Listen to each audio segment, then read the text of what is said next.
The special meeting of the Board of Education is now called to order. Roll call, Geiger. Present. Meek. Here. Moore is running a few minutes late. Myers. Aye. Here. Thompson. Here. Williams here. Weiniger. Here. Pledge of Allegiance. I pledge allegiance to the flag of the United States of America and to the republic for which it stands, one nation, under God, indivisible, with liberty and justice for all. Great, and we are just going to make a small adjustment where we do the recognition of the student advisory group first, followed by the presentations. So number 4 will be the recognition of the student advisory group.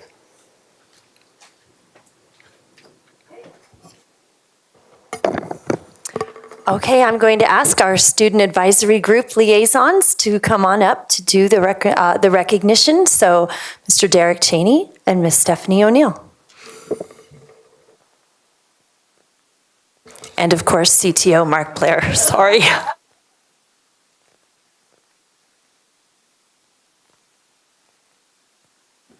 There you go, sir. There we go. Okay. Hey, just want to start by thanking you for letting us attend this board meeting this evening. It's one of the highlights we have for the year. So we really appreciate you having a special session for our student advisory group. I know you know this, but we have some amazing students in our district. And so we're real excited for them to present and recognize tonight. So I'd like to thank the adults that kind of helped try to lead this group. Of course, the SAG liaison, Stephanie O'Neill. Appreciate her help. She's helped me the last couple of years. New help with Mr. Mark Blair, our cabinet member. He's been a welcome addition. Director Myers, thank you for all your help, and the nice new addition of Director Meek. So appreciate your guys' help, and I know you guys all support Student Advisory Group, and I think you guys got the lucky straw to work with our students right on those committees. So we appreciate your help. I'm not going to say too much. I'm going to turn right over to our kids. It's really their night. So I'm going to introduce our SAG co-presidents, and that would be Jake Oliver and Nanda Vivek. If you please come forward.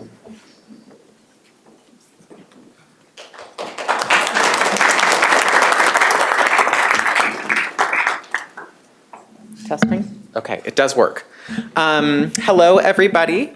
We are going to move right along with recognitions. These are all members of the Student Advisory Group to the Board of Education, whose primary charge is to represent student interests and issues to the Board of Education, alongside district administration. With that, we will begin with the recognized members who each attended 7 of 9 in-person work sessions. They are awarded a pin and a certificate for their work. Faith, Allison, Ella Olson,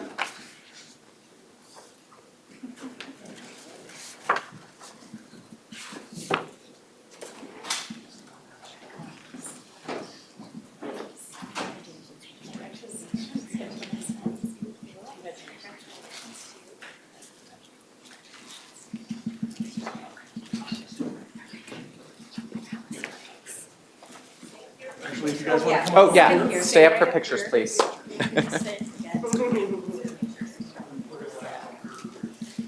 Isla,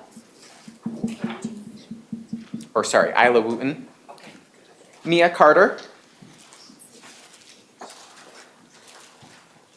Jane Graham,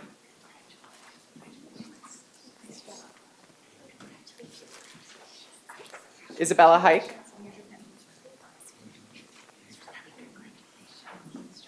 Alexandra Lukert Poloni,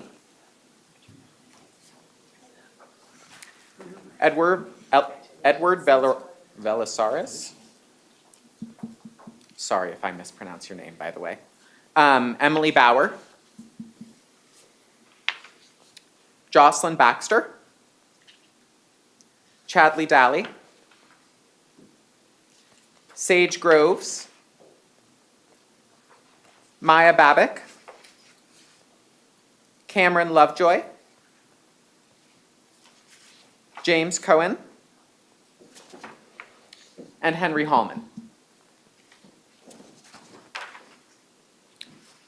All right, just for reference, all members who are not present will have their certificates mailed to them if they couldn't make it to this meeting.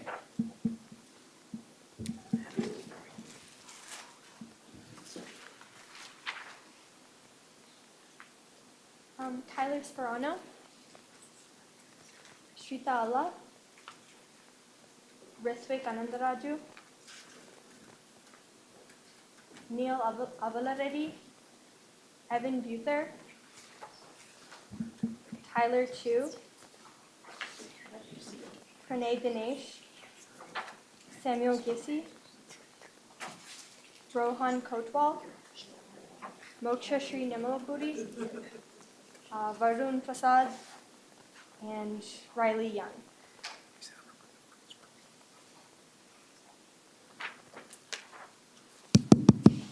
Well, that would explain it. So now we're going to go ahead and move on to our honored recognized. And so this marks students that had to attend 7 out of our 9 meetings, and then additionally 4 out of our 6 optional online meetings. So for our honored recognition, starting off with Sophia Garofano, Olivia Kesty, Ahrin Yoon,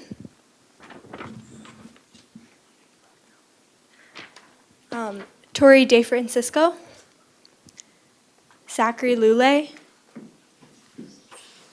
Anshu Metlapelli, Avery Van Sprossen, Shreyan Talla, Siddhartha Aradhya, An Goins, Vihan Kalra, Elijah Morgan, Aditya Sendilkumar, Gabriel Wardle, Madison Schwartz, Emily Keel, Adi Kanolkar, Sneha Sa, Rhea Divankar.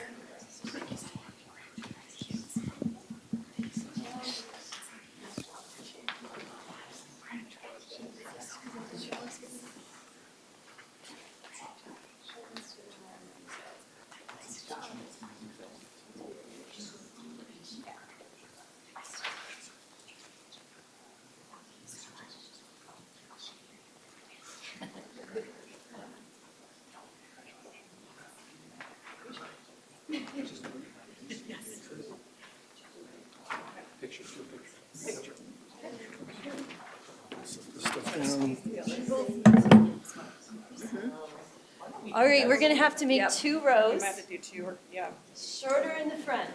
You guys got this. I'm in the front. Here we go.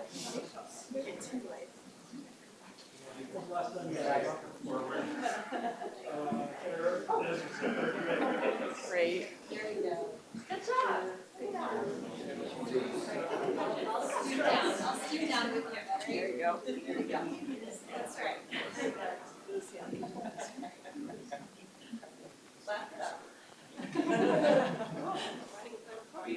All right. 1, 2, 3. Congratulations.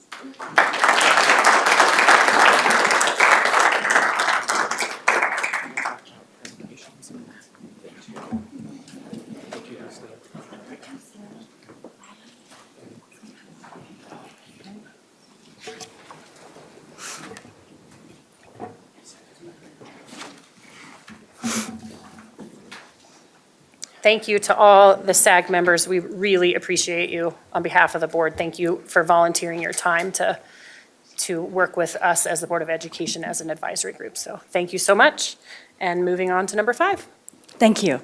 I just would like to say a couple of brief comments. We just want to say thank you for the contribution to all the kids to the Student Advisory Group this year. It's been really fun for Mr. Cheney and I to watch all of you guys grow and learn. I hope you feel very proud of yourselves today. You are students who are very respected by your schools and your school district. Thank you also to Director Meek and Director Myers. You are wonderful to work with on this committee of the board, and you're very much appreciated. And to our newest addition, Mr. Mark Blair, thanks for working beside us all and for your professionalism and the laughter that comes along with you all the time. Just a couple things on our officers. Addie and Aditya have been our kind of junior co-officers this year. I just want to say it's been a pleasure for Mr. Cheney and I to get to know you both this year. You've added so much to the SAG organization, both by working with the subgroups, guiding and answering questions, as well as by setting examples of leadership to the student body. We are proud of you both, and we look forward to seeing you, Addie, as a SAG member next year, and Aditya is going to be part of our presidential board of SAG next year. And then Nanda and Jake. Each year, one word seems to come to me to represent the presidential team. This year, for the two of you, I chose the word teamwork. You two worked seamlessly together this year. Where one person left off, the other one picked it up. You never had conflicts with each other, you worked out tasks equitably, and you kept your commitment to SAG a priority for both of you. You are a beautiful example of leadership as two seniors, and we're very proud of both of you and how you've grown in your leadership skills, your knowledge, and your kindness and empathy towards other people. You did a tremendous job together. Individually, we can't wait to see what you two accomplish in your lives. We hope to be part of that and to share in that with you always. Jake has accepted the University of Washington in Seattle. He plans to study microbiology, medical laboratory sciences, and data science. He plans to go into medical research and academia. Nanda recently won the Betcher Scholarship this year and is heading to CU. There, she is well on her way to studying pre-med with a major in integrative physiology and neuroscience with plans to be a surgeon. Thank you, everybody.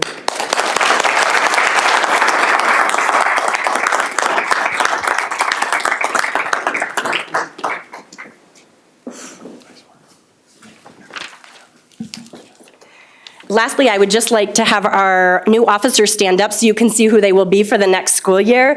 Ella, Allison are in the room, and then the two boys are both absent or sick tonight. So this is Ella Olson and Allison Sheets.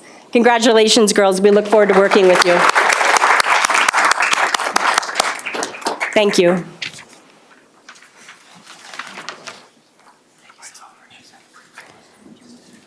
Okay.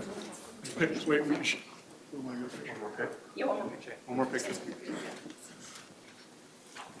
Oh. Why don't we have our board liaisons? It's going to be great.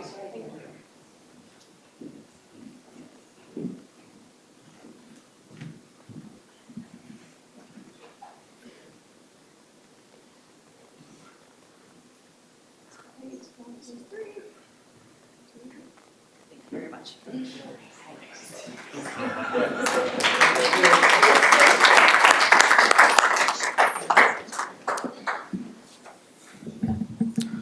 All right, and with that, we are. I'm sorry, Oh. one moment. I think Directors Myers and Meek have something they'd like to say as well. Never mind. So I've been with you guys now for 2 years, and this is my favorite part of being on the board is being with kids, being with you guys, and just watching the leadership skills that you have and what you've done for the SAG and how hard you work. I don't know how you find the time in your days to do the number of things that you do, but we have such bright hope in our future when we have kids like you and the kids that are in our SAG out there. So thank you, and it has been fun. It has just been so fun to be on a group with you guys. And Jake and Nanda, please keep in touch. I am certainly going to miss you guys, especially Jake, my baker. So. Well, I feel like I won the lottery because I got to take Director Ray's place on the SAG. So I know how much he appreciated working with all of you, and he was there for the first half of the year. So I got you all for the second half, and it's been just such a pleasure to get to know you personally, and you all are so inspiring, and they show up, they dedicate their time to help provide the student voice, and the student voice is the most important voice and oftentimes the most challenging voice for us to hear. So I just want to thank all of you so much for all that you do for the district and for our community, and we appreciate it from the bottom of our hearts. And I need to thank Mr. Cheney and Ms. O'Neill as well. To see the bond between these individuals and the students, I mean, we couldn't work with you without them. They keep stuff running. We mess up things, I feel like, sometimes. So anyway, you all are just so amazing in how much you have contributed to our district and to the future generations, and I just want to thank all of you for all of that. Well, thank you so much. This has been really impactful for both of us. And with that, I think we're good to move into presentations. Just as a reminder to groups and for the Board of Education's information, all groups have 5 minutes to present. They were then allotted 2 minutes for questions. We are trying to move as swiftly as possible to make sure we hit our 5 o'clock deadline. If we go over by the board's discretion, that is up to them. But please do, as a reminder to subgroups, respect your fellow subgroups' time, and also for audience members, please do respect students as they are presenting. With that. So today we're going to be having 4 of our subgroups presenting. Our subgroup focus areas were decided based on just different areas of interest and issues that we see within the students in the district. So today we're going to be starting off with our mental health subgroup, followed by hands-on learning, then going into environmental sustainability and academic excellence college prep. So starting off with mental health.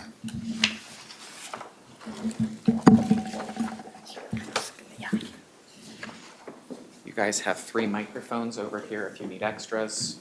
Here is the clicker. Big button goes forward.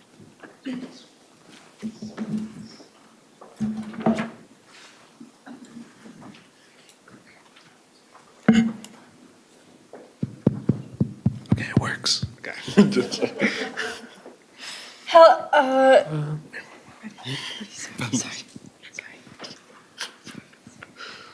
Wait, quick sec.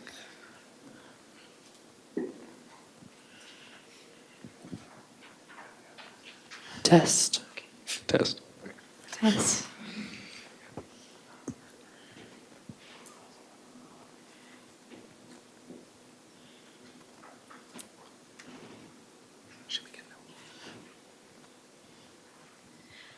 Okay, hello everyone. We just wanted to thank you for your time tonight and thank you for your consideration. We are presenting on behalf of the mental health subgroup, and I also just wanted to extend a quick thank you to Ms. Cheney and Mr. O'Neill for helping us along the way with this, as well as our presidents, and then as well as a huge thank you to all of our mental health subgroup peers who were not able to make it tonight. And my name is Ella Olson.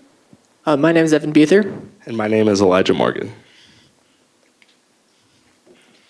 So our goals are to facilitate quality connections among peers, counselors, and staff, to destigmatize mental health support across the district, offer effective and plentiful resources, and help students be seen, which combats apathy.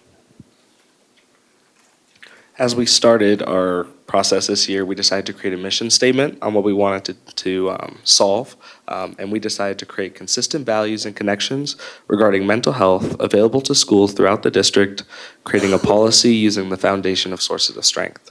Our main example of this was Chaparral High School Sources of Strength program, which was brought to our attention by some members of our student advisory group. We noticed a large lack of consistent mental health opportunities and a lack of efficient use of sources of strength and other mental health programs district-wide. Our goals were to close the gap between schools, allowing for more equal opportunities for students. We decided to do this by creating universal intervention where students are constantly surrounded by support.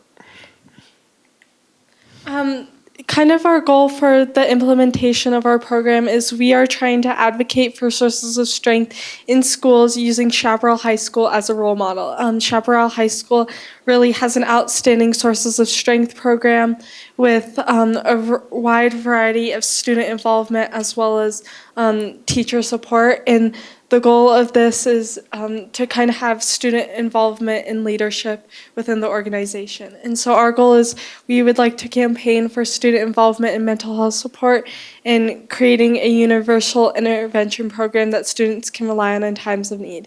And sources of strength, the reason why we're kind of looking at this program is it adopts a universal intervention instead of a selective one. And according to the National Library of Medicine, universal interventions are key to reducing youth suicide rates, and a state-level exact testing pool of all available schools showed fewer suicides in universal intervention versus the controlled schools in the study group that they did. for resources and funding, it's free to implement throughout every school as the Sources of Strength program is already paid for, and the space would be provided by the Commons for each school. We would have to pay to train untrained teachers in Sources of Strength. However, most probably will already be trained. Additional compensation for teachers might be needed. However, the goal is to get students to be engaged and take control of their Sources of Strength activities. So as you look at the proposal in front of you, two of the main points I wanted to bring up were first the comprehensive statistics at the front or at the top of the document. Under the whereas statements, these comprehensive statistics support the implementation and exigence of this project. Along with this, another very important part would be on the second page, clause 5 on the resolution. This is specifically created to protect school autonomy. The main purpose of this resolution would be to push schools in what we see as a better direction while not forcing them to take any specific action. Thank you for your time. We know that you guys are very busy, so thank you. We just think that mental health is very, very important, and we've all been personally affected by it for a long time, ourselves and peers. So I think it's very important to take into consideration to the extent that it has affected people. Thank you. Thank you so much. Great presentation. Anybody have any questions for Director Moore? Just a comment, I think it takes a lot of guts to stand up and say we want to do something about mental health. Most people in our community, it's taken a really long time to get to a point in this world where we're willing to acknowledge that mental health at all areas of life, all ages, all professions, all sectors, every subsection, it's a concern and it's a problem, and it has been since the beginning of time. It's just taken us this long to make it a priority and acknowledge it. And I'm very impressed. I'm very proud of you guys for taking something like this on and leading that on behalf of your fellow students now and the ones that are in the future. You guys are pretty cool. Thank you. Director Myers. Would you remind me again, what was your representation in your group of your high schools? Do you remember? I know Chaparral, so. I don't remember that exactly. I remember we had representation from Chaparral High School, Douglas County High School, Highlands Ranch High School, and Thunderbridge High School. And Rock Canyon. And Rock Canyon High School. Okay, thank you. Director Meek. Yeah, thank you so much for the presentation. One of the areas for your goals was destigmatizing mental health support. Do you feel like the need to destigmatize is more for staff and parents, adults, or do you feel like students as well? I think that both to some degree, but I've noticed particularly at Rock Canyon, we have Sources of Strength, but it seems kind of just a background thing, a poster on the wall. So I think there's a lot to kind of do to provide evidence to the students particularly that it does help and it will work and that they can reach out without any negative consequences. And I think too also, the more that just everyone as a whole, students, staff, teachers, I think the more that everyone is educated on mental health, I think that's the first step to really combating mental health and to help students and staff recognize that if you are struggling, that there are resources available for you. And I know that Sources of Strength, I attend Chaparral High School, and Sources of Strength has been a large presence in my school. We have seen a dramatic decrease in suicide rates with the implementation of Sources of Strength within my school. So I think that using Sources of Strength as a tool to kind of destigmatize mental health and recognize that we all kind of struggle with some of the same stuff. So I've seen it as a largely positive impact in my school. Thank you so much. Thank you.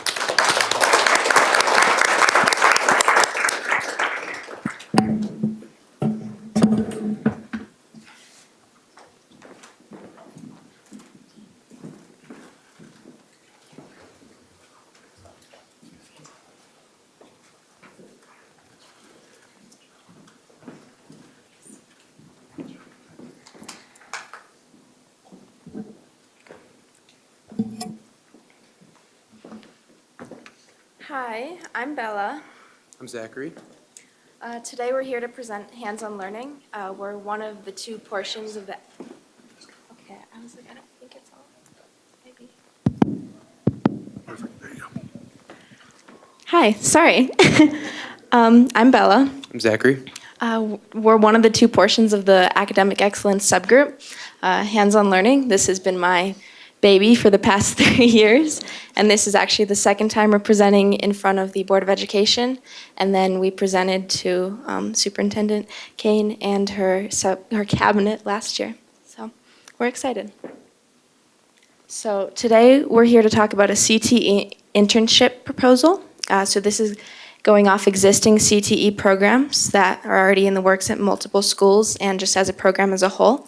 We actually worked with Mr. Matt Reynolds on this quite a bit, and he comprised a list for us of current and past programs that are like this at each school and the attendance and involvement of students in that. There actually seemed to be a high amount of students from each school that were either interested or are in a class already existing. So CTE internship, so sorry, that's a mouthful, is designed to increase the students' awareness about the workforce and the real world as a whole. This is kind of going off the CTE model already, but this is more connected to Montessori learning curriculum. There's a Montessori charter school in the district for elementary and middle schoolers, but I went there personally, and so this is kind of where that all started with a more hands-on learning approach. It's called experiential learning, learning by doing and feeling rather than just seeing and listening. So that's kind of the model for this. Students will create their experience while collaborating with that CTE teacher. This is a different look on the world. They're going to go out and do actual internships and job shadowing rather than just maybe trying something at school or hearing about it from a teacher. So students will spend majority of their time at their internship or job shadow rather than in the classroom. So the credit and requirements are obviously an important part of this program. The course would be taken for either 1 or 2 semesters worth of credit, and it'll be awarded the corresponding amount of credit. Students must be a junior or senior to take this class. We want to have a little bit of a baseline for students to make sure that they are capable and have demonstrated that they can do a class like this. They'll need their own transportation along with any necessary materials that they might need in addition to school supplies for their internship. So if they need tools or whatever, they'll need to figure that out. And then letters recommendation and GPA requirements just to ensure students will perform the way we expect them to. And then class structure. This will be a 2-semester class, so year-long. First semester, students will be going out into the community, researching something that they're interested in. Let's say I'm interested in medicine. I actually am. But I would go out and look at maybe opportunities with EMT or at a hospital such as Skyridge or Castle Rock, and I would try and find opportunities with them, whether that be an internship or maybe a volunteer program that they have that I could get involved in. And then second semester, I would get involved in it, and I'd go out and do it. I'd begin the internship and do weekly reflections and logs just to have some sort of accountability for your teacher to show that you're actually doing what you're saying you're doing instead of just saying that you're doing it. You'll end the semester, the year long, by doing an individualized project of sorts. This is similar to the EDGE program at Legend, where they do kind of a capstone project towards the end of the year. This will be a reflection of what has been learned and done throughout the whole process. Okay, so our budget, the way we design this should have a fairly minimal impact on the district's overall budget. The main cost will be a stipend for teachers, so we just need someone to sit there and supervise essentially. It's not a full-time position though. It would be kind of a shorter term thing just to be sure people are, again, doing what they're saying they're doing. Most of the time the students will be out in the workforce, so they will not be in the building. Minimal paper supplies just for filing reports. Materials are almost non-existent. Like we said, the students have to provide their own materials and transportation costs. And then students will provide, yeah. And then we talked to our district's chief financial officer about this stipend as well. So we're fairly certain this is, I think, the only budgetary concern that we might worry about. And then location of this really wouldn't be an issue. It doesn't technically require a full-time classroom to be used.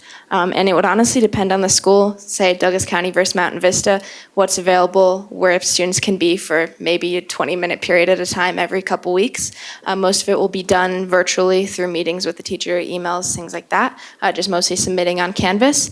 And then in terms of materials, as Zach mentioned, it's only basically a laptop that you'll need, either yours or a Chromebook provided by the school.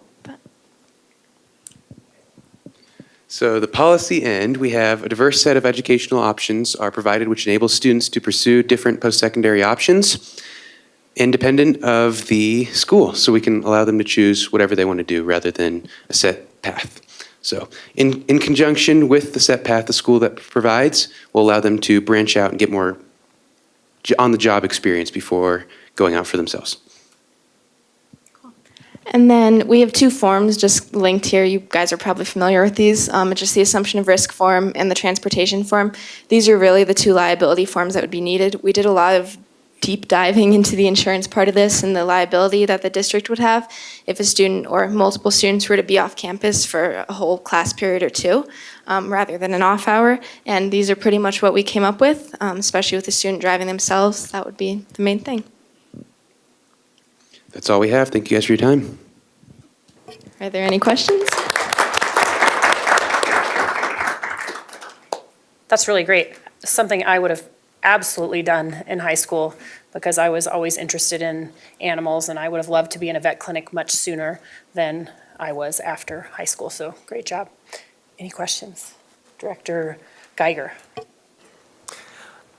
Did you talk to other students about what fields they might be interested in finding internships and seeing if those were available? So this would be kind of the entire first semester or first section of the program would be students going out and finding stuff. So I volunteer at a museum currently down in the Springs, National Museum of World War II Aviation. It's a pretty cool place.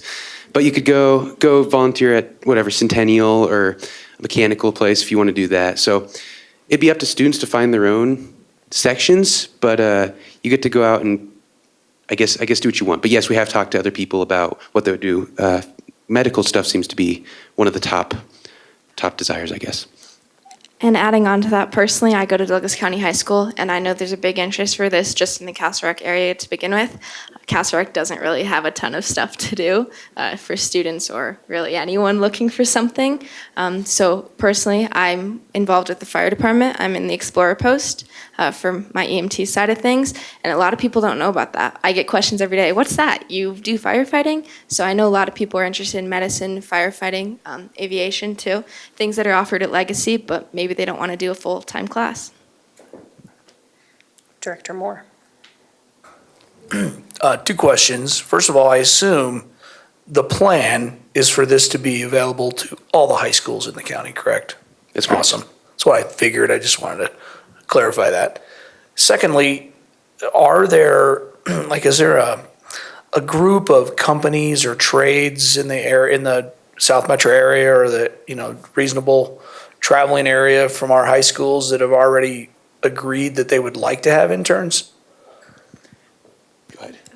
So we actually didn't reach out to any companies in specific. I talked to some of the, well, not companies, but organizations that I'm involved with, such as the Castle Rock Fire Department, South Metro. I work at Skyridge in the ICU. These are all programs that are looking for places or for people in those specific places. I know a lot of other organizations are looking for student volunteers. I see applications every day in my email for do this, do that. We want students job shadowing and interning, and most places, if you ask, they'll have something available for you because they want that younger generation to work there in the future. Excellent. Thank you, guys. I think this is pretty cool. Thank you. Thank you. Thank you so much. Thank you. Thank you.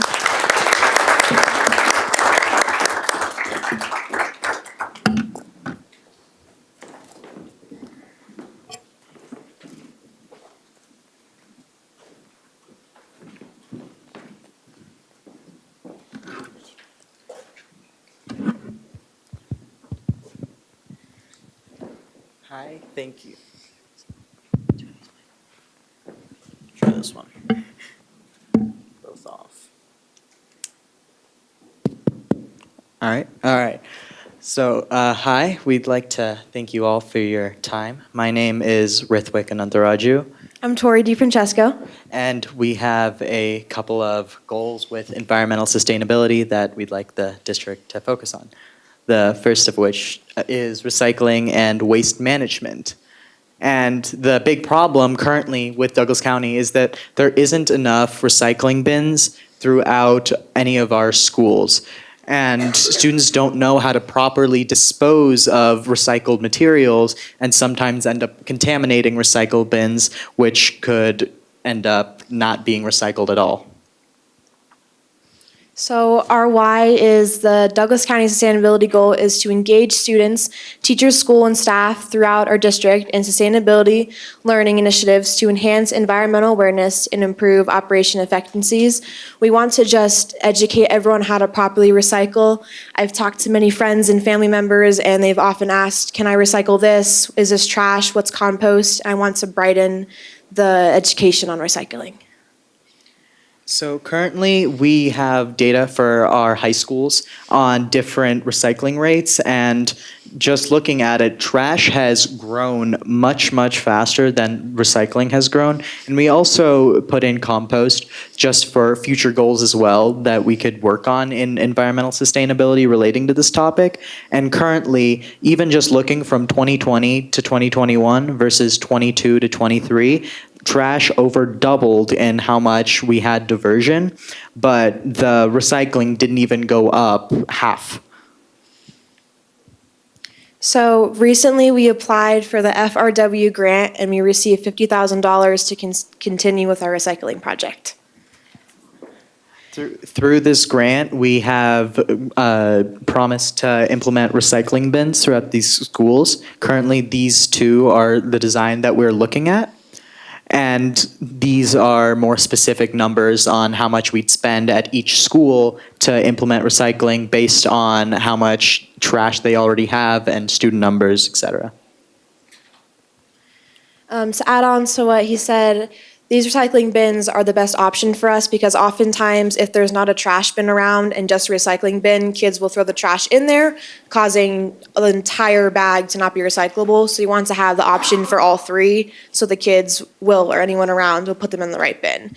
So the current issues is, again, there's more recycling bins in cafeterias versus trash cans, and oftentimes I see kids just throwing it in the recycling bin. So I would like to have more trash bins and recycling bins all together so things get properly disposed, and to just educate kids on what is recyclable and what's not. So this is just different goals we have within recycling and what these goals, if implemented, could do for Douglas County. Some of the most big ones are saving money and improving student knowledge on what can be recycled and why recycling is important. But that's not our only goals within environmental sustainability. We also want to look at energy management. At the beginning of our year, our subgroup took a vote and it was divided between energy management and recycling. So we thought, why not focus on both just to get the better of both worlds? So due to the lack of simple changes that could be implemented via a series of stages, DCSD is paying millions of dollars in electricity that could be saved and used towards other things. So this is our first big thing, that is renovated lighting. And we looked at Legend High School's gym. And in their gym, they replaced all of their LED lighting last year, and we just got data last November on how much money they saved. And they saved around $3,000 a year just in electricity costs, or 22,000 kilowatt hours. Now, since LEDs cost $18,000 to $21,000 to replace, then they will take 7 years to recuperate those costs. And since they last 14 years, those extra 7 years will just be saving the district money. As shown in many EPA calendars, motion sensor lighting saves as much as 30% of energy and costs, which means that we would save $5,508 a year that's originally spent on lighting. An additional $1,665 would be saved. So we can put a lot more money towards the classrooms. That's an extra just about $5,000 we could be putting towards something else. The estimated cost per classroom is about $200. So overall, it's not that much money. And we also looked at the energy usage from Legacy versus other high schools. And comparatively, Legend has the second lowest electricity usage out of any Douglas County high school. And we believe that this is a key path forward to saving even more energy in the future. Other solutions are worth being invested in, but more are for the individual classrooms, the school, the teachers, putting more money towards ceiling leaks or getting better carpets or better gyms. So we thought that these could be also bought in bulk. And these are just some ideas of how energy could be saved. One of which is Chromebook carts, which are currently in almost every single school in Douglas County. And what we plan on is if we can eliminate unnecessary energy uses like this, where these Chromebook carts are charging 24/7, and that's just wasting electricity. So we thought of timered extension cords, which could save, as you can see, around 200, they already use $282,000 a year, and we can save a few thousand on that just by using these timered extension cords. And these only cost around $30 each, and that's not to mention the benefits if used for other appliances or if students use them. So another energy saving source would be LED lights. Many teachers use these for mood, like calming down, or simply just to save energy. I know in my ceramics classroom, she has her entire lights are just ceramics, and it creates a better vibe in there, and it's more fun, and you're also saving more energy at the same time. About 720 teachers use these lights, and we looked at data, and we saw that between those classrooms and classrooms that didn't use LED lights, their electricity usage went down significantly. Although since these teachers also didn't necessarily specifically put it in mind to take out these LED lights, that's another point of contention where we can reduce costs based on something like timered extension cords or specific energy policies at each of these schools, so we can save money, which even though it might only be $3,000 a year, it's just showing that these small little things that can be implemented pretty easily can save thousands of dollars, and they quickly add up.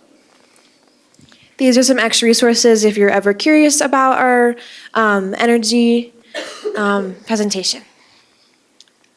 And these are some policy changes that we'd like to see happen. So currently the policy is outdated. I mean, the last time the energy policy was updated was 2005, but nothing is inherently wrong with the policy already. We just like to see some additions to it. Something like reducing energy consumption from unnecessary, technologies and devices, and to become more efficient in energy usage in all the facilities, and lastly, to limit energy usage during peak energy times. That's all. Thank you.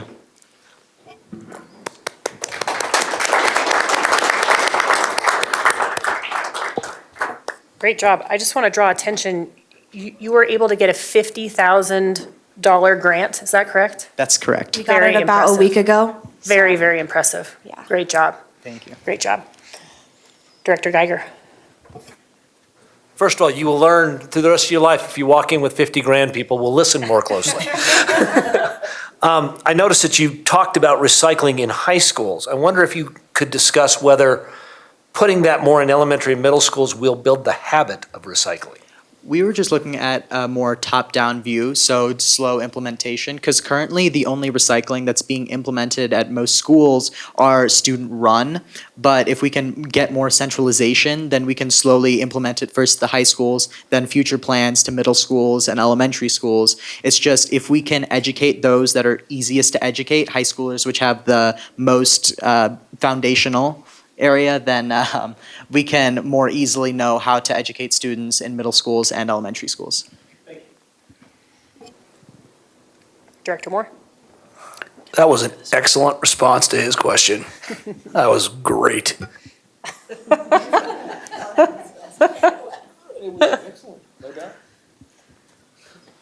Director Thompson.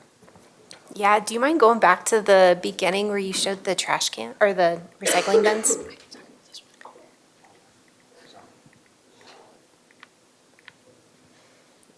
This is the slide you were looking These for? are the two, yeah. So I was just thinking the pros and cons of the two designs, because they're quite different from each other. One's larger and has signage that tells you how to recycle, while the other one is smaller and probably easier to put in more spaces.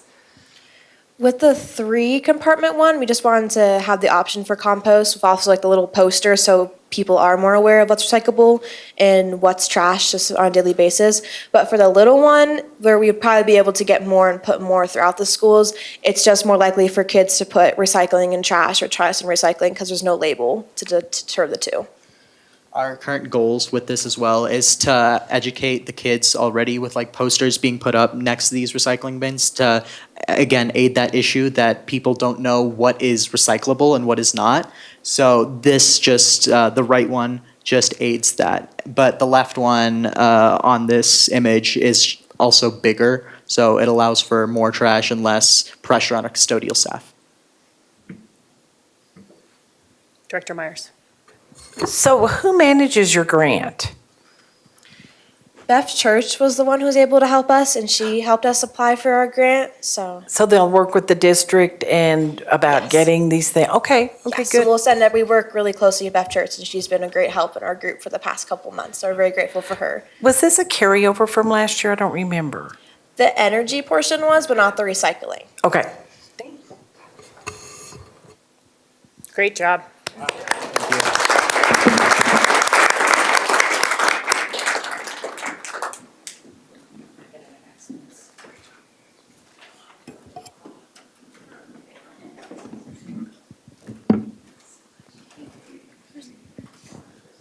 Hello, respected, hold on, we got this.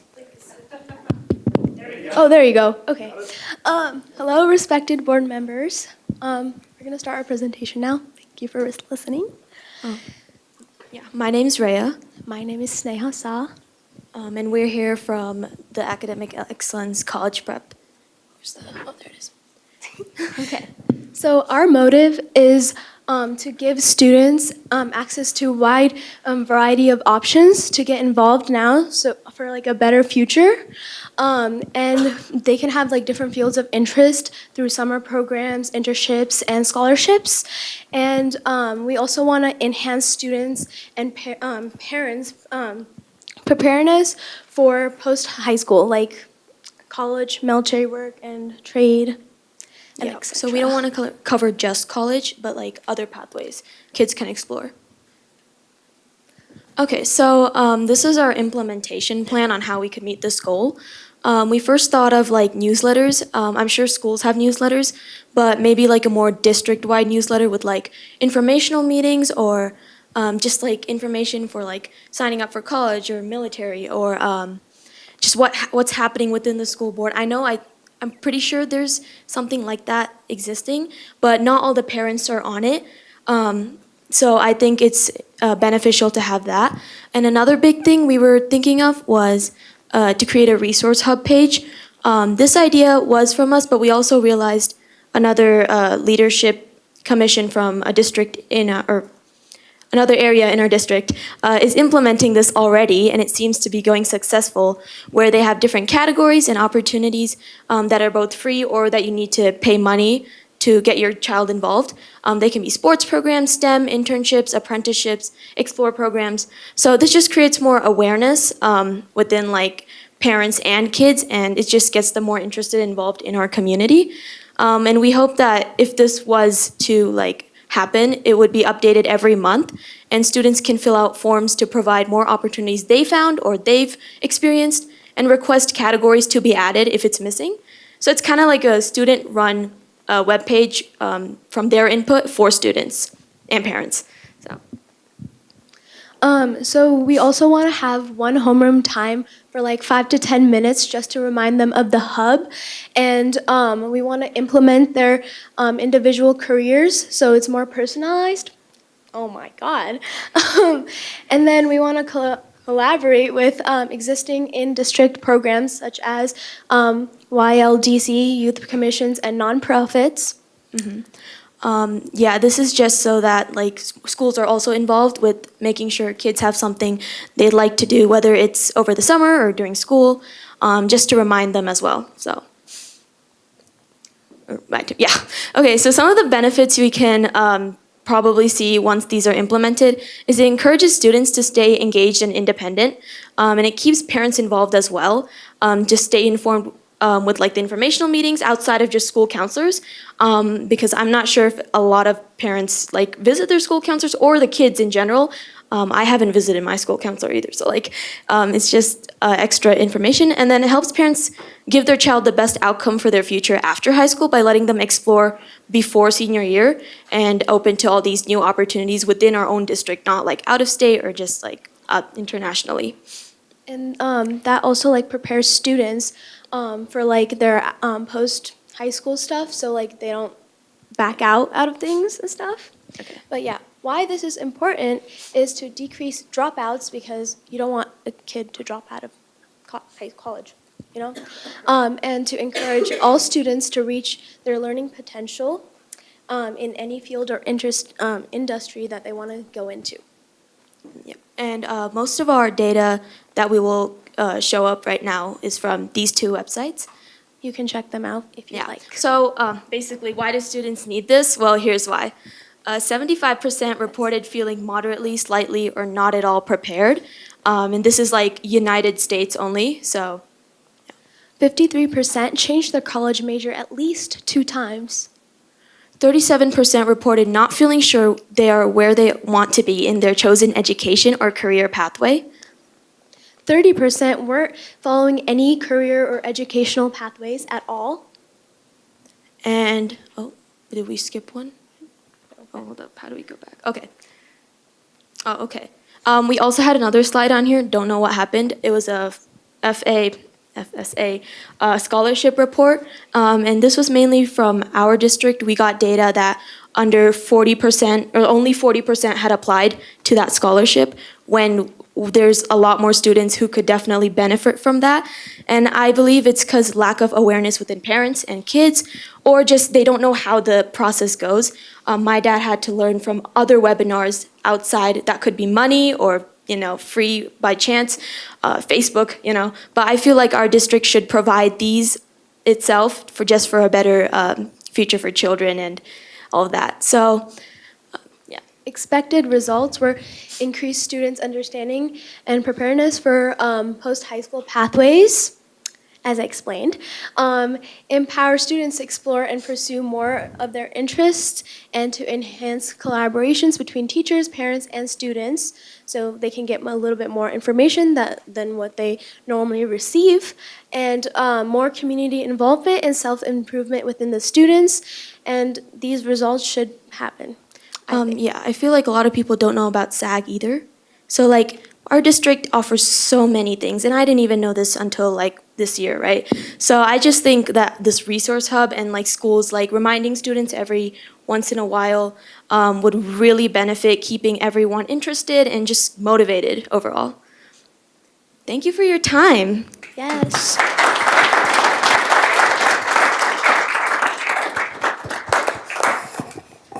Great job. So what would be your target for how often they would have this hub? So we were planning on having a homeroom time, which would be like 5 to 10 minutes, just to like have this hub, and people can like implement their like personal things, so they can like go through what they want to go, and like we would like implement this into our career thingy. Okay, yeah. So like I'm sure most high schools have access or homeroom time. And they spend mental health lessons, or I know some schools do Navions and stuff like that. And as much as they help, if we want to remind them of like a resource page like this existing, teachers can just link it to their Canvas page, have students check in. Like we expect like once every semester or like quarter, because that's when opportunities come up at like winter time, fall time, and then to make it more engaging, like usually people fill out forms once they're done with the lesson. We could give them a form and say, list 3 programs or opportunities you found interesting and you would like want to apply or try out for. That way, just to keep track of kids' interests, but also like have them engaged with the lesson. So that's our plan with Great. So about once a semester to once every quarter. Yeah. Would be Yeah. when it was perfect. Thank you. That was my question. Anyone else? Director Meek. Yeah, that was great. Thank you so much. Do you see the Resource Hub living on the district website, or do you see it as something separate? I'd say something separate, like something like a different hub connected to the Douglas County thing, but like not. I think it's fine. Like if it's part of the DCSD website, obviously people are not going to visit DCSD website out of the blue casually. They'll visit their school website. So I think all schools should have it linked to their school website too. And you know, the seminar thing is just a reminder that this exists. And yeah, so it'll be somehow connected to our board. Director Myers.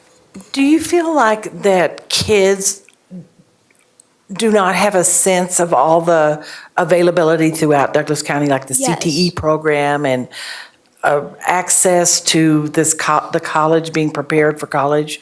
Yes, because throughout, like as Raya said, that she did not know about SAG or any of the college prep or anything. And far as me, I have been looking at councils and stuff because I'm like that person, but most of my friends do not know anything about like out of school programs that you can go to for your career. And it's going to be really helpful if we have this hub because then that will inform kids that this is out there and you can actually use this and this is your resource to be more successful in the future. Yeah, the first thought kids get when they hear like opportunities like outside of school, usually it's STEM related or it's something like, yeah, usually it's STEM related or medicine, you know. I feel like there's a lot of sports programs, maybe military programs. There's like flight or like, you know, just other things out there and SAG for like leadership or like, there's just other things, not just STEM related or, you know, those smart thingies that like I feel like a lot of people have that stigma too. When you talk to kids that like they're not involved in like the academic part, but they just want to do sports or something that they're interested in. They don't have that like a knowledge of, oh yeah, these things exist, or whether they're in like animals or interested in like hospitals. Some kids don't even know that they can go volunteer or they can go ask these companies that, hey, I want to help. But a lot of people, I think our district does a good job involving youth, but we just need to make sure it's more heard. Yeah. Good, thank you. Good presentation. Thank you. Thank you Any for questions? Yeah. spending your time on us. Yep, thank you so much. Great job.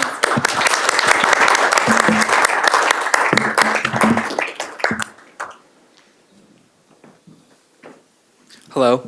Once again, I'd like to thank everybody for being here and big congratulations to all of our subgroups who just presented. Let's give another round of applause.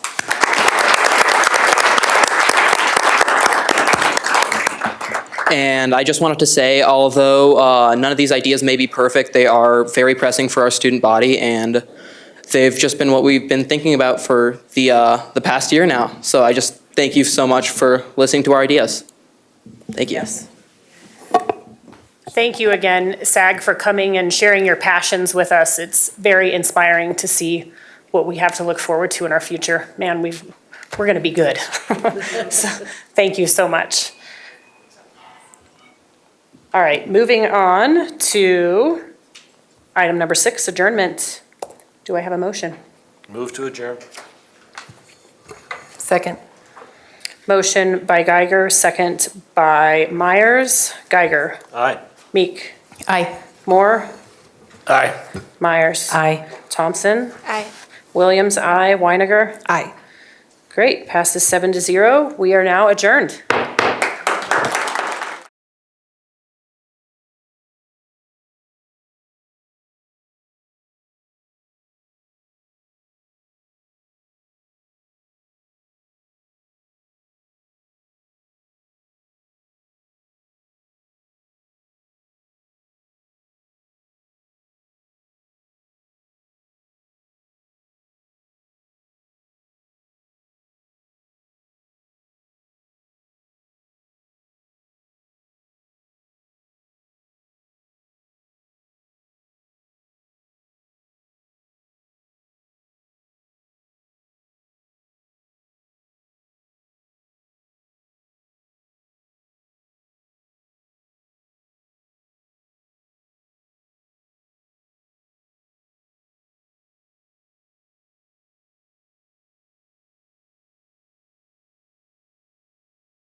The Board of Education is now called to order. Geiger. Here. Meek. Here. Moore. Here. Myers. Here. Thompson. Here. Williams here. Weiniger. Here. Pledge of Allegiance. I pledge allegiance to the flag of the United States of America and to the republic for which it stands, one nation, under God, indivisible, with liberty and justice for all. Great, and moving on to the DCSD Spotlight, where we will honor Special Olympics Colorado Coach of the Year and recognizing the 2024 Daniel Scholars. Okay, we are going to start with a Coach of the Year. So we're going to recognize an incredible person and teacher from Legend High School.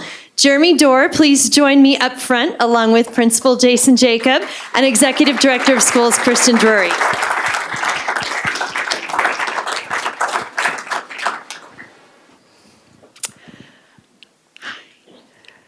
Jeremy is a special education teacher and unified coach at Legend High School. He was named the 2024 Special Olympics Colorado Coach of the Year, which is a really big deal. Congratulations to you, Jeremy. Thank you for all you do for our kids. And I thought I'd ask you to say a few words about what this means to you. On the spot. I don't know. I mean, it's definitely an honor. It's not something I've ever walked into to say, hey, look at me and look what I do. At the end of the day, it's about our kids and providing opportunities for them to experience multiple different things, you know, when it comes to athletics or anything else. So it's definitely an honor and a privilege to be recognized, but it's, yeah. Amazing. It's amazing. Principal Jacob, would you like to talk a little bit about Jeremy? No, I can say anything, huh? No, Mr. Dorr here is a stable within our school and within our community. You talk about someone that wants to do something extra for students that maybe don't get the same chances as others. The hours, the practice facilities that he has to try to do things on, weekends that he gives up. He has a true heart and a true passion and is a huge advocate for our students with disabilities. And we have a huge unified program at Legend High School. And I think this just carries over into the Special Olympics piece that he's so passionate about. There's not one person or one family that have never they love you. They want to come to Legend High School to be a part of our unified program because of him and what he provides for our kids. So I thank you for everything you do. I know that there's truly a lot of love for our kids and our families and just appreciate you. So congratulations. This is very well deserving.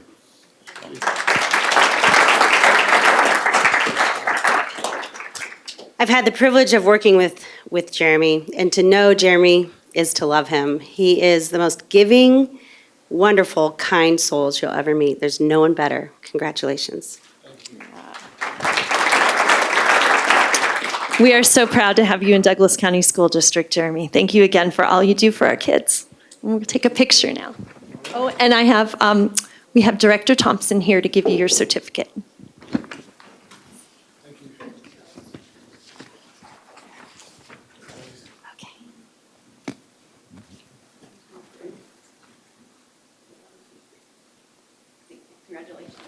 Congratulations, Jeremy. We're so proud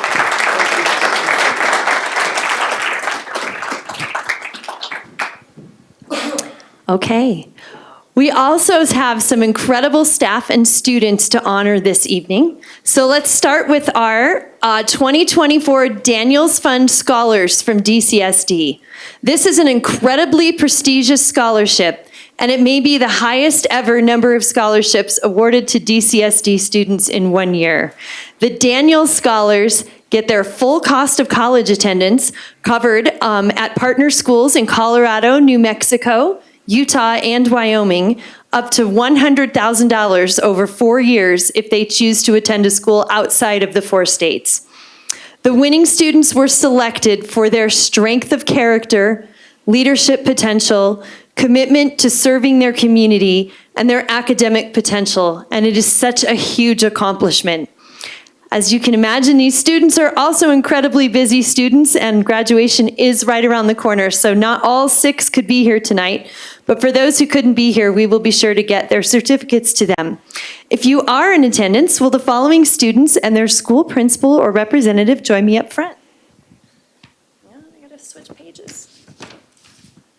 Okay, let's have Sorry, I'm gonna have you guys stand right there, and I'm going to call up Kayla Stutz from Chaparral High School, along with her principal, Greg Gochi, and Executive Director of Schools, Kristen Drury.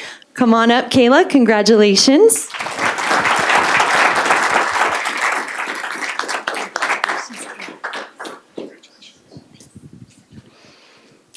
And then finally, I'd like to have Brianna West from Thunder Ridge High School and Principal Sean Patterson, Assistant Principal Amy McCarty, and Assistant Superintendent Danny Windsor come up.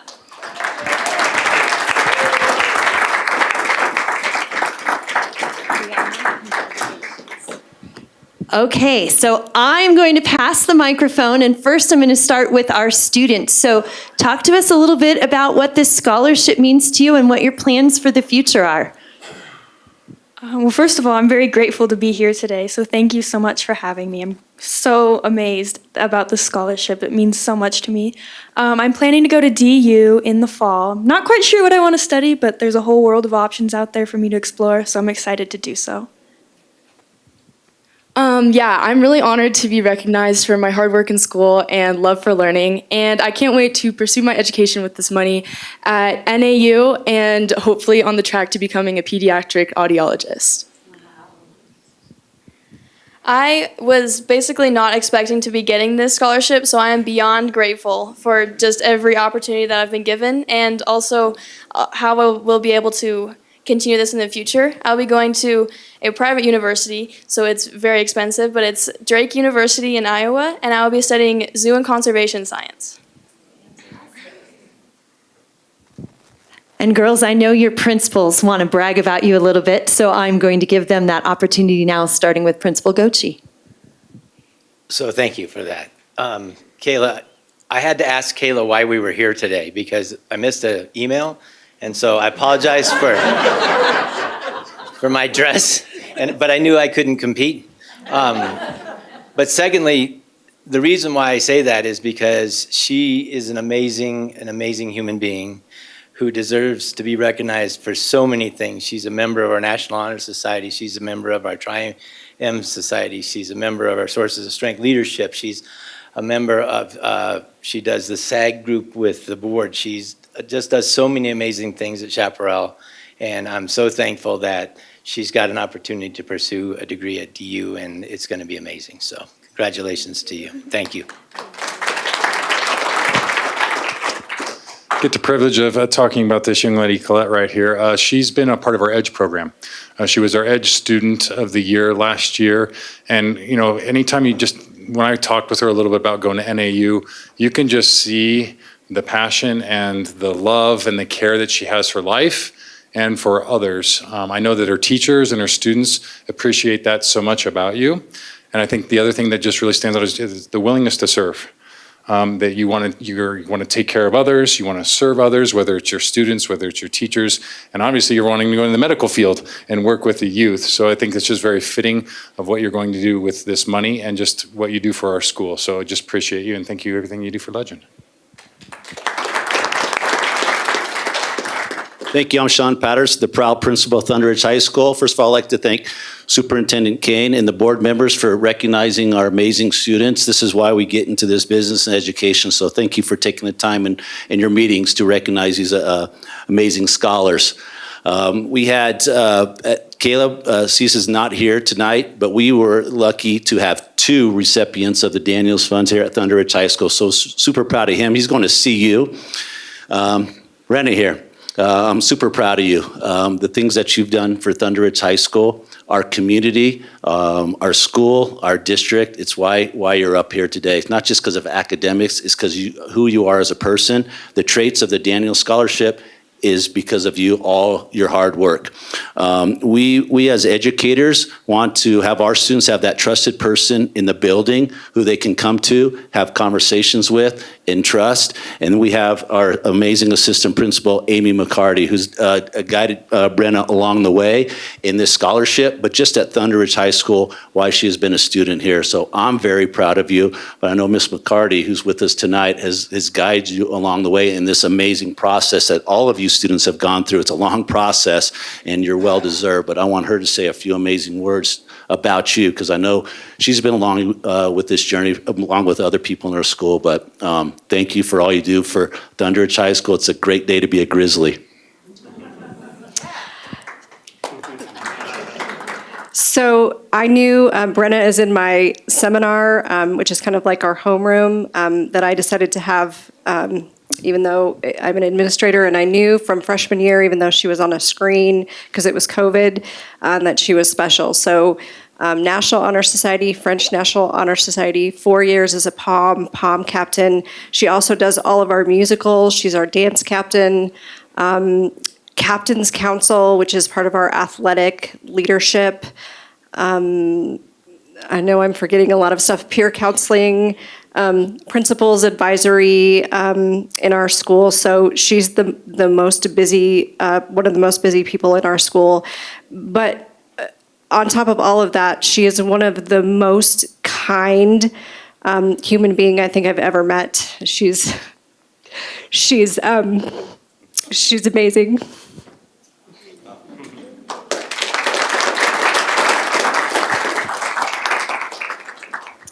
Girls, congratulations again. We're really proud of you. Our board directors, I'm weeping now too. Our board directors are here to give you certificates, and then we will do a picture. We are just so proud of you. I do too. Here, went. There you go. Can I pretend it was me? Yeah. All right, we'll see if we can squeeze further this way, actually away from the screen. I know, formation.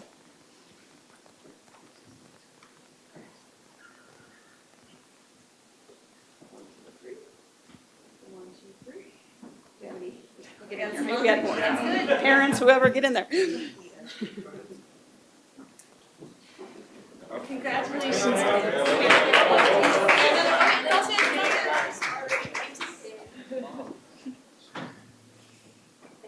Of course.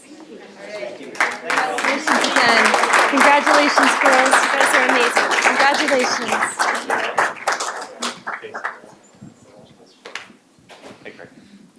That concludes our recognitions for tonight. Thank you. Thank you. Congratulations again. All right, moving on to item number 6, acceptance of the agenda.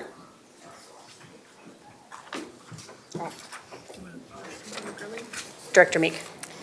So I'd like to make an amendment, but maybe we need to move to accept the agenda, and then I'll make the amendment. So I move. Is there a second? Second. Great. Discussion. Yeah, I was hoping we could amend the agenda tonight to add a very brief item at the end to discuss our educator-teacher connection event tomorrow. The agenda for that, I think it'll only take about 5 minutes at the very end of the meeting, at the end of the policy governance section. Great, so we would make 37 just a discussion on our connection or linkage plan, correct? Correct. Anybody like to? Second that motion. All right, so I have a motion then, Director Meek, to just add item number 37, to add the connection linkage, seconded by Geiger. Roll call, Geiger. Aye. Meek. Aye. Moore. Aye. Myers. Aye. Thompson. Aye. Williams. Aye. Weiniger. Aye. Great, approval 7-0. And moving on to superintendent reports. Superintendent Kane. Terrific, thank you. All right, to start with today, we want to talk about our survey. We greatly value our partnership with our families in Douglas County. So this Friday on April 26th, our families will be receiving an email with a link to take part in a family-school relationship survey. This is the first time we're issuing this survey, and we're very excited to do it. To provide our students and families with the best possible educational experiences, we want to hear from parents and guardians at each of our schools. This will help us better understand the needs and experiences in our school communities. The survey will be opened again starting tomorrow, and you'll receive an email until May 5th. This Friday is our last professional development day of the school year. And as I did last year, I'm excited to be visiting each of our feeders to talk in person with our staff about the state of our school district, including our challenges and our celebrations, and the future. I'm really excited to be able to spend time with so many of our amazing educators and staff. I'm really looking forward to it, and I'm very, very grateful to all of our principals, some of them are in the audience, all of our principals and school leaders for being willing to accommodate me doing that. Okay, our last Parent University webinar of the school year is taking place tomorrow, Wednesday, April 24th at 5:30. The topic of this Parent University is Licensed to Survive 2024. The webinar will focus on driver safety and tips for parents of new drivers. And any of you that have taught children to drive, I have taught 3, know it can be a little bit hairy. So we are happy to offer what we can. Thank you to South Denver Safety Foundation and South Metro Fire Rescue for presenting this webinar to Douglas County School District families. The DCSD retirement ceremony is taking place next Wednesday, May 1st at 5 p.m. at the Legacy campus. We look forward to seeing many of our board directors there. We are looking forward to congratulating our retirees in their very, very long and amazing careers in education with our students.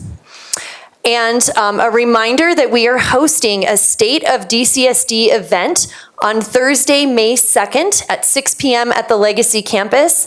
And everyone is invited in our community. If you have kids in our schools, if you don't have kids in our schools, absolutely everyone is invited. We will talk about the current state of our school district, including our celebrations, challenges, the future, our commitment to excellence, and we have an amazing panel of students from all of our high schools to talk about their experiences. In addition, we will be honoring the DCSD schools that received 2023 awards from the Colorado Department of Education. We are so, so proud of our award-winning schools and all of our schools. So please help us spread the word about this event. And again, it's on May 2nd, 6 p.m. at the Legacy campus, and everyone is welcome. Last Thursday, April 18th, we hosted our annual English Language Development Celebration. Families and educators gathered to celebrate DCSD's multilingual learners' languages, cultures, accomplishments, and futures. Over 800 people were in attendance.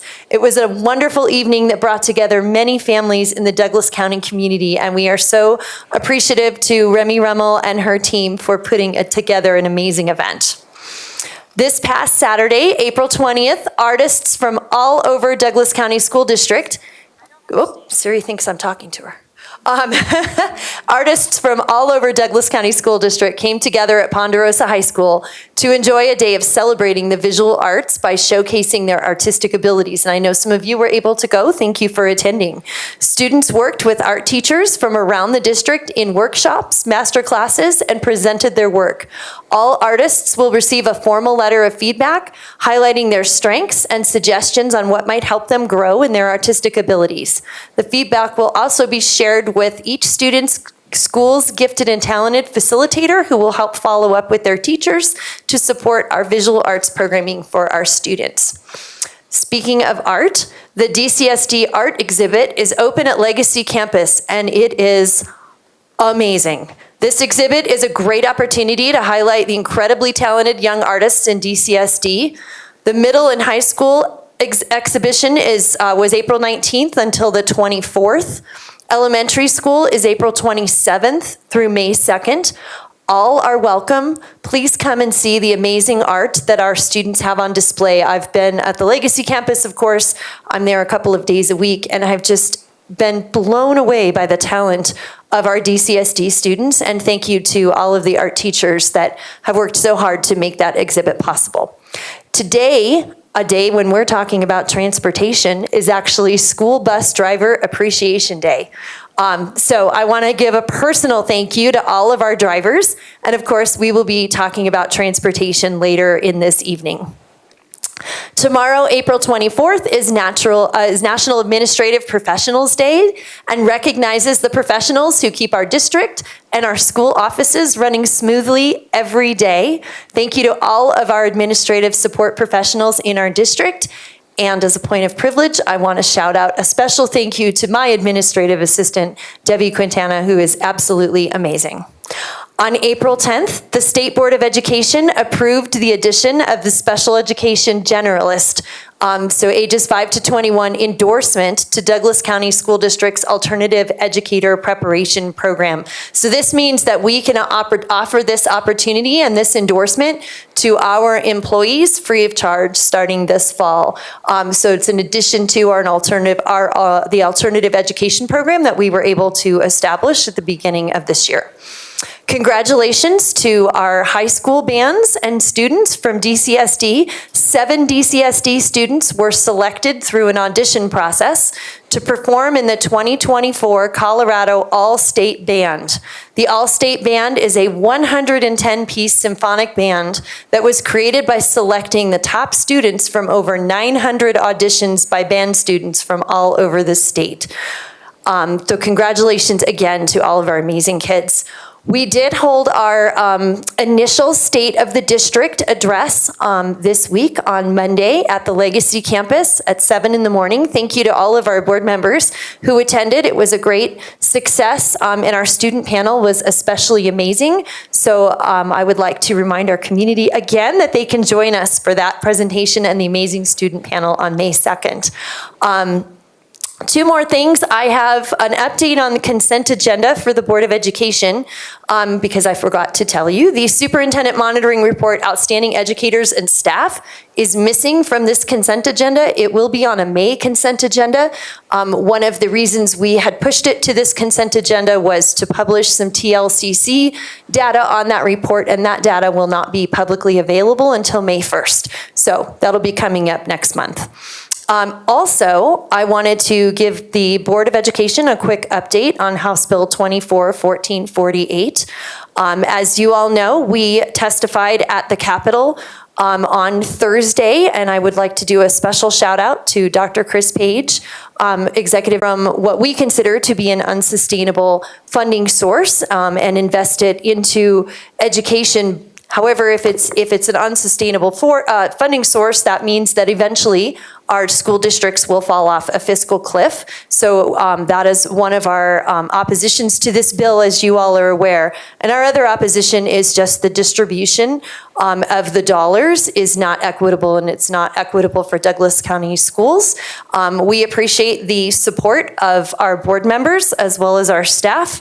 I especially want to thank all of you for the advocacy that you have been doing, and I want to thank our legislative delegation for the work that they have been doing in the Capitol.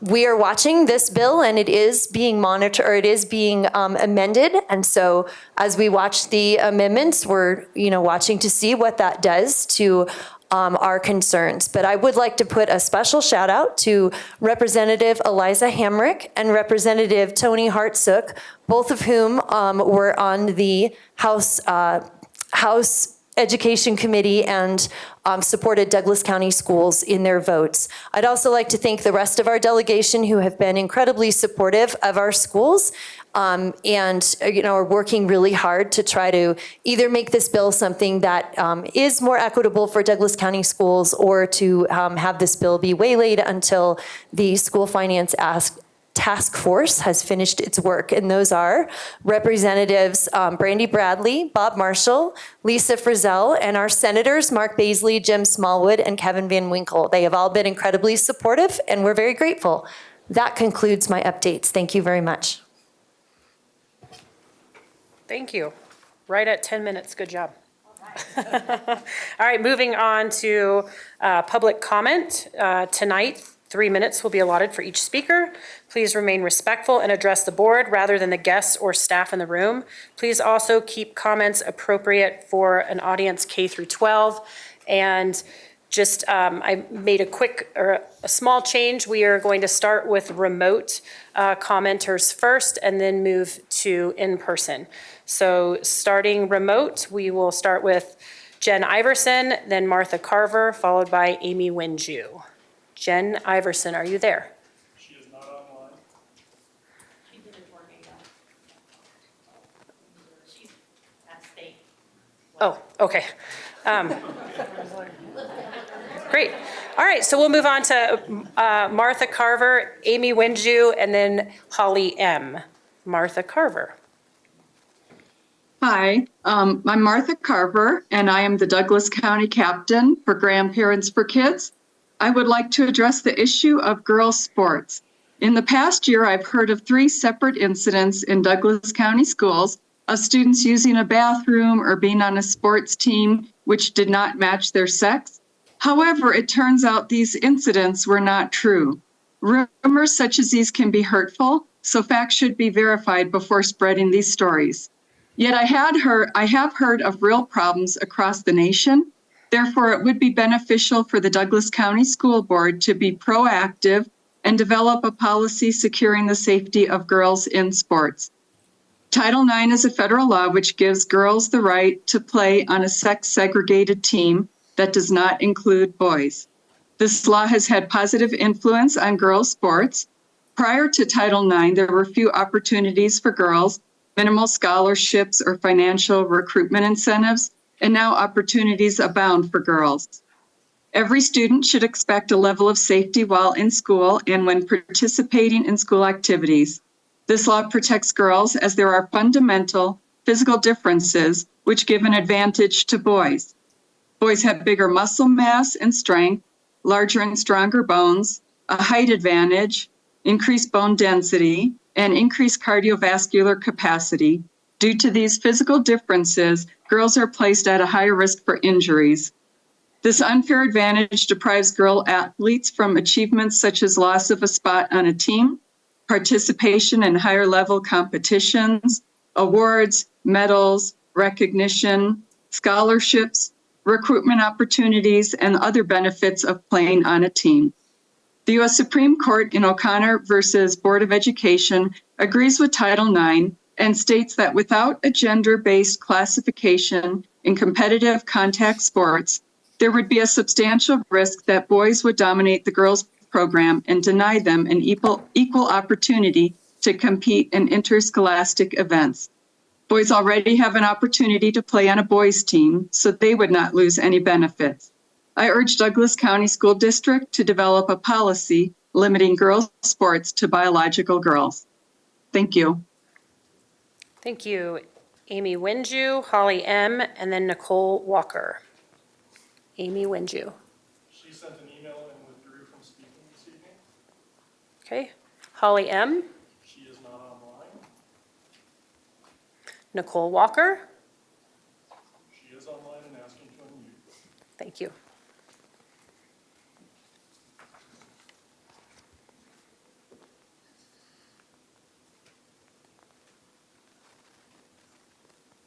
Hello, can you hear me?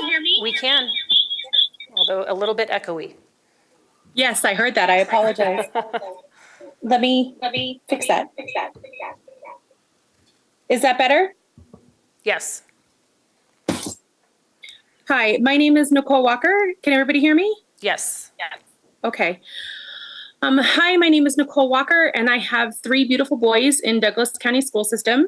I am very grateful to be in the Douglas County School System, and I would like to talk to you guys today about updating policies to ensure the events that have happened in Poudre Canyon and in Littleton Public Schools do not happen here. To those unaware, both of these school districts were rocked by paraprofessionals hired to care for special needs nonverbal kids and abused them on the bus. The videos are horrendous, and I suggest anybody in the power that has power to watch them so they know what they're dealing with. And I recommend parents don't watch them. They're tear-inducing to put it best. To keep it brief, we are talking about physical abuse to these innocent kids. There were broken bones, missing teeth, black eyes, countless other injuries. It doesn't even touch the long-lasting issues these kids will deal with because they are nonverbal and special needs, so they can't just go to therapy like a normal child. So I am urging Douglas County School District to review and update their policies to ensure this never happens to our kids.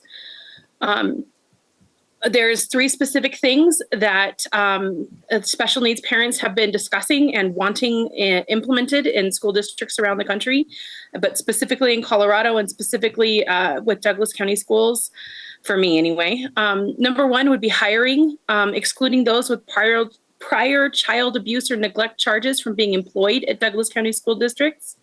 Number 2, mandatory video recording of all transportation of special needs students.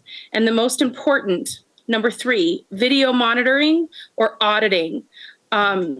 Regular monitoring as well as spot checks done in a timely manner not by the transportation department, as that would be a conflict of interest, could have prevented a lot of the abuses suffered at Littleton Public School District. Littleton School District was told by parents as well as the Joshua School that abuse was happening on the bus. Not only did they lie and say nothing was found on the video, but once it was confirmed, the Littleton Public School Superintendent lied to parents that their students weren't involved, only to be told later by police that video footage proved otherwise. The actions of Littleton Public School and their superintendent undermines all the trust we hold in our local school districts, all the school districts. So we really want Douglas County School District to help repair that damage that they did and take preventative measures. I thank you for your time, and I wish you the best. Thank you. All right, moving to in-person. We will start with Judy Brandberg, Kathy Leese, and then Quinn Kaiser Cochran. Judy Brandberg.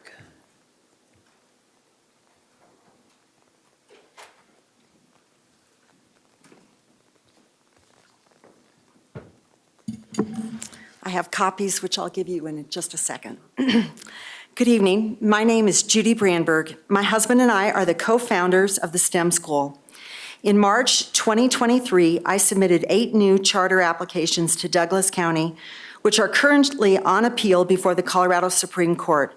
Our appeal exposes and uncovers that since 2014, Douglas County secretly executed crimes, antitrust violations, and employment discrimination to deny and thwart the creation of our 12 DCSD charter schools in 2014, 2017, 2018, 2019, and 2023. These crimes caused the STEM school and district unsafe learning environment and a severe safety breach, which resulted in the May 7th, 2019 STEM school shooting and tragic murder. Tonight, we ask that Douglas County not renew the STEM contract until the final judgment is issued after trial by jury, because these crimes, antitrust violations, and employment discrimination have caused an unsafe learning environment at the STEM school, at DCSD, and in Colorado. Students are not safe. Last week, we filed a preliminary injunction which prohibits Douglas County, Jeffco, the State Board of Education, Colorado Department of Education, and Sterling Ranch from approving any Colorado charter schools until a final judgment is issued after trial by jury. Tonight, we focus on antitrust violations committed when we submitted our Douglas County charters for the Sterling Ranch location. On May 11th, 2018, the Douglas County School Board secretly and fraudulently conspired with Sterling Ranch to solicit a manufactured nastygram, as they called it, cease and desist order from Sterling Ranch to illegally stop charter approval for our schools in Sterling Ranch. These deceptive, secret, and fraudulent trade practices and crimes are violations of federal and Colorado antitrust laws, which prohibit conspiracy and agreement among competitors to engage in anti-competitive activity to stop our schools in Douglas County and Sterling Ranch. In summer 2023, we executed a CORA which provided definitive evidence that Douglas County illegally conspired and colluded with the sheriff's office, who refused to investigate district crimes and covered up the largest, most corrupt public education scandal in U.S. history. Therefore, we have taken this case to the FBI.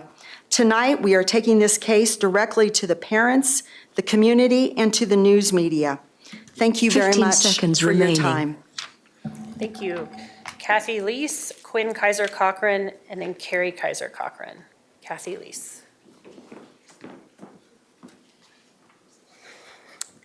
Hi, good evening. My name is Kathy Lees. I am the parent of a Thunder Ridge graduate and a soon-to-be graduate from Eagle Academy in June. I've taken the time to review the proposed changes for policy AC. While it does include many positive elements suggesting DCSD cares and will be responsive to people experiencing harassment, what saddens me is that these changes are not an acknowledgement in response to harassment in the district. Based on the presentation shared, these changes are only to be a response to legislative mandates. Despite numerous Title IX lawsuits against DCSD, once again, leadership has missed an opportunity to put proactive measures in place to ensure the well-being and safety of both students and staff. Far too often, I've heard from cabinet members the message, the district does not have issues with harassment, racism, bigotry, sexism at our school. My question is, how do you know? How would you know? There's no established mechanism for easy reporting of these issues by students, staff, or families. Many of us are frequently asked, what can I do with my kid being harassed? Staff members are inadequately trained to handle such situations. The existing policies and procedures seem to prioritize making these issues disappear rather than resolving them. The culture perpetuated by district leadership suggests that such matters should not be brought up, should be denied, or should be dismissed as being handled without addressing the root cause. These policy changes are an opportunity to make real change in the climate and culture that will serve our district, making it a safe place for all students to thrive. I urge leadership to go beyond the bare minimum and make real and lasting change. To wit, the speaker that we heard today speaks to the harassment that students, particularly trans students, face. A neighbor lost their trans student who was a soon-to-be graduate a year ago. This is a real problem. As long as you say it doesn't exist, children will still die. And I urge you to acknowledge it. And I stand with all trans children. Thank you. Quinn Kaiser Cochran, Carrie Kaiser Cochran, and then Kathleen Boyer.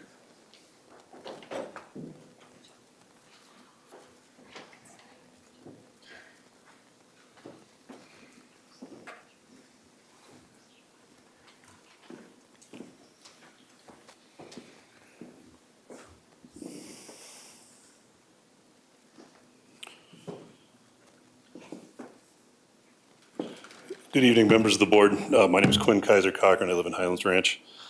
I appreciate this opportunity to read into the record an incident involving my child personally, but potentially affecting other students in Douglas County as well.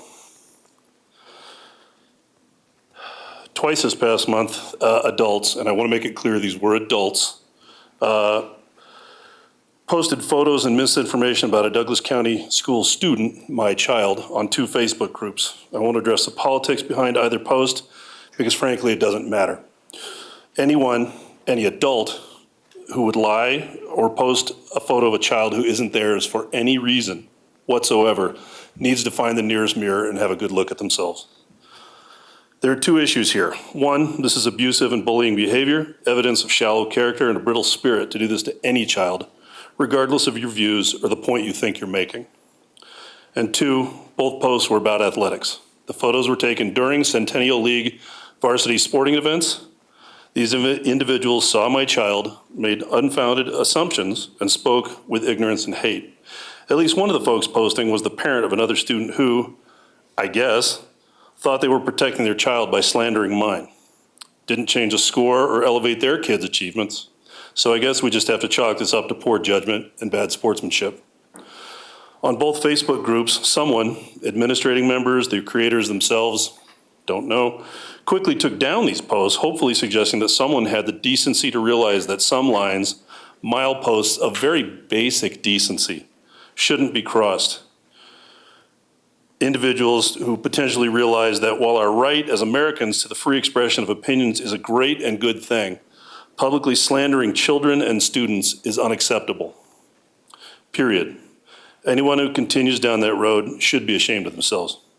I'm not asking the board to do anything here. I appreciate this opportunity to make you aware of these incidents, and I appreciate this board's efforts to make Douglas County Schools a place where all students can participate and excel. Thank you for your time. Thank you. Carrie Kaiser Cochran, Kathleen Boyer, Kelly Mayer.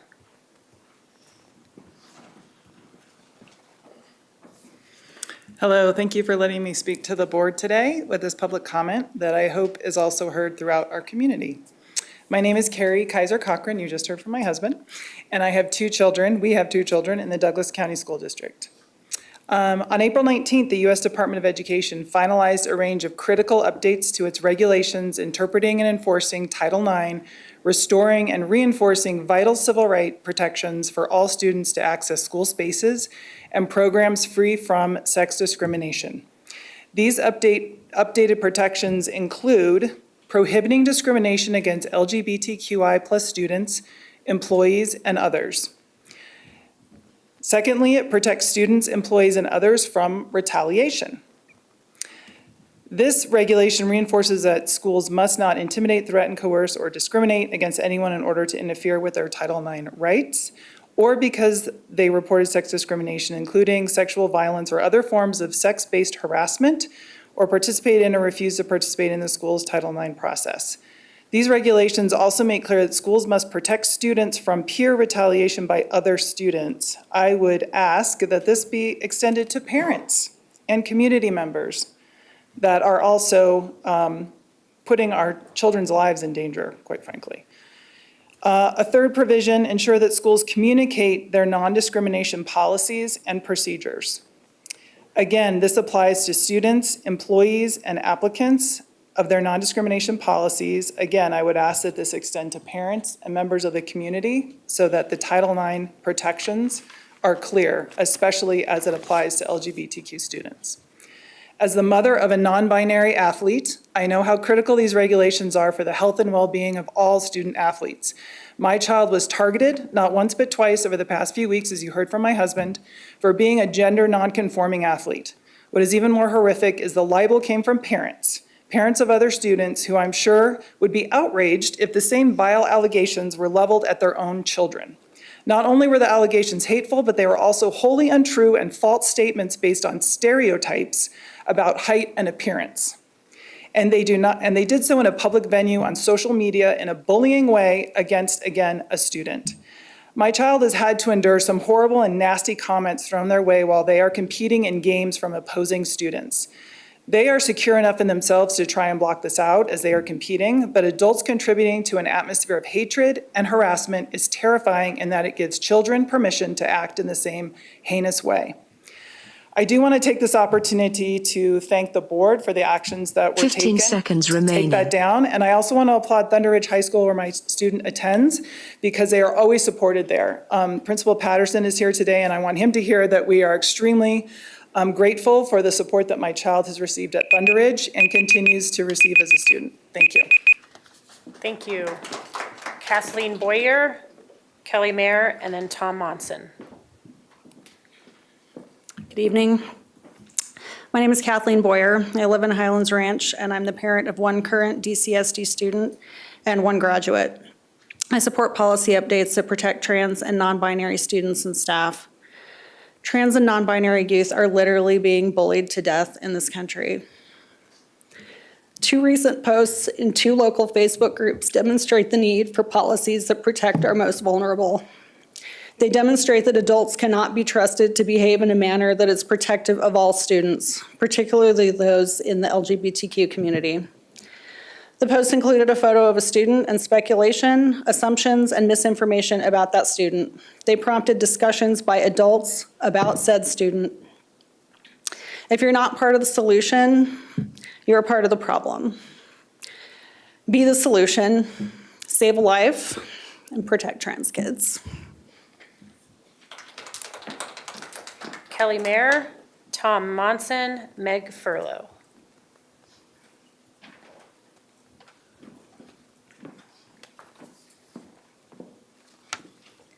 Good evening, members of the school board and Superintendent Kane. My name is Kelly Mayer. I am a longtime resident of Highlands Ranch and mom of many current and former DCSD students. I'm here to address the progress and challenges regarding our district's policy AC pertaining to non-discrimination and equal opportunity. I am happy to see these improvements. However, while strides have been made, it's vital to confront the uncomfortable truth. Some within our district personnel have knowingly or not dismissed the struggles of marginalized community members, effectively gaslighting them. Let's be clear, non-discrimination and equal opportunity are not just buzzwords, it's a mandate. It means actively dismantling systems of injustice, not just paying lip service. We can't pat ourselves on the back for a policy while ignoring the very real barriers for some students that face daily. Improving our policy AC requires action, not just rhetoric. It means amplifying marginalized voices, not silencing them. It means acknowledging and validating their experiences, not dismissing them. Moving forward, we must commit to genuine inclusion and accountability. That means actively listening to marginalized communities and holding ourselves and others accountable for creating an environment where every student feels valued and supported. In closing, I urge the school board to prioritize meaningful action in this pursuit. Let's not settle for surface-level changes. Let's enact policies that are transparent and truly uplift every student. Thank you. Thank you. Tom Monson, followed by Meg Furlow.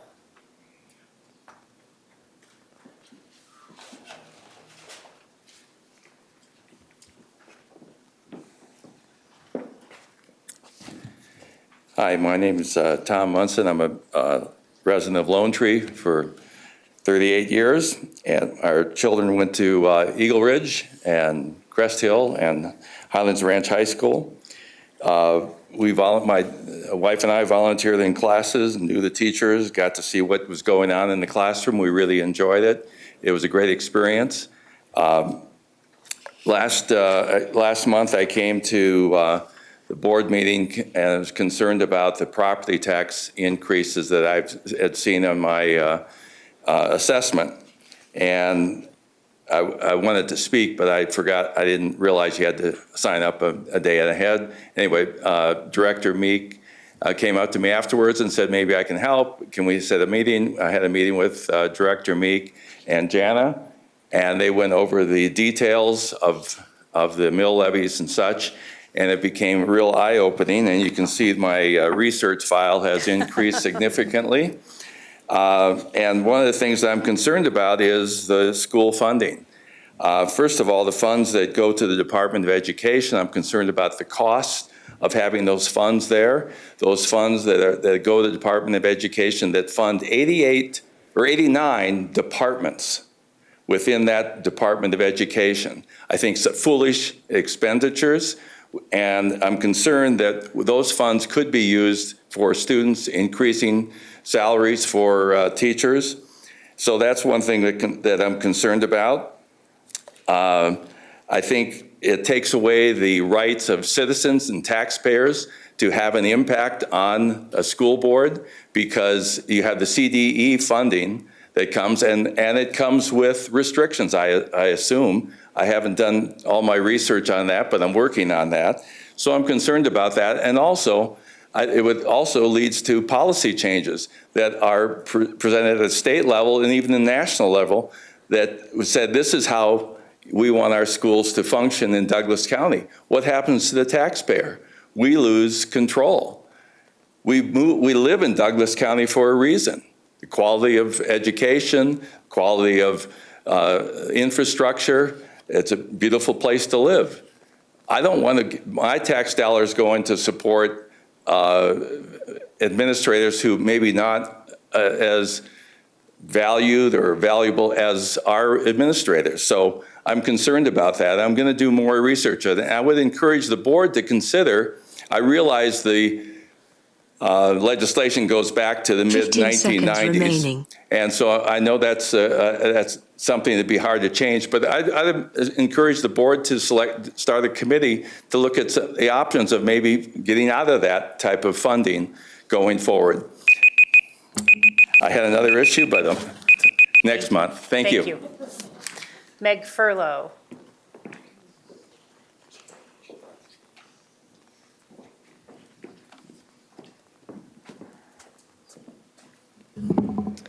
Good evening, directors. My name is Meg Furlow. I am a community member and a parent of a future DCSD student. I am here to give comment on the policy revisions you will be discussing this evening related to non-discrimination and non-harassment of students. I am glad DCSD is taking steps to align their policies with legislation and am requesting the district further address the culture in this district that has allowed numerous reports of discrimination and harassment to occur. How can students feel safe when extremist groups such as CPAN, FAIR, Gays Against Groomers, Grandparents for Kids, Able Shepherd have all made themselves comfortable in our county and in our school district? Our superintendent even accepting an award from a group who actively promotes anti-trans rhetoric. Let's use this opportunity to not only update district policy on discrimination and harassment, but to work towards a positive culture shift in our district.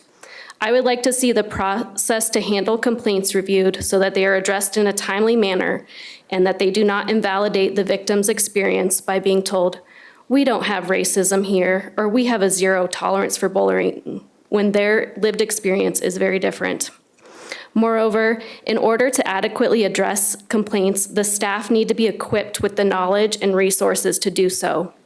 I hope the district takes this opportunity to not just check a box, but to provide adequate training on these issues. For transparency, the superintendent should also provide a monitoring report to the board on discrimination and harassment complaints received by the district. Finally, I would like to see the policy address discrimination and harassment from district parents. With parental rights come parental responsibilities. If we are not holding parents in the district accountable to the same rules as our students and staff members, how can we expect the culture to change? Thank you. Thank you.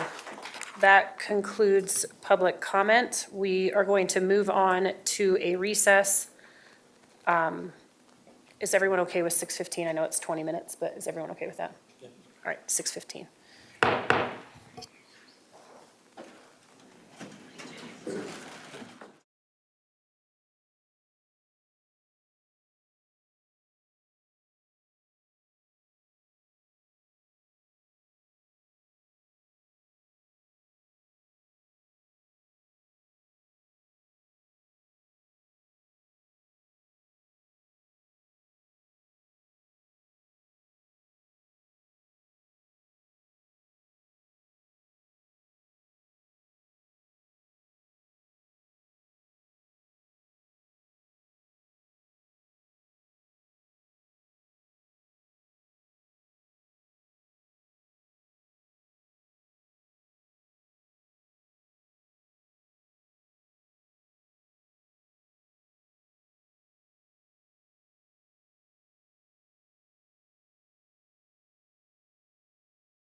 The meeting of the board is back in session. Moving on to item number 10, the adoption of consent agenda. Do I have a motion regarding consent agenda? I move to adopt items 10 through 24 and 26, as number 25 has been deleted, on the consent agenda. Second. Motion by Geiger, second by Weiniger. Geiger? Aye. Meek? Aye. Moore? Aye. Myers? Aye. Thompson? Aye. Williams? Aye. Weiniger? Aye. Passes 7-0. On to the adoption of joint motion minutes, approval of minutes. The recommendation is that the Board of Education approves the minutes from regular meetings held on March 12th and April 2nd, and also the meeting minutes from the special meeting held on March 26th. Do I have a motion to approve all of the meeting minutes listed? Motion to approve all meetings minutes. Second. Motion by Myers, second by Moore. Geiger? Aye. Meek? Aye. Moore? Aye. Myers? Aye. Thompson? Aye. Williams? Aye. Weiniger? Aye. Passes 7-0. We are now going to move on to item 28, the safety and security update. Just ask that all of our remaining, sorry, go ahead. Oh, thank you, President Williams. So because we are running a little early, our law enforcement partners are not all present. Great. So if the board is willing to indulge us, we would like to request doing the budget update and feedback session, and hopefully Ms. Doan is okay with that as well. Okay, we'd like to do that before the safety and security presentation so that we can give our law enforcement partners some time to get here. And if we need further time, perhaps we'll move transportation forward. Great, so we will Thank you. start with the budget update. Just a reminder to audience members that are remaining to please remain courteous, and if there is a necessity for a conversation, to please take it to the hallway to respect our presenters. Thank you.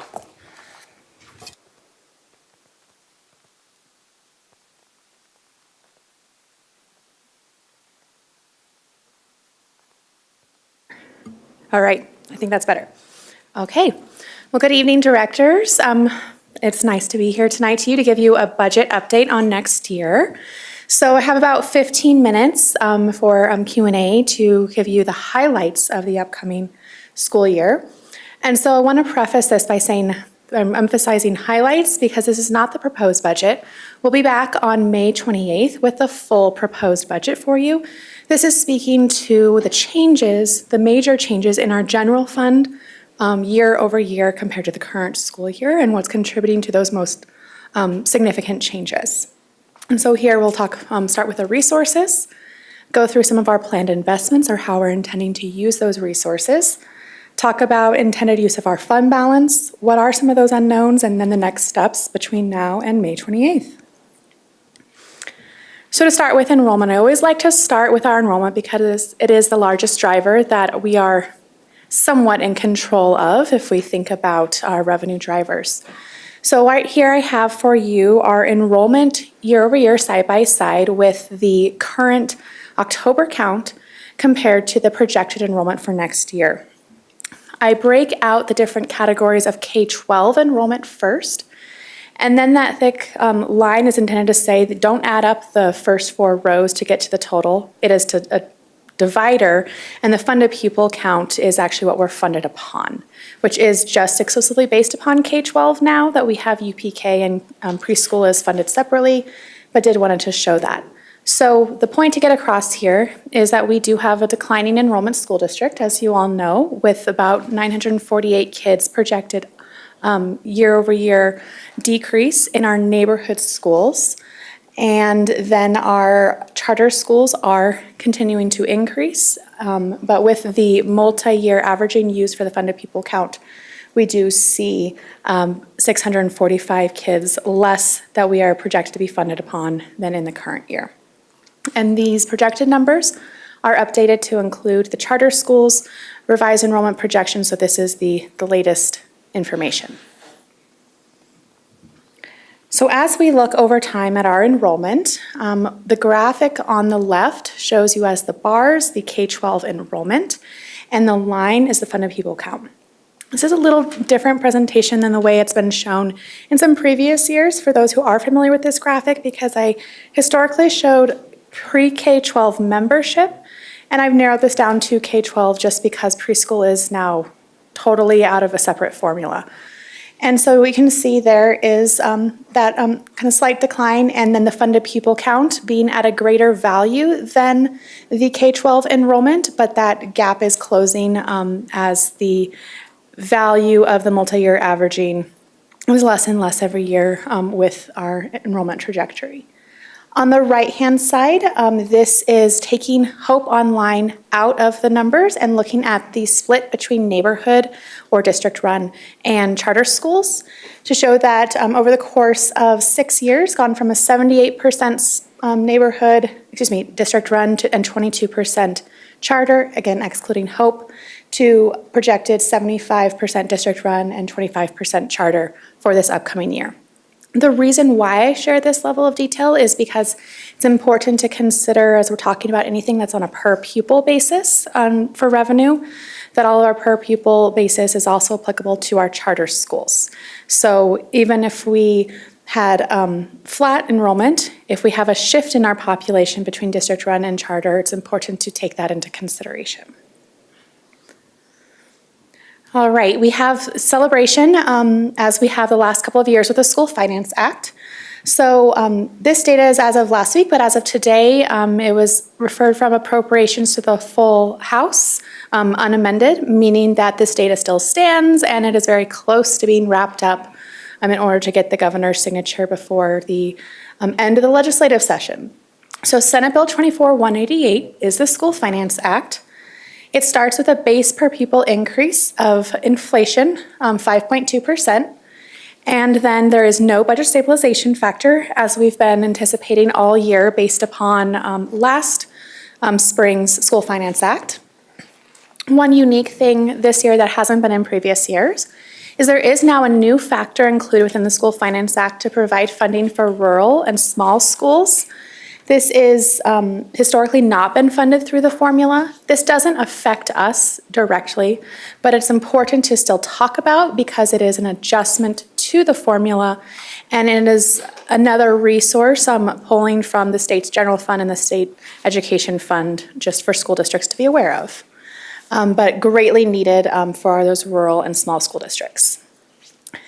Statewide, it assumes there's a 1.1% decline in funded pupils. The reason why I share statewide information is because that's an important assumption to say if the state has a fixed pot of money and they're assuming that we have declining enrollment, when it comes time to actually counting kids, if that differs, they will have to make a decision about what do they do with the per pupil dollars if they have a fixed pot of funds. Excuse me. So overall, our per pupil revenue compared to what you last saw in the budget as the revised budget is an increase of $782 per student, which brings us up to $10,927 per kid. But I also want to point out that if we were comparing it to the current point in time, which accounts for the state supplemental budget, then it's a $704 per pupil increase because during the legislative session, the state also provided increased funding for the current year. That was done after you last voted on the budget for the revision in January. So those are dollars that we have available to us now. And so that's if we're thinking actual year compared to next year, what we're expecting for revenue. So this slide takes that state supplemental into consideration to kind of future project what will be in the final revised budget, which actually won't be brought before you until June. So a couple months down the road. But essentially, you can see that $704 per kid increase, the 645 student decrease. End of the day, takeaway that I have for you all as a Board of Education is the green line of the district share in total program, looking at approximately $17 million that the district will retain based on these numbers in total program School Finance Act increase. There are some other revenue increases within the general fund that we'd like to highlight. The first is universal preschool. So as our community is aware, we will be adding increased 15-hour programs, so 15-hour per week instead of the 10-hour per week programs for our early childhood this upcoming year. So that means we qualify for the next level of funding because their students are funded based upon 10 hours, 15 hours, or 30 hours. So this will transition those programs and allow for the additional funding plus a slight rate increase provided by the College Department of Early Childhood Education for the Universal Preschool Program. We are also seeing revenue increases in concurrent enrollment and the Ascent program. This is largely due to the great work of our post-secondary readiness teams and so additional resources to benefit our high school students. And then finally, our special education funding does grow annually. It's a part of the state's long bill. So we're anticipating that that will increase by inflation, although the College Department of Education hasn't come out and released those exact rates yet, at least not of us last week. But that's additional funding to help offset some of our special education costs, which are still largely subsidized by the school districts themselves. So putting that all into kind of summarize our changes in resources for the upcoming year. Present this to you annually, but if you're not familiar with it, I'd like to call out what is a one-time resource versus an ongoing resource so that we can try and align our expenditures by the same categories to say we don't use our savings to pay for things that are multi-year ongoing commitments. And then if we have ongoing new resources, that's a great thing to align to multi-year commitments like pay increases. So we have a combination of things available from the current year that will carry over unspent, be available next year, and then the ongoing resources. The only ones that I want to call out specifically right now, but I am open to questions at the end, are the per pupil revenue increase from 2023-2024 adopted of an increase of $35.3 million, and then the line right below that, which says district-run funded pupil count decrease from 2023-2024 adopted with a decrease of $14.3 million. The reason why I break those out, when in reality we're talking about one school finance act, one rate of funding, is because we need to look to see that what is our increase in the per pupil amount should our number of kids be flat, and then should the rate be flat, what is the cost of being a declining enrollment school district? Because what you can't do is can't just say our current number of kids this year, multiply that by next year's rate, and that's the new funding, because we have to consider the fact that next year projected will be less kids than this year current. And so that's why we break those two categories out. But overall, the combination of the two funding sources, we're looking at approximately $31 million of increased resources for this upcoming school year. So transitioning into the expenses, I want to set the stage and level set first on the current year before going into some of the investments for this upcoming year. So if we're talking about the current year, you've seen this graphic before, and it's basically the breakdown of the combined general fund across kind of our major categories. What I want to point out and emphasize is 72% of our combined general fund is directly within the budget management of our schools. This is our site-based budget. It makes up the vast majority of our district budget for the general fund. So these are instructional dollars, support dollars that are still at the hands of our school principals, right there supporting students. The rest is that district managed student programming, transportation, facility operations, and then system-wide supports. And the resources that we're investing as to increases will keep these categories largely aligned with the distributions that we have now between schools and departments. So I'm going to say that as we are talking about the investments, it is more of just increasing the overall size of the pie and providing some direct increases in specific areas, but we're not making major shifts between resources set aside for schools or district managed student programming or these other categories. The single largest cost of our school district is compensation. You all have seen the pay increase information many times now, so we can celebrate that that was determined and presented back in February. The additional bullet point, the last one about our health premiums. So the district is absorbing the costs of the medical and dental premium increases, which is a great celebration that we cannot do this for our employees without passing along the increased costs of covering their medical and dental plans. Our site-based budgets, these are our schools. So this is the heart of our budget, lives within our site-based budget. Again, that's approximately 72% of the combined general fund. So we needed to increase the base per pupil per student. So that is how much is the starting point provided to all students in order to keep up with basically the cost of doing business. And the largest cost of doing business is our cost of our personnel. So based upon what was needed in order to make sure that schools were held harmless for the cost of their staff increasing, we differentiated those rates of a 14% increase to elementary, a 15% increase to middle, and a 13% increase to high. That basically means that it takes 14% increase to that base per pupil for an elementary school to be able to budget for the exact same staff. We also made some additional targeted investments into specific student populations within our site-based budget formula. So we modified our special programming allocation, which provides schools with increased site-level discretion over those resources and how they're spent, which best aligns with the intended use of those dollars anyway, and just kind of remove some of the more budgetary restrictions that were never really instructional restrictions. We invested additional resources into our smallest schools to ensure that these smallest schools are able to maintain their current programming and instructional staff. And so that is through our small school factor, and so just increase the overall set aside provided to that allocation.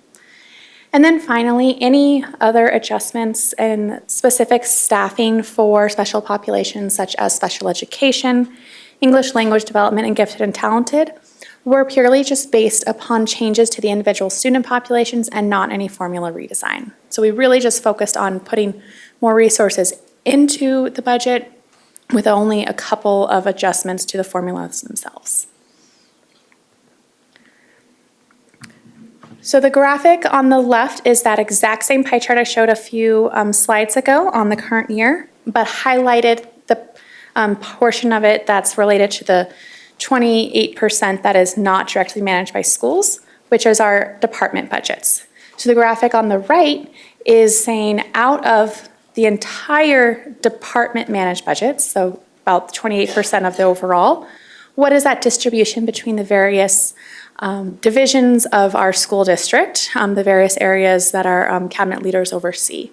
And so you can see the labels at the bottom, but I wanted to point out is that the largest category is student support services. That is approximately 32% of that overall department budget falls into student support services. And then that second largest category is operations. That is inclusive of transportation. It makes up another about 28%. So over 50% fall within those two categories, which are very largely related to student supports and district managed student programming.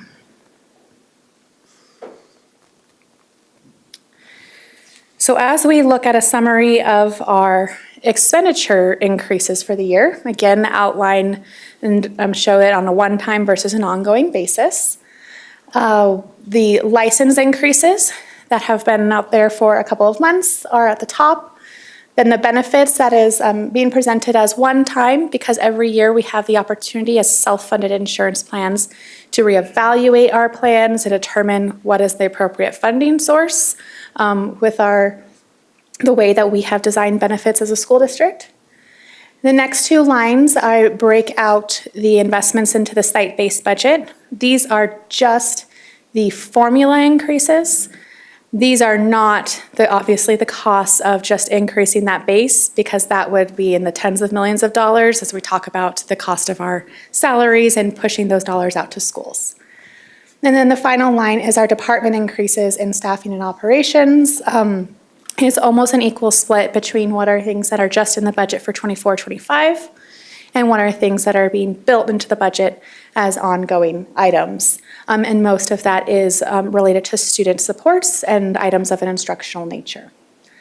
So as you add that up for that total line, you can see that the roughly 11 million of one-time and roughly 27 million of ongoing is 38 million, which exceeds the increase in revenue. So we are aware of that as a school district, that we are planning to propose a budget that presents a drawdown or use of fund balance of approximately $7 million. This is intentional, though, for the reasons presented here. So we have a very healthy historical fund balance and strong overall financial position as a school district, that we have the ability to strategically draw down this fund balance in order to invest in our students, our schools, and our staff for this upcoming year. So this presents here 5 years of history of our overall resources, what is restricted, whether it's by state law, board policy, management, what is free and clear as unassigned reserves, and then what percentage of that of the total appropriation. The appropriation represents the authority to spend. So it's what you vote on when you vote on the budget 3 times a year. And so you can see that despite that we are intending to draw down fund balance, we are still anticipating having a very healthy unassigned fund balance as a percent of our total appropriation, and also a very healthy unassigned fund balance as a percent of our total fund balance that we will have within the year. And you'll get updated numbers in May for both the current year, because we'll be bringing third quarter to you the same day that we bring the proposed budget to you at the end of May. So what are some of our unknowns, knowing that we're still a couple of months away from actually bringing forward a budget for you to vote upon? The first one is our enrollment. The upside would be if the declining enrollment is less significant than budgeted.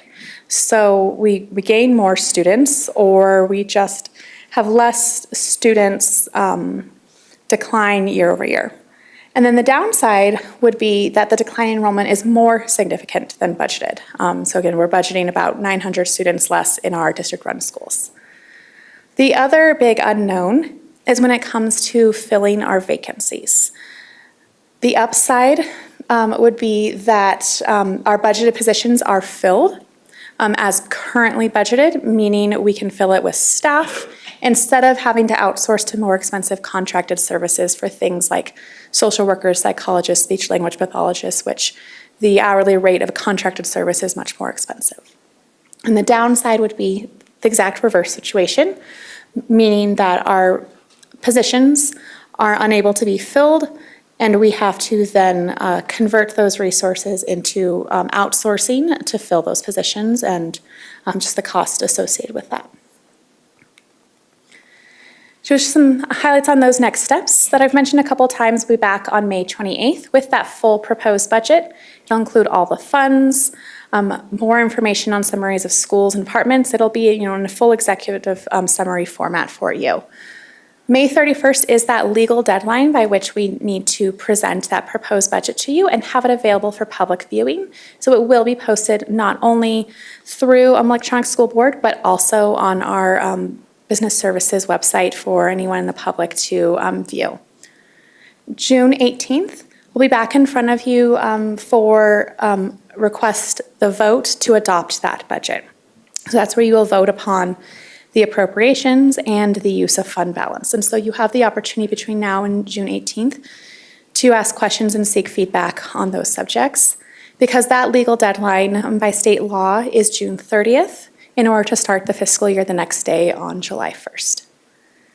So that concludes this presentation on the budget update, and now happy to take any questions. Thank you so much. Questions? Director Geiger. Still learning this stuff. Who does our enrollment projections, and how accurate have they been in the past? The enrollment projections are initially done by outsourced demographer hired by the planning department, and as a district overall, they are fairly accurate, but at the localized level to to a specific school, and more particularly a specific grade, there may be some less accurate numbers. However, after that initial enrollment projection process, all of our school principals, neighborhood and charter, have the opportunity to request a revision to that enrollment number. They work through their executive director of schools. Those numbers are signed off on, and then the numbers that the principals have requested, if they request a modification that they have substantiated with reasoning, will be the ones that are used in the budget. I guess what I'm trying to figure out is how substantial is the risk of a cliff, of a substantial drop-off in the number of students between now and October count? Have we generally been able to predict that? Superintendent Kane. Yep. Yeah, sure. That's a really good question. We're actually pretty conservative, so we don't tend to have it go in a declining direction. With the current growth we're experiencing in our county, we are seeing students be added. And then the last thing I would say is that the Lehman Charter School replication is not enrolled to what their expectations were. So we will likely see some additional students in our neighborhood schools along that way. So my own estimation of the risk is very little. Okay, good. That's and the other thing is, what's a small school? Do we decide that based on percentage of overall enrollment? Is it based on an absolute number? How do we determine that? And how many small schools do we have?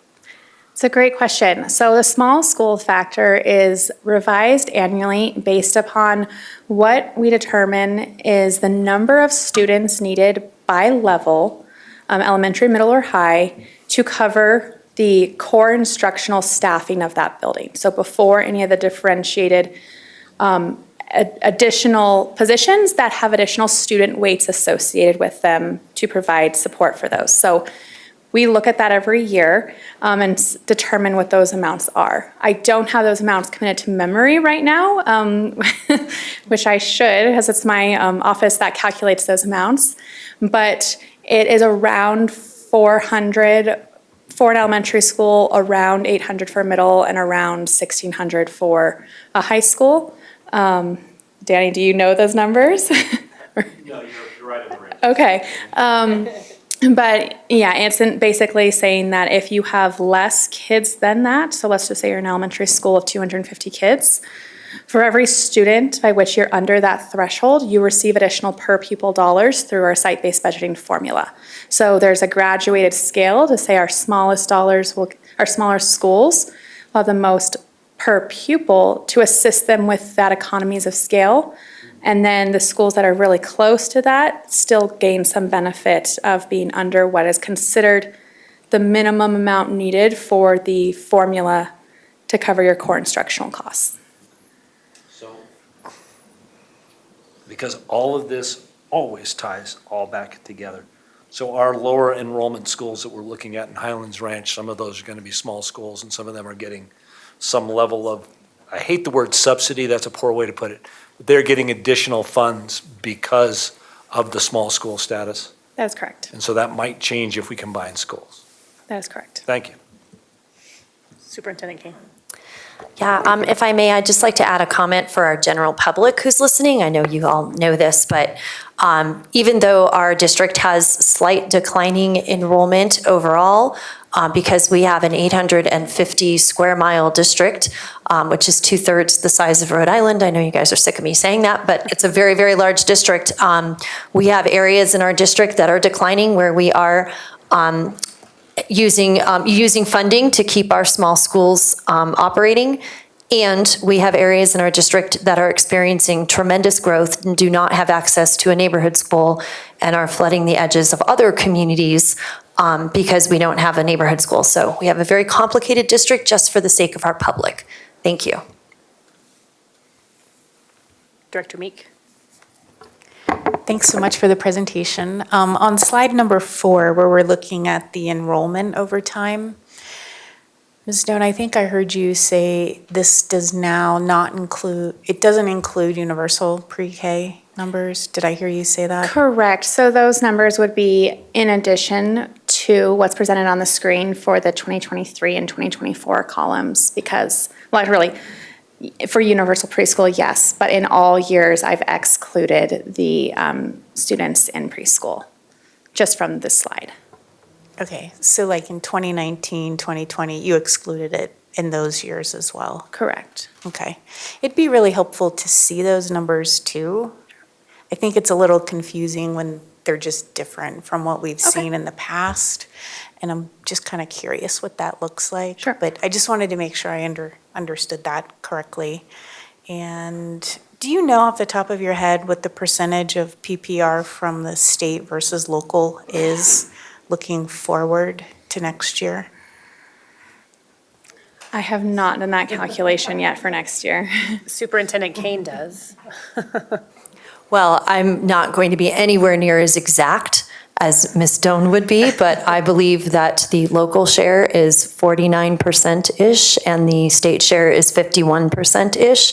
And that is a shift from last year, what was closer to 39% and 61%. So it's shifted by about 10%. So more of our funding is coming from local share than was last year, but it is still under 50%. And 50% of our funding is coming from that state share, so state income taxes. And I do think I saw a property tax relief bill just dropped, which would change things as well, correct? So that would, if there were property tax relief, that would mean the state share would have to go back up if the state had the funds to do that, which is a big if. May I, President Williams? Sure. Director Meek, I'm really glad you brought that up. Yes, that is very true. So if the property tax relief were to pass, then local shares would go down because our property taxes would go down. The state would have to supplement our district and every district with more funding, which they would have to take from the, I'm just going to play this all the way through. They'd have to take from the state education fund, which is the source of funding for House Bill 241448. And one of the reasons that we are so concerned about that bill right now versus a year from now when we know more about how property taxes will settle. Thank you for bringing that up. Yeah, I just kind of wanted to highlight how complicated the whole environment is. And I appreciate all the planning that is going into things, knowing that things can change, at any moment. I know the bill you just mentioned also has a backpack funding study attached to it. And if you look at slide 11 and 12, slide 11, I kind of look at it, this is our version of dollars following the students to schools, right, to address those needs. And if you don't mind going to 12, I just want to see, yeah. And so you're breaking this out, showing what the district is supporting on top of that. And so I just wonder, the backpack funding study, if backpack funding happened, then we would allocate money differently to charter schools as well, correct? It wouldn't just be a pass-through. I'm just trying to understand how all of that would work. Do you want me to start or? Okay. My understanding is with things like special education, that funding would need to change if there were pieces built directly into the School Finance Act itself in addition to the state categorical funding for special education, that we would certainly have to change our funding for our charter schools. But we actually, as a school district, already within the allowances of state law, do differentiate our charter schools slightly by having their adjusted per pupil based upon their actual free and reduced lunch count and looking at their at-risk instead of just the district's overall at-risk when we pass through funding to them. But yes, there would need to be changes. Superintendent Kane? Yeah, I would add that specific to House Bill 241448, the way the bill is written right now, the pass-through to charters would actually just have to follow state law, which is the pass-through of per pupil revenue. There was an amendment introduced during the House Education hearing by Representative Story from Jefferson County to pass through the charter to the charter schools at the same formulation that it is passed through, that is passed to districts, and that amendment did not successfully make it out of the House Education Committee. So, but I think your theory is correct, but right now that's not how the bill is written. Director Weiniger. So the FOC did receive a slimmed down presentation of this, and just because Colleen wanted to make sure if they had any big input on big changes to the budget, and they didn't. They were more concerned about longer term, such as the bill about changing the school finance, and just also on our capital needs. So if you don't mind going to slide 14. And also to say they're going to get another presentation on their next meeting, and they'll issue a formal memo on the actual budget that they do every year. But on 14, I had a question on the change in the unassigned from last year to what will be this year. It looks like it decreased 13 million, and I know in the past we were projecting that due to the compensation table we had and not assuming 5A would pass, but since 5A did pass, what is the big reason for the decrease? You're talking about this slide? Yes. Okay. The decrease in the unassigned reserves is due to the $20 million commitment that the Board of Education made to fund our most urgent capital needs. Yeah. So that's been pulled out of fund balance. And did you budget for urgent capital needs in the budget for next year? So we budgeted all 20 million up front, and are projecting a small portion of that to be spent by June 30th and budgeting again the remaining balance in next year. Okay. Yeah, I just was thinking more on this, just how much money we are drawing down and spending on capital needs because we don't have a bond and we're having to Band-Aid so much.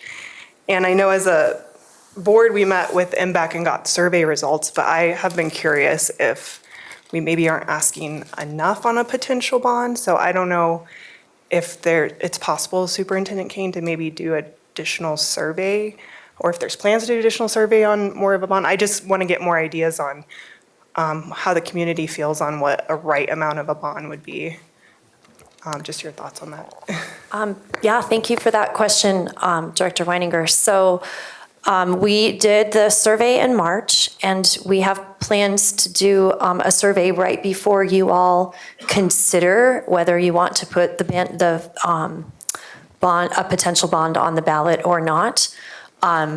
Could we do a survey in the middle? We certainly can. I think that we know how much money is flying out the door every year because we are unable to pass a bond that we're spending on maintenance of very old equipment, et cetera, which I think is probably the point you were making a minute ago.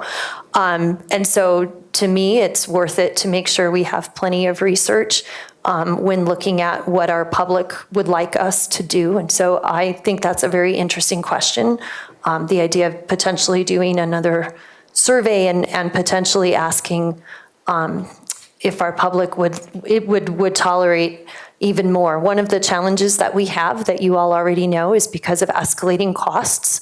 What was $484 last year, we cannot purchase for $490, not even close. So actually we'd have to give up one of the 3 neighborhood schools from the $490 ask. So I too would be very curious how our community would respond to a slightly higher amount. And the last thing I would say to that question is if you guys remember the slide that shows when we passed bonds every 3 years and we held our mill rate pretty steady, and then when we stopped passing bonds, the mill rate ratcheted from 15 mills all the way down to 5 mills, which is where it is today. Should we ask for an amount that is more than $490, it would be a mill increase for our public. So we would definitely need to know in polling what that looks like. But I will say that if that were to happen, just say a 1.5 mil increase, just pulling that out of nowhere, that would be $80 per year per 100,000, or per year for $1 million house based on today's assessed values. If we were to do something like that, that would set us up for future capital investments while staying within the existing mill rate. So basically, it would set us up for future bonds that would not be a tax increase. Whereas if we did a no tax increase bond this time, which is what we pulled the $490, it would mean the next time that we need to invest, which is every few years, in our capital infrastructure, that would be a tax increase. So it's kind of one of those, do you do that part now and do a tax-free one later, or is it the other way around? So I actually think that's a really interesting question. I'm very interested in what the board would respond to that. Thank you. Yeah, just a thought so that we can actually get ahead and not have to keep drawing down when we don't intend to actually draw down. But yeah, if other people have thoughts on that. Director Moore? Thank you very much for the presentation. Just looking at the fund balance, and I'll just call it reserves for simplification, but it looks like on average, we carry about 9 to 10% in reserves. What is, and you know, to the average person, that's going to seem like a real lot of money, because it is. But what's the standard for a school district, or is there a standard, or what is the practice for how much you carry in reserves? So I want to clarify first that that line, that is the unassigned reserves. The actual reserve is a higher percentage because we have our restricted, committed, and assigned ones. Okay. The state law requires 3% for TABOR. Many school districts set aside their own additional committed reserve on top of that. Ours is another 3%, which is a board committed reserve. That's fairly standard practice. I'd say many similarly sized school districts have anywhere between another 2 to 5. Everyone has various restricted reserves, mostly grant related. That does make up a smaller portion of the overall. But then beyond that, CDE does not come out with guidance. We've actually had many conversations about it, even some professional development training about what is the magic number of fund balance to have, and there isn't a magic number because it depends upon your own specific school district environment and whether you are intending to make investments to draw down strategically, whether you need to build up, how close you run your budget, whether you have minimal variance like we do, or you run your budget with a larger cushion. So that all really is based upon the preferences of the Board of Education and management at the direction of the superintendent. Okay. And I believe that superintendent wanted to add to that. Just again, for our public's sake, when you look at the total general fund projected fund balance range, and the low range is 147 million, that sounds like so much, but we have 8,600 employees across our 90 schools in our district, and our monthly payroll cost, I'm estimating, this is an estimate, is somewhere around $36 million a month in payroll. So that maybe will help people put $147 million in some kind of perspective. I appreciate that. That's kind of what I was looking to kind of be able to understand, that it's a relatively small time frame that we have funds to be able to operate with if we had a problem. It's really not a year's worth of expenses, and it's not excessive. It's really a small, just a few months that we could operate. Correct. Without. Yeah, I mean, if you take that, 12 months worth of expenses, this is about 1/12, 1 month's worth of expenses. Thank you guys very much. Appreciate it. Director Meek. Sure, I appreciated Director Weiniger's, question around additional polling and everything. I think that's interesting for us to think about as we see the presentation next month. My initial reaction was, we can't ask for a tax increase. But sitting here and just thinking about it, I do think regardless, I think it's really helpful to have a couple of options to look at that show a multi-year plan, where we're able to show our community, what are we able to do with this option? What are we able to do with the second option? And then what happens with a third option if nothing passes, if we go out? And I think our community is very astute and would appreciate, just seeing what that looks like over a multi-year time frame. And so I just wanted to react to that. Great. Anyone else? Thank you. All right, thank you. All right, we are going back to item 28 to do the safety and security update. 15-minute presentation and a 10-minute Q&A.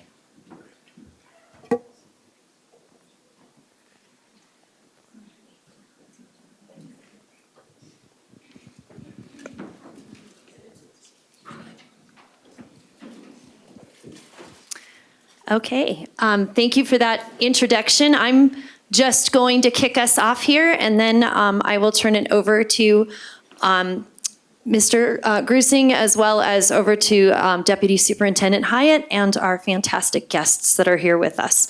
So as you know, one of our priorities is safe, positive culture and climate, and that is one of the reasons that we put $6 million on the mill levy override request for safety and security. So that mill levy override request included the addition of school resource officers in partnership with law enforcement across our district, campus security specialists in our district elementary schools. Our district elementary schools haven't typically had campus security specialists. They've been in our middle and high schools. So it included that addition, as well as some additional safety equipment, safety and security equipment allowance. And truly, just going back to safe and positive culture and climate for a moment, we are just, I know I say this all the time, and truly we are just so grateful for the partnership that we have with law enforcement and our safety and security team. We work together as a unit to keep our schools physically safe for all of our kids, and we also work on proactive safety as well. And so going back to 5A, we just want to talk to you and our community a little bit about how this $6 million is being spent exactly as it was promised. And so so we got to work right away. During the second semester of the school year, over half of our neighborhood elementary schools were able to hire their campus security specialists. I know in all of the elementary schools that I've been able to go to over the last couple of months, I've gotten to meet lots of our new campus security specialists.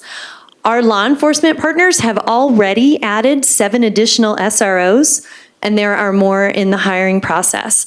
And we've added a security manager and patrol officer to align with our regional support structure to make sure that we've got the structure to manage and supervise all of those campus security specialists and our school safety infrastructure. So we do want to tell you that we have our amazing law enforcement partners with us here for this presentation, and I would love to have them come up and introduce themselves because all of you, come on up. Yeah, we have lots and lots of them from all 4 of our partners, Douglas County Sheriff's Office, as well as Castle Rock PD, Parker PD, and Lone Tree PD. And I am just going to hand you gentlemen the microphone one at a time to introduce yourselves to our Board of Education. Thank you very much for being here. Yeah, thank you for the invite. Chief Serapis can't be here, but I'm Commander Degenhart with Parker Police Department, and SROs are under my command, so thanks again. Yeah, Commander Mark Galvan, Castle Rock Police Department. SROs are under my division, and we thank you all for your mutual support. And our priority is public safety and school safety, and we're excited to continue this partnership the way we're going. Hello, everybody. Phil Domenico, I'm a captain with the Sheriff's Office out of our Highlands Ranch Division, and the SROs also report to me. And we're very excited. We've been working real hard on those SROs, but it's coming together, and we couldn't be happier with the progress that we're making with that. So thank you. Hi, Robert Rotherham, a lieutenant over at Douglas County Sheriff's Office, over the school resource officers, the day-to-day operation. Good evening, Jack Cawley. I'm Chief of Police here in Castle Rock, and I just want to say thank you for your support. We have a great collaboration, a strong partnership with our schools, and having the opportunity to go across the country and talk to other chiefs of police. I think what we have here is very special, and it's because of everybody working together. So thank you so much. And I'm Michael McIntosh. I'm a bureau chief for the Sheriff's Office. I'm over law enforcement operations, so the SROs come under law enforcement operations. Dave Walsher, Undersheriff for the Douglas County Sheriff's Office. Sheriff Weekly couldn't be here tonight, and I run the day-to-day operations of the Sheriff's Office. And I'll just tell you, and I've been in this business a long time, we are so fortunate in Douglas County to have the commitment to keeping our schools safe. When other places don't like cops in schools, I love cops in schools. And it's tremendous, the partnership we have. So we truly appreciate that, and the sheriff truly appreciates that. And you know, it's great that we're standing up here, but here's somebody that really does the work. Hello, Deputy Corey Chance. I'm the newest SRO with you all, so. Sorry, I'm stealing the mic from you. I'm Kosha Hayden, Deputy Sheriff, Public Information Officer. Thank you. Sorry, I just had to do it. We'll give it over. And so before I turn this presentation over, I just want to personally thank all of you again. Truly, Douglas County is a very special place because of the partnership that all of us have. We love our school resource officers in our schools, and our kids love our school resource officers in our schools. They have great relationships. Every time I go into one of our schools and I see one of our school resource officers interacting with our kids and just being an incredible role model for our kids, it's really amazing. And I especially want to shout out our therapy dogs, or our police dogs from Castle Rock, because officers Rocket and Buttercup, and I'm missing one or two, are significant members of our family as well. So we are just really, really grateful to all of you for your partnership for our kids. And now we have a bomb dog too. So that's a pretty we're excited important feature as well. So we also want to thank our county commissioners as well, because they helped to support our efforts to increase our SROs in our schools with the Douglas County Sheriff's Office. And so we are very grateful for their ongoing support of the work that we're doing. And I just want to say, you know, in thinking about the time frame of 5A and where we are now, it's been 5 months. And we have been able to really execute on so many things related to safety and security because of our voter support. And that partnership involves a lot of collaboration, a lot of communication that happens on a daily and an ongoing basis with this incredible team and many others who are not here. So I just want to highlight that for the Board of Education, because it's no easy feat to hire elementary campus security specialists in our school or additional SROs. There's a lot of effort that happens to make those things happen. And where we are now with that is pretty incredible in just 5 months. So it's, again, a kudos to this outstanding team. And we are very blessed and fortunate to work in partnership with all of you. So thank you so much for being here this evening with us. Appreciate that. So with that, we have more, so we're at more. But they of course have other things I'm sure that they are tending to as we speak. So with that, I do want to hand it over to Mr. Grusing to share a little bit of information about just what the status is of our school resource officers in our schools, as well as our elementary campus security specialists, what that's all about, and then we'll highlight a few schools who are here to share how that looks in their schools thus far this year. Thank you. There's a lot of words up there, but I'll be very brief. Each middle and high school, they have an SRO already, and each one of these jurisdictions is taking it very seriously on where they put their SROs with this mill levy funding.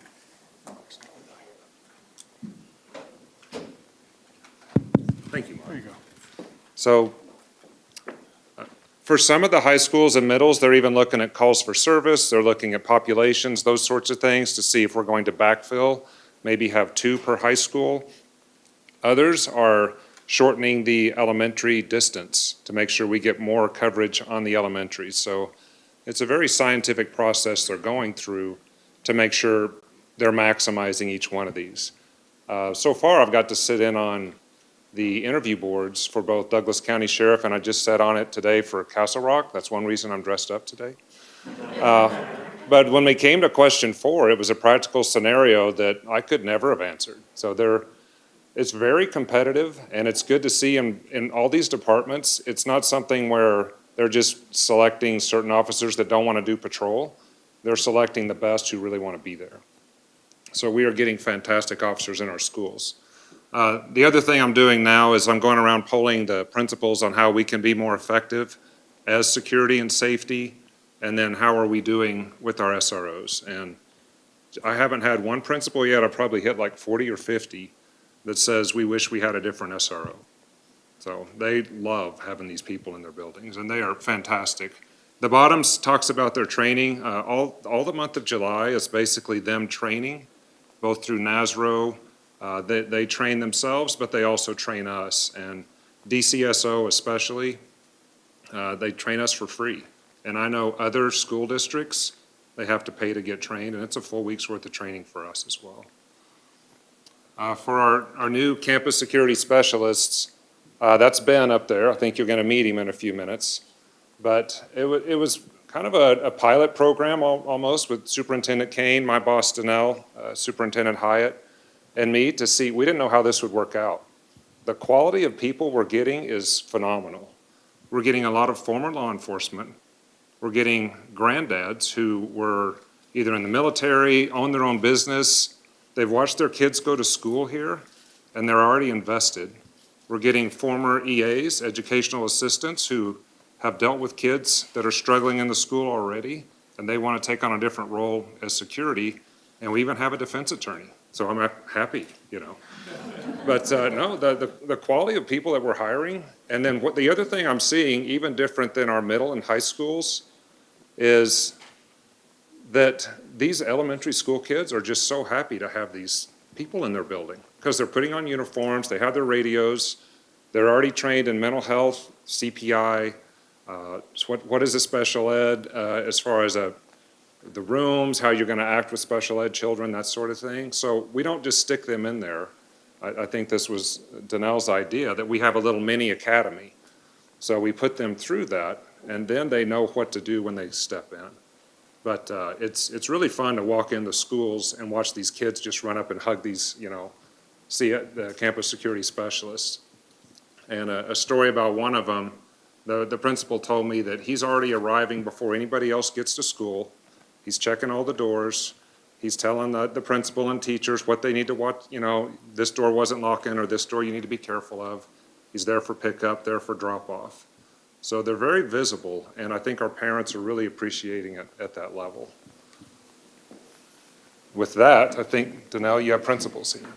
Yes, so I'm going to have the principals and campus security specialists and any others come on up because I'd like for them to share a little bit about the impact that having an elementary campus security specialist has had thus far in their schools. And as you all know very well, having presented to the Board of Education several times about safety and security, one of our primary goals is around proactive prevention-based measures. And our elementary campus security specialists are really kudos to that. Their job is to look for things that are happening in the school environment that involve or could impact safety and security. That's their full job. And to be able to walk schools like Johnny has and hear what they've been doing and how they've identified unlocked doors or et cetera, it's been like, okay, that is exactly what we were hoping for with this position, on top of so many other things. So I would like to start with Mr. Stairs, principal at Pine Lane Elementary. Thank you, Danelle. And Chris Stairs, principal at Pine Lane Elementary, and just a quick thank you to our taxpayers who saw the priority to say yes to our MLO and provide this for our schools. It's had a huge impact on Pine Lane. We do have 2 security specialists that weren't able to make it tonight, but they are already having a tremendous impact. And then the 3 ways that I see that impact happening is 1 is visibility, 2 is just protection or perspective, and then 3 is engagement. And when I was with my PTO this afternoon, and I kind of asked them, I'm going to be speaking, what has this meant to you? And the main thing that rose to the surface was visibility. We see that there is somebody there who is at the front lobby, who is out at pickup and drop off, that has, and this leads into the second one, that perspective of security. We sit in between Pine Lane, Parker Road, and Ponderosa, and it's a very unique setting for a school. It is not the middle of a community or a neighborhood. We have maybe 4 houses that border Pine Lane Elementary. So it's a very unique setting with 2 buildings. These people have been able to make their rounds, check doors, check what might be coming down the street, and provide that perspective. I think as building principals, we own everything that happens. And it has been very comforting to me to know that I have somebody who is watching the exterior to let me know when something harmful might be coming for our kids. And that has allowed, and I mentioned engagement, and it's not just engagement from our campus security specialist with our students, but it is allowed when our teachers are out at recess or EAs are out at recess, our campus security are swinging through those recesses, and our EAs are able to engage with kids. Our teachers are able to engage with it. I feel more comfortable just engaging with kids rather than being on the constant scan as to what else is going on. So it's had a huge impact on our school. Another aspect that we've experienced too is when there's things happening within the hallways. We've been able to go to classroom to communicate, to block a hallway, to redirect when things are happening in different areas of the building. And that has been a huge support to our school. So very thankful for our campus security specialists and for the taxpayers for prioritizing that for Pine Lane. Hi, Jenna Munoz, proud principal of Iron Horse Elementary School, and I actually was able to bring Ben Alway, my campus security specialist, with me, and he'll be sharing in just a moment. But to echo what Chris said, I cannot thank our taxpayers and our board enough for including this in our mill, because it's been a game changer for Iron Horse. And it's really everything Chris said. The visibility has been unbelievable. Ben is in our car pickup, our arrival, our dismissal. He's making connections with our community. Parents that were not loving our routines are now getting why we have our routines in our parking lot. Just that visibility within our building. His desk is in our foyer area, which is awesome when someone just walks in the building and the first thing they are greeted by Ben, if he's there. Because oftentimes he is checking our perimeter, he's checking our doors, he's very visible in the hallways, he's making connections with kids. He sometimes gets more hugs than I do, and I'm just still working on why this is happening, but I'm okay with it right now. He's just built incredible relationships with kids, and one thing I love to highlight is he's helping our kids learn sportsmanship, which was something I never even expected in this role. So when he's out supporting the playground, monitoring, keeping us safe, he's helping kids learn rules, learn sportsmanship, learn how to be a good sport, a good team player. And of course, if Ben is unavailable, it's like everything goes chaos at the playground because Ben is not available to be there and they don't want to play without Mr. Ben supporting their, kind of just coaching them through some of those different pieces. He's been very active.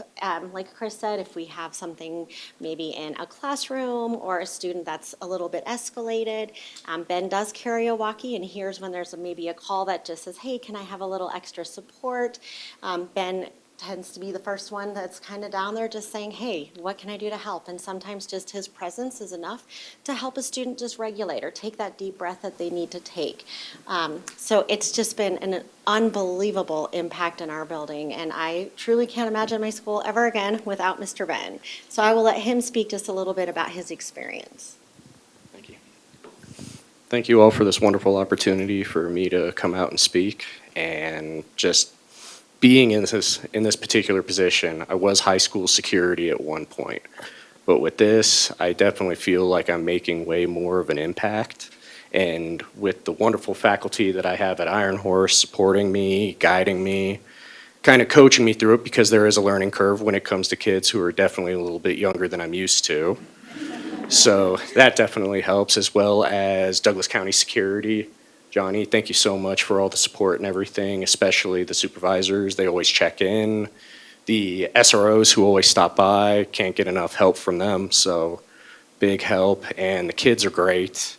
They're very accepting, welcoming, always asking me how I'm doing.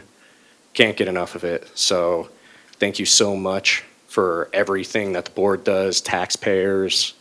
Can't express it. So thank you very much. Good evening. Tony Lamb, Assistant Principal at Castle Rock Elementary. First and foremost, thank you to the voters supporting 5A. Without them, none of this is possible. Mark Dowsey came on board about 3 months ago, And I have officially been replaced as the official hug getter of the school, all-time quarterback at recess, and the referee of basketball at recess. So that kind of tells you where Mark is with our students. As Superintendent Kane alluded to, he is a huge piece of our climate and culture in our building now, and I can't imagine our school ever without him. We have an SSN program, we have an AN program, we have 430 plus students in our building. And with the training that Mark has received, he pivots seamlessly between dealing with the issues between all of our students. He's amazing. At a building level, we've got data to support this, that we've seen a decrease in behavior, we've seen an increase in attendance, which ultimately leads to on-task learning for our students.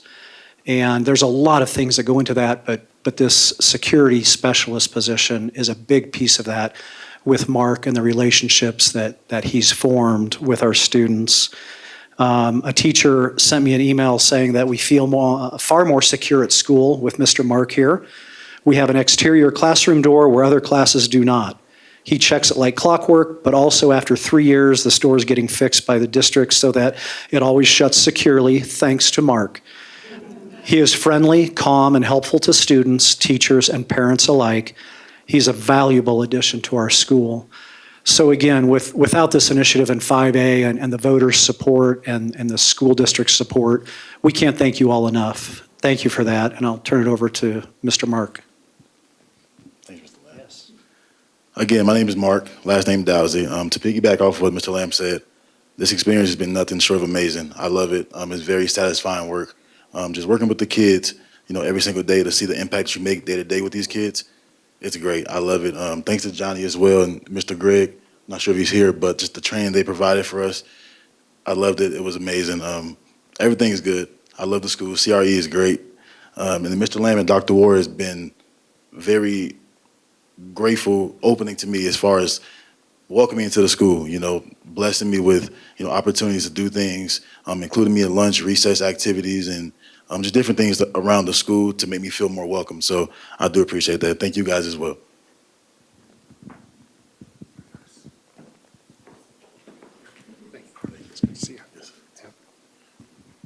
Oh my gosh, that just gave me a lot of goosebumps. It's so great. Thank you so much for being here. And we thought it was really important for you to hear from those that are closest to the support for our school community. So thank you so much. We have a couple other slides. Johnny, you want to just talk a little bit about the addition of security manager? Yeah, just briefly, because we're hiring another 49 security specialists. The mill is paying for us to hire another security manager. He was actually sitting back there with me earlier. His name's Carlos. He came to us from Ponderosa High School. He's a former LA sheriff, sergeant, worked in our high school. Now he's one of our security managers. He's doing fantastically, if that's a word. Then we also are hiring a 4th patrol officer to align with having 4 security managers, 4 officers. He's a 30-year veteran police officer out of Florida. And when we interviewed him, I'm like, I'm glad you weren't interviewing for my job because you would have had it. He's fantastic. So we're bringing on 2 more very experienced people. As the principal said here, we provided them with kind of a mobile desk so they can put it wherever they want to, be very visible, and the principals are figuring out the best place to put it. And then we also are giving them laptops so they can get into the cameras, et cetera. That's all I got. So, and then in terms of looking ahead to 2024, 2025, as you've already heard, we are still working in partnership with our law enforcement agencies to continue to hire the additional SROs that we intended to hire. That is a bit of a process, and we're hoping to continue to increase the SRO coverage going into the fall, as well as elementary campus security specialists. So we kind of did a phased in approach just because, as Johnny said, hiring 50 elementary campus security specialists does take time and process. And so we've got more than half of our elementary schools that have already fully onboarded an elementary campus security specialist, with the rest working on that through the summer to onboard in the fall of August of 2024. Can't even believe I'm saying August of 2024. So that work is still continuing, moving forward. Any questions that you have for us?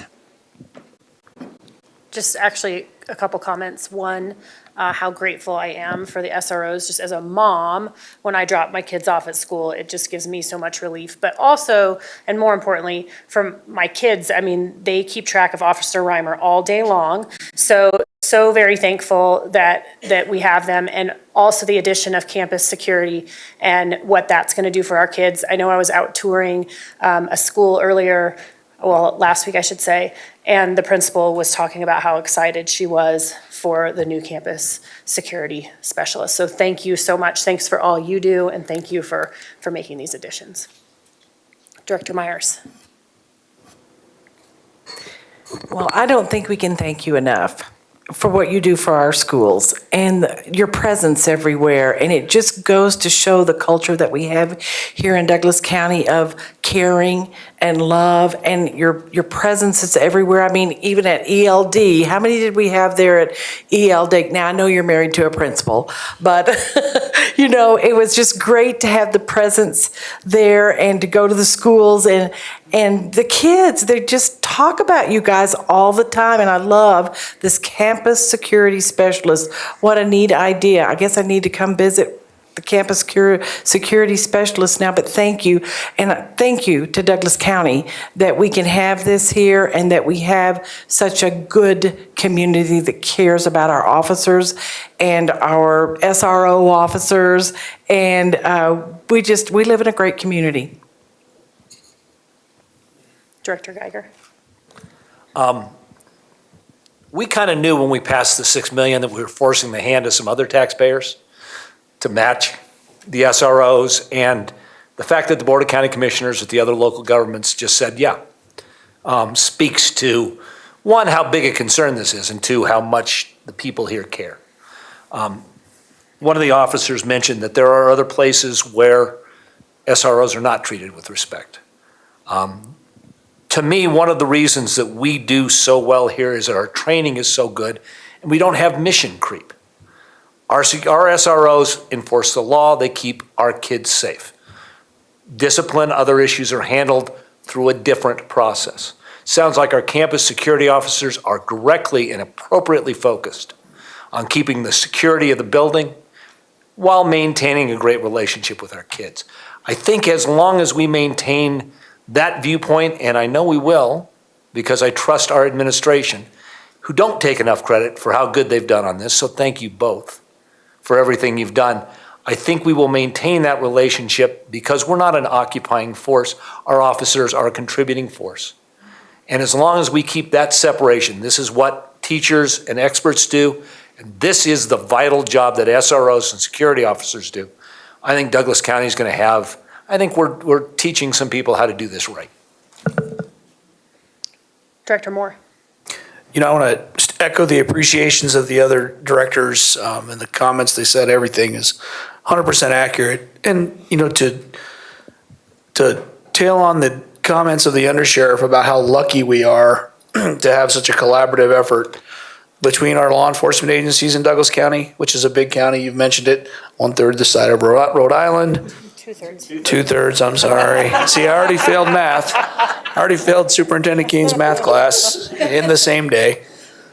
But it's a big county, a lot of ground to cover, and a lot of buildings, and a lot of resources, and a lot of concern, and a community that has very high expectations that we take very good care of their kids, we take them to school safe, we get them home safe every day.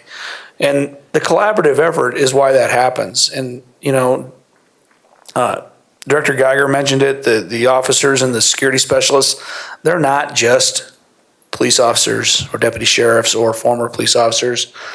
They're people that care about what they're doing. They care about the kids. They care about the community. They care about leaving it better than they found it. And that's not how it is everywhere. But I think what you have what you've created, Superintendent, and the law enforcement agencies have, and Johnny, what you and Danelle have created, is a model, and everybody should be not only just proud of it, but it should be something that we should be trying to encourage others to do, because it is, to your point, Director Williams, as a dad, gosh, it's a comforting feeling knowing that we take something that other people take for granted super serious and come out solid every day on it. So I'm very, very, very impressed by what you guys are doing. Thank you.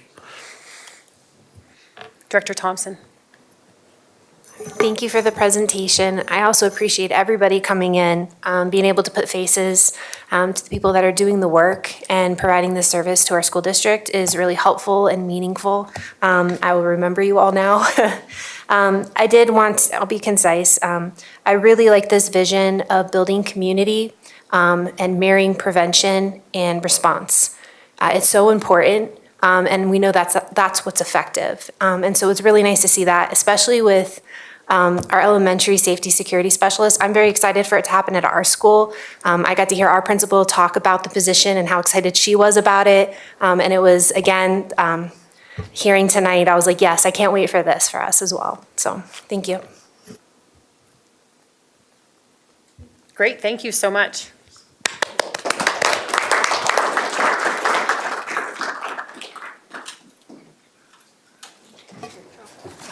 All right, moving on to item number 30, transportation update.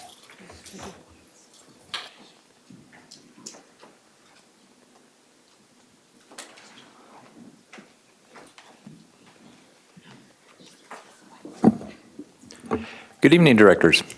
Thanks for the opportunity to provide transportation updates, and I'm looking for the clicker.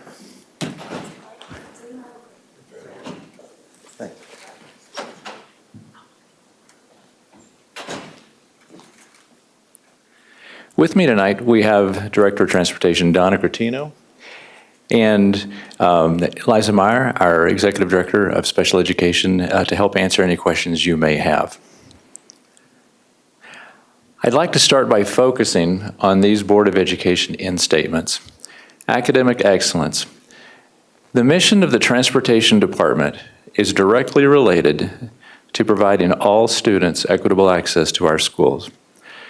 Regarding outstanding educators and staff, our department is hypersensitive to the impact of the ability to recruit and retain quality staff. And if we have gaps in that area, it is a significant impact. The number of students a driver impacts or a trainer impacts or a mechanic is literally in the hundreds. So this is extremely important and impactful to the Transportation Department. Regarding Superintendent Policy EEAA, this is our guidepost. We provide transportation in general for elementary students who live approximately 1 mile from school and secondary students approximately 2 miles.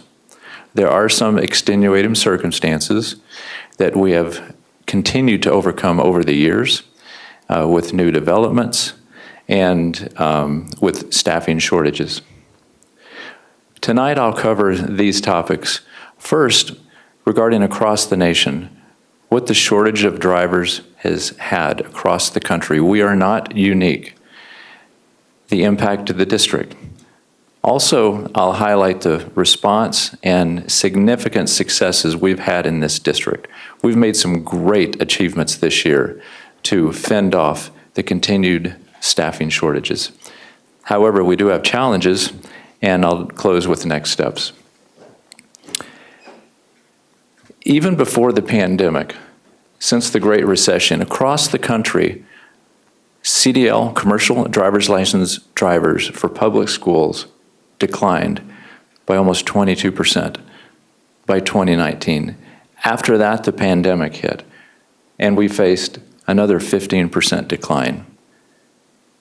For comparison purposes, in our district, we declined 43% in actual staffing headcount since 2019. That is significant, and you'll see that reflected in the following slides. For staffing, this is very similar to the presentation I gave in March of 2023, so you'll see some similarities.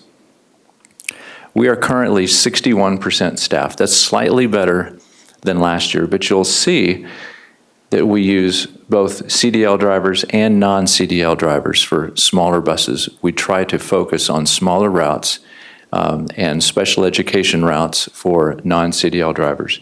Transportation education assistance, that is just as significant as a driver. For example, this week, we had enough drivers to cover our routes, but we were short 8 TEAs. So what that meant is that we took 8 drivers or staff and covered for TEAs.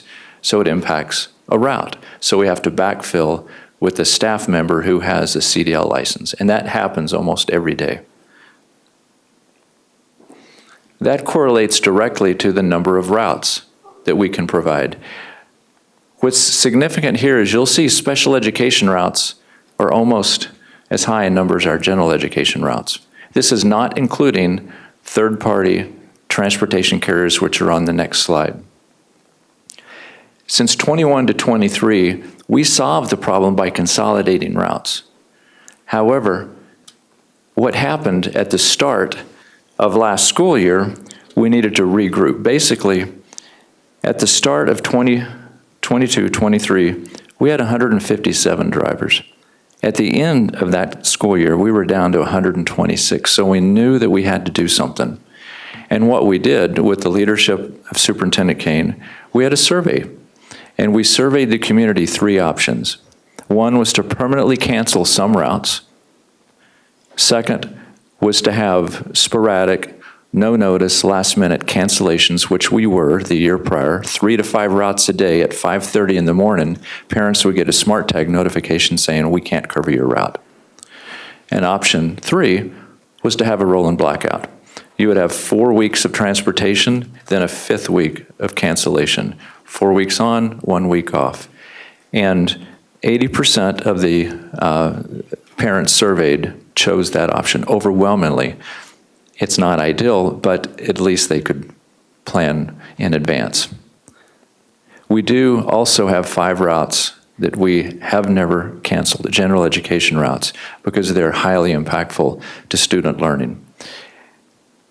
And obviously, we never cancel a special education route. So the rolling blackout only affects the general education routes. So routes are still long, they're at capacity.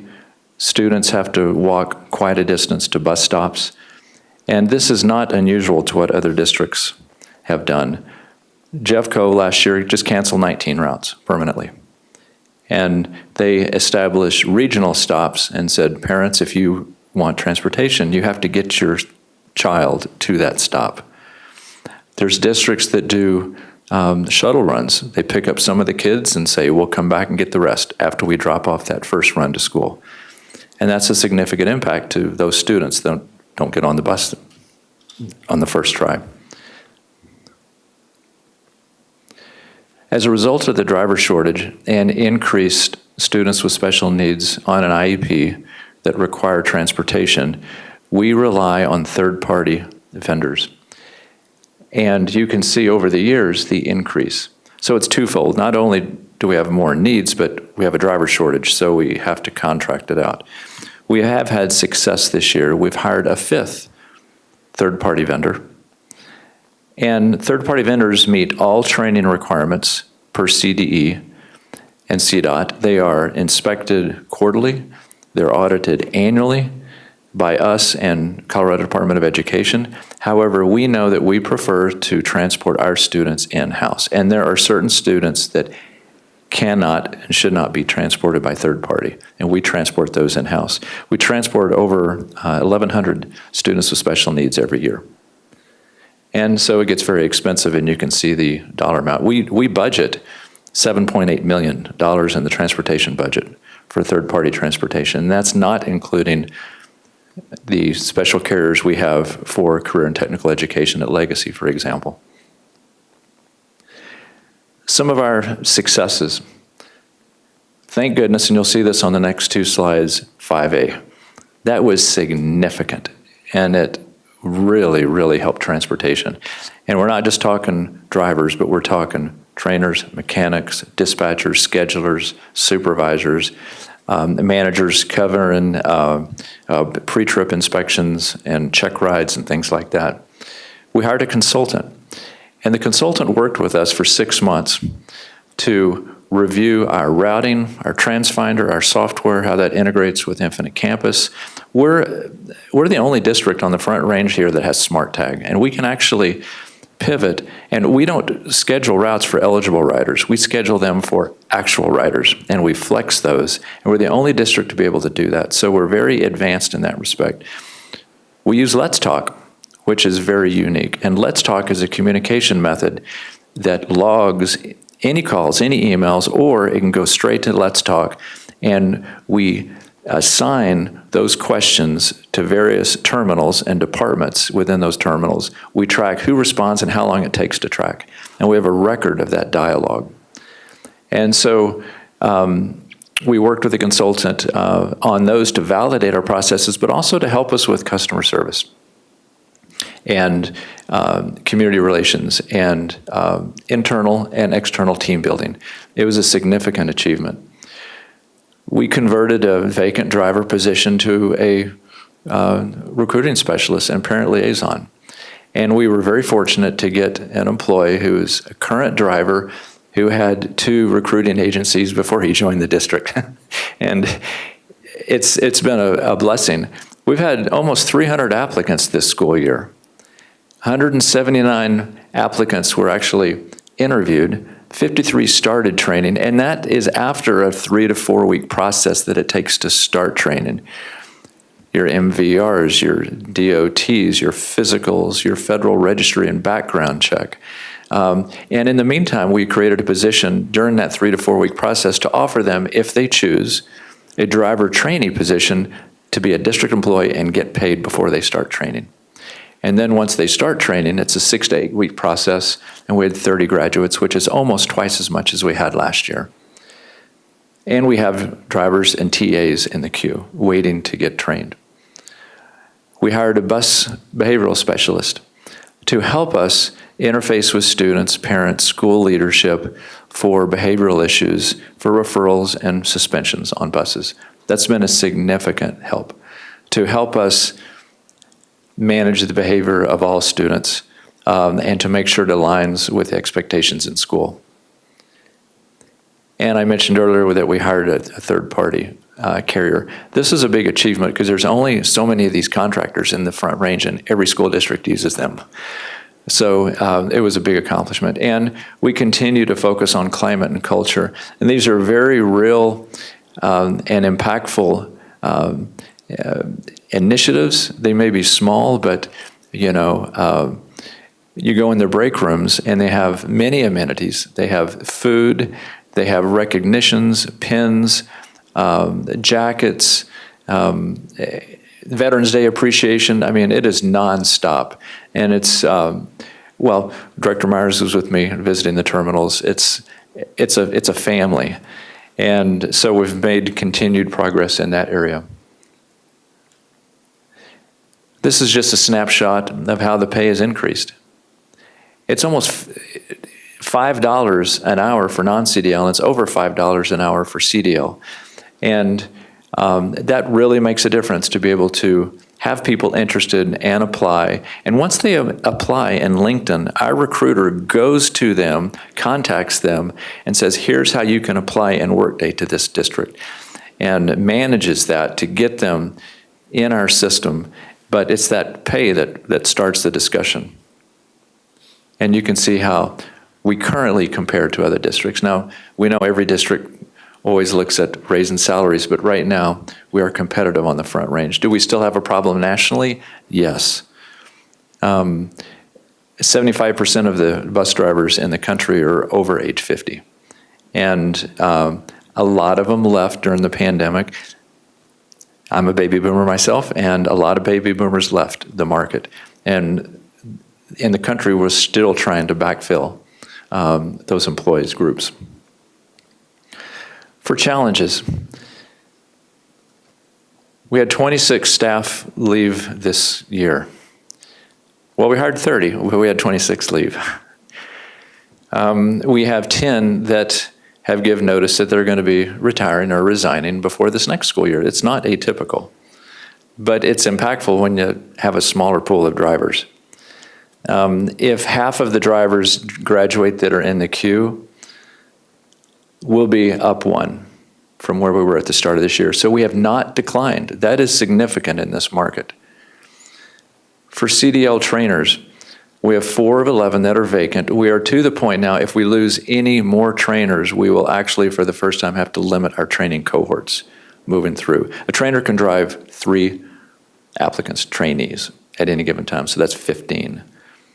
And typically, that's the size of a training class. But we want to recruit more, but we now also need to consider the non-driver employees in transportation for continued compensation. We may have to add 5 to 6 routes for boundary changes. So when we adjust a boundary for an area that does not include any housing at that time, we have to do that for school capacities, but those can be intermingled with other neighborhoods, subdivisions that go to another school. So instead of busing one bus, 2 neighborhoods to 1 school, you're busing 2 neighborhoods right next to each other to 2 schools to achieve capacity management in schools, but that's adding a route. And one of those routes, or both, aren't full. So it helps school capacity, but it impacts transportation. And as I said earlier, special education continues to increase, including out of district. We have over 40 students that attend out of district schools, and we transport them, including on days now that are not DCSD days, because we meet those calendars of those schools. And we use primarily third-party vendors, but we want to bring those in-house as much as possible with additional drivers. So these are some of the challenges we face. And then I just wanted to give everyone an update. As we always do, we'll continue to explore incentives. We have annual negotiations with the ATU. We also want to continue to honor all employees in the district as allowed by funding considerations, if possible. And we'll evaluate our routes, because we do look at projections every single year, and we initially plan those routes based on the typical percentage of eligible riders that take those routes. And then we'll look at the staffing, and we restored the Eagle Ridge Elementary route for the rest of this school year. We're using staff to do that, and we want to have that permanently restored, and we want to restore some of those other routes. So we'll balance that with the number of drivers that we have, and we'll be able to develop and communicate that in May. Thank you. Superintendent Kane. Thank you. Thank you, COO Cosgrove. Just to sum up a few really key things for all of you and for our public. One, if 5A hadn't passed, we would be in a worse position. So our rolling blackouts are currently 4 weeks on, 1 week off. If 5A had not passed, and we have so many people retiring because they're all over 50 and so they retire, we would be looking at furthering the rolling blackouts. So we're grateful to not be sliding backwards, but we certainly aren't propelling forwards at the rate that we had hoped, because we're just covering our losses. So that's kind of message number 1 that I want you all to hear. Message number 2 is just for our public's information. When we transport students with special educational needs, that is part of their IEP, then we are required by law to do so. And so every time a student with special educational needs is added to our roster, that's potentially an entire route of 30 general ed students that we would have to cancel in order to move the driver over to that route for that student with special educational needs. And that need has been increasing each year. So we're also seeing the number of drivers that we need in order to cover those routes increasing each year, along with our third-party vendors. And then lastly, as next steps talks about, we will be communicating a lot earlier this year. So we are planning to communicate in May with our families to let them know all of this information and our progress or lack thereof on rolling blackouts so that we can set expectations for next year as well. And actually, if I could just one more point, I'm going to connect this challenge back to our bond. Because we are unable to have a neighborhood school in our significantly growing areas, we have to take those children to overflow schools. And in some of those areas, we have 900 children. So you can't take 900 children to one overflow school. You have to take them to like 3 or 4. And so for those reasons, we are adding routes that we would not otherwise be adding if those students had access to a neighborhood school in that community rather than us having to bus so many students to neighboring communities. So those are just kind of the 4 takeaways that I wanted to share. The last thing, I wonder, COO Cosgrove, if you could talk a little bit about background checks for our third-party providers and our special education providers, just to, in general terms, address some of the questions in public comment. Thank you, Superintendent Kane. So all of our third-party carriers are required to have the same level of background checks as we do. They are audited by CDE. They have to provide certification that they provide all of those checks, all of the training. And we do treat this extremely serious. In fact, we are making improvements as a result of the Littleton situation to randomly check video, as well as require certifications of the video, and third-party vendors to meet and engage with students when they disembark from third party on a random basis. So we're making changes to our contracts as we speak. Thank you. And to Superintendent's point, if I may, on overflow busing, we provide 6 routes for Sterling Ranch and Solstice right now. And if a neighborhood school is there, that 1 mile radius really makes a difference. That's less routes you have to transport. So that's just one example. Crystal Valley Ranch is overflow bus to 4 different elementary schools. And while we still would have busing, they wouldn't be near as much and they wouldn't be near as long if we had neighborhood schools in those gaps. Thank you. Thank you. Any questions? Director Weiniger? Thank you for the update. And yeah, it just goes to show how valuable our bus drivers are and how thankful we are for the ones who do serve our kids here, which my child takes the bus. So hi, Mr. Brian. He's an awesome bus driver. Thank you for coming to our stop all the time. And I agree the rolling 5 weeks is inconvenient, but it's so much better than having just the route cancel out of nowhere. And so if I'm understanding your next steps correctly, you're evaluating whether we'll do the 5-week blackout still, or is that for sure something that's happening next year?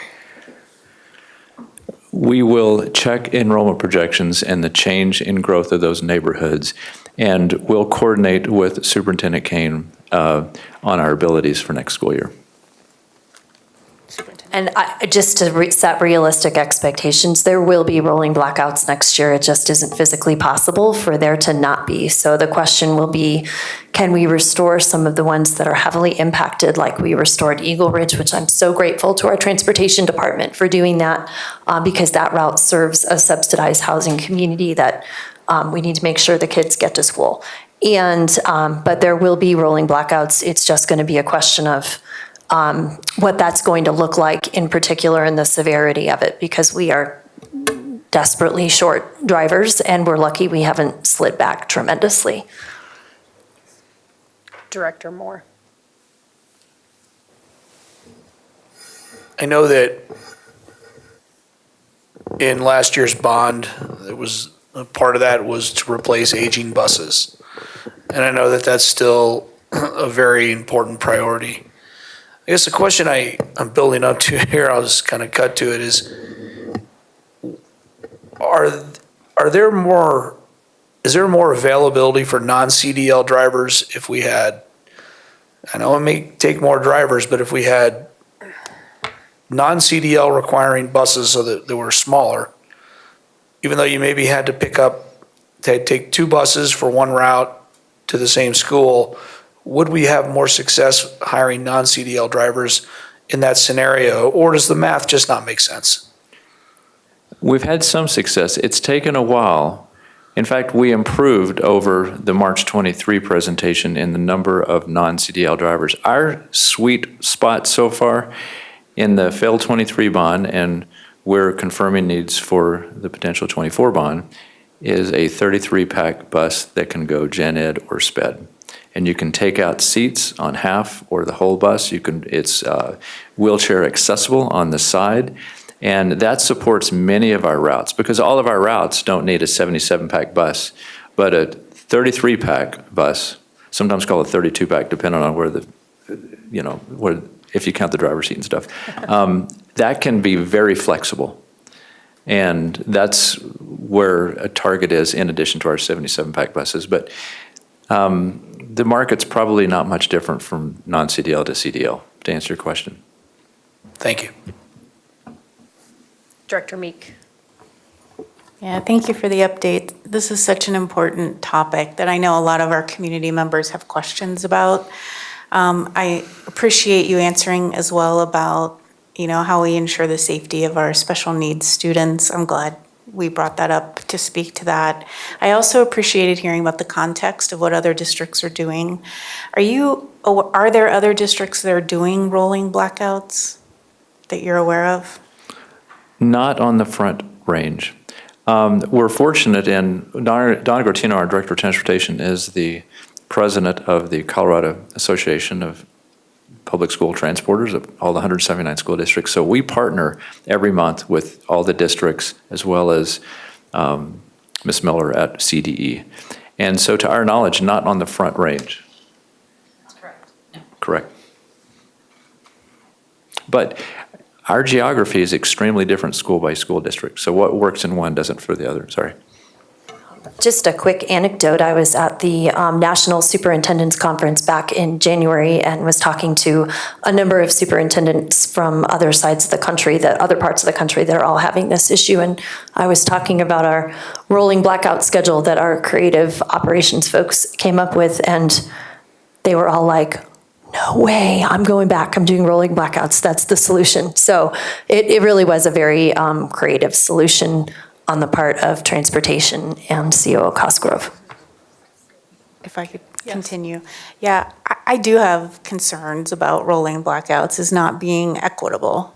And just wondering if having a central pickup point might be more equitable or might work better. I mean, we don't have any data on chronic absenteeism or absenteeism due to the rolling blackouts. And so I feel like it's really important that we have data and look at options. And also we have a year of experience in really connecting with our community members who have been most impacted and hear from them directly before we know exactly what the plan will look like for next year.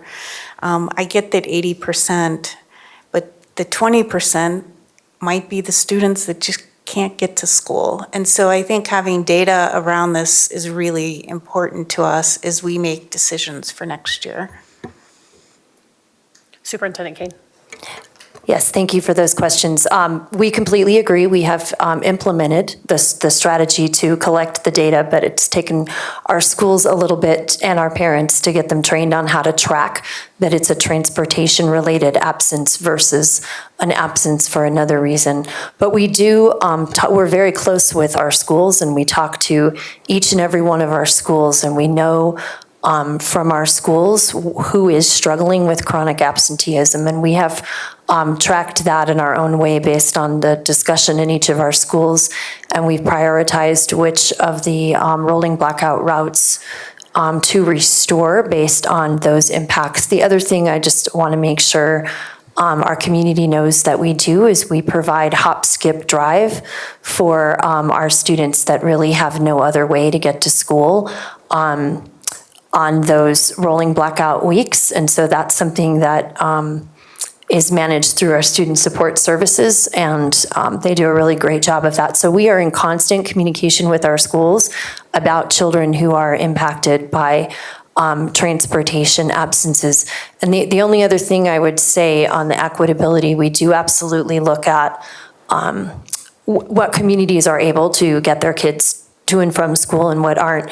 If we go to the regional sites, it's more equitable in that everybody has to figure out how to get their student to the regional site, but a lot of those students don't have the ability to get to a regional site and get a ride to the regional site. It's not within their walking distance, and so every student would have to get a ride to that regional site, which is one of the reasons that we went with the rolling blackouts to begin with. But please know we are in constant communication with our schools, and we know exactly which students and schools are being impacted.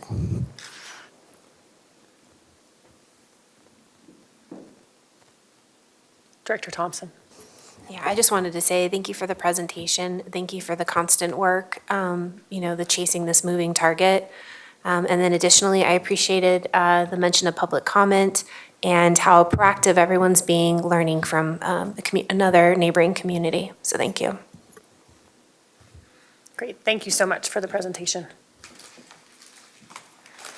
All right, moving on to policy governance section number 31, proposed policy revision summary that I believe Council Klemesh.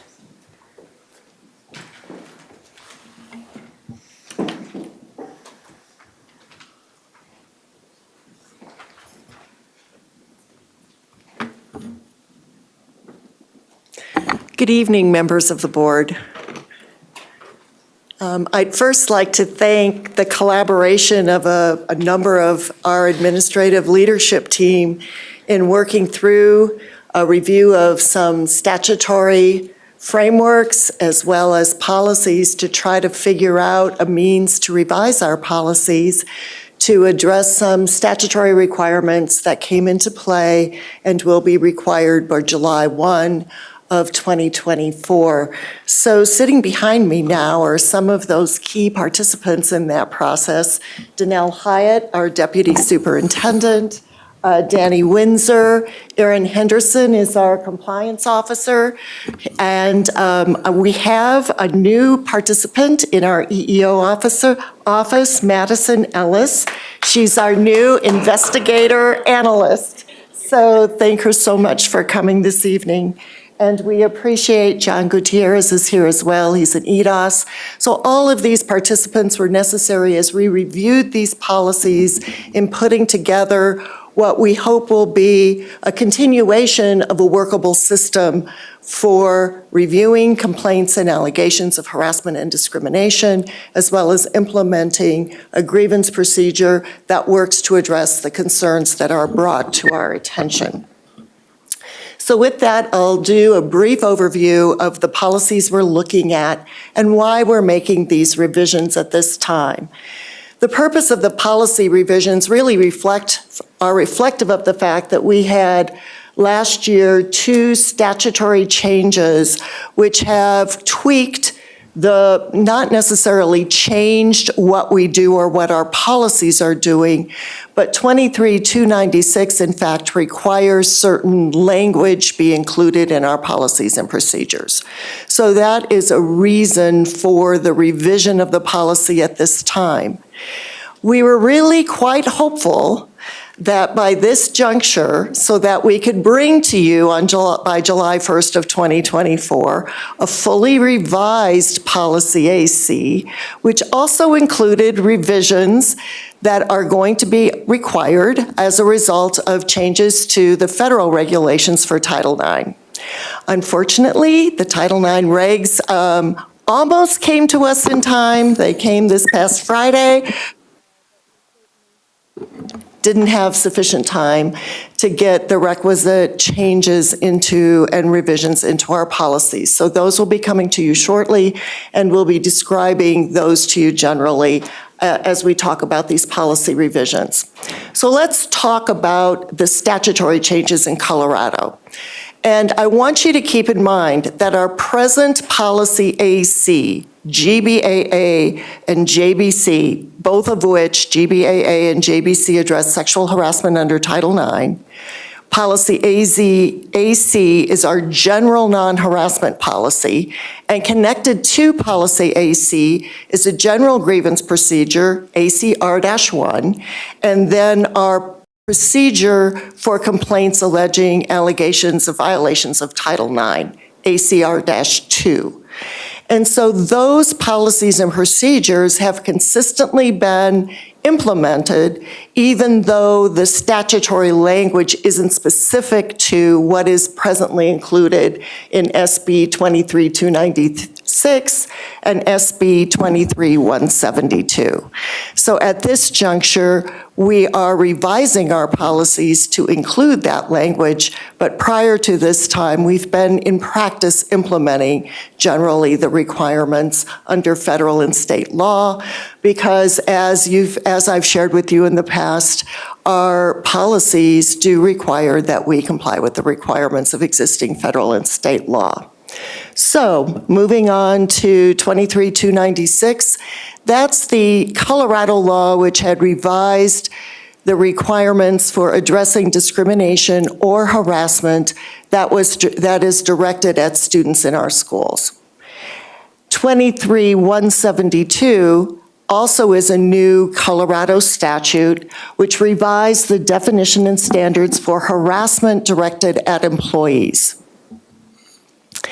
SB 23296 is a statute that requires that we include in our policy very specific language, not that we weren't doing it, but the language needs to be in our policy by July 1st of 2024. So school districts and attorneys across the state of Colorado right now are all looking at how do we revise our non-discrimination and non-harassment policies. And so I think we're one of the first to actually be bringing a policy for first reading to our Board of Education. At least that's my knowledge based on my communication with my colleagues. As I suggested, our present policy largely tracks the requirements of these new laws, but the proposed revisions that were brought to you tonight reflect the very specific language requirements that exist in 23296 specifically. And those are the requirements for addressing discrimination or harassment directed at students. And finally, as a general overview, much of the revision to Policy AC reflects reorganization of the policy. I went through the policy last night, and I can almost tell you exactly where each sentence has come from either a different policy that already exists, or the present Policy AC, or from a statutory framework that exists at 23296 for the majority of those statutory provisions. Again, Senate Bill 296, this addresses harassment or discrimination directed at students. Senate Bill 23172, you may have heard of the passage of the Power Act applicable to employees in both the public and private sectors.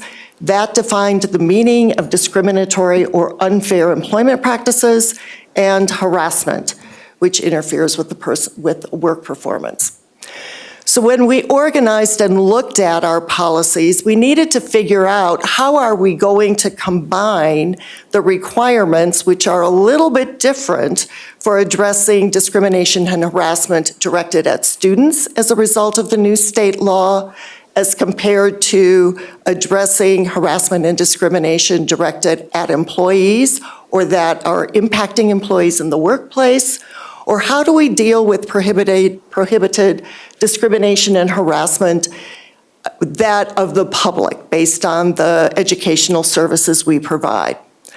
And we felt the best way to do that would be to try to keep all of those prohibitions in one place. And then at the same time, direct the audience who's reviewing the policy to where do we go to bring our complaints. So there's ease in looking through the policies instead of having a policy directed at students in our our J policies, the employee portion in our G policies. And so what we're bringing to you tonight is a consolidation of the non-discrimination, non-harassment requirements in policy AC in 3 different sections, or several sections, but the 3 basic parts are in policies sections A, B, and C, as well as making references to AC in our other policies found at GBAA, applying to employees, and at JBA and JBC, which applies to students, so that our readers in our policies are directed to our policy AC. And you will see also built into these very specific notice provisions, so it's clear that all of the stakeholders in this district and our public will know where and how to bring a complaint if they believe they've been discriminated against or harassed. And as you know, our notice requirements already have been fully provided in many different forms because that has been required by our policies. If you go through sections D, E, F, G, and H, you will see those new sections essentially are present parts of our present policy AC. Section E in the future is going to have to be further revised because that is the section of policy AC addressing sexual harassment or sex-based harassment in violation of Title IX, and those regs will require us to revise that portion of the policy. As I suggested, proposed revisions to other policies are necessary in order to reflect that policy AC is kind of the controlling policy for both identifying the prohibitions for discrimination and harassment and where you actually get taken to the grievance procedures, which are the applicable superintendent files, for the process, the investigatory procedures for addressing complaints or discrimination that may be brought directed at a student in violation of Title IX or brought by the public or an employee.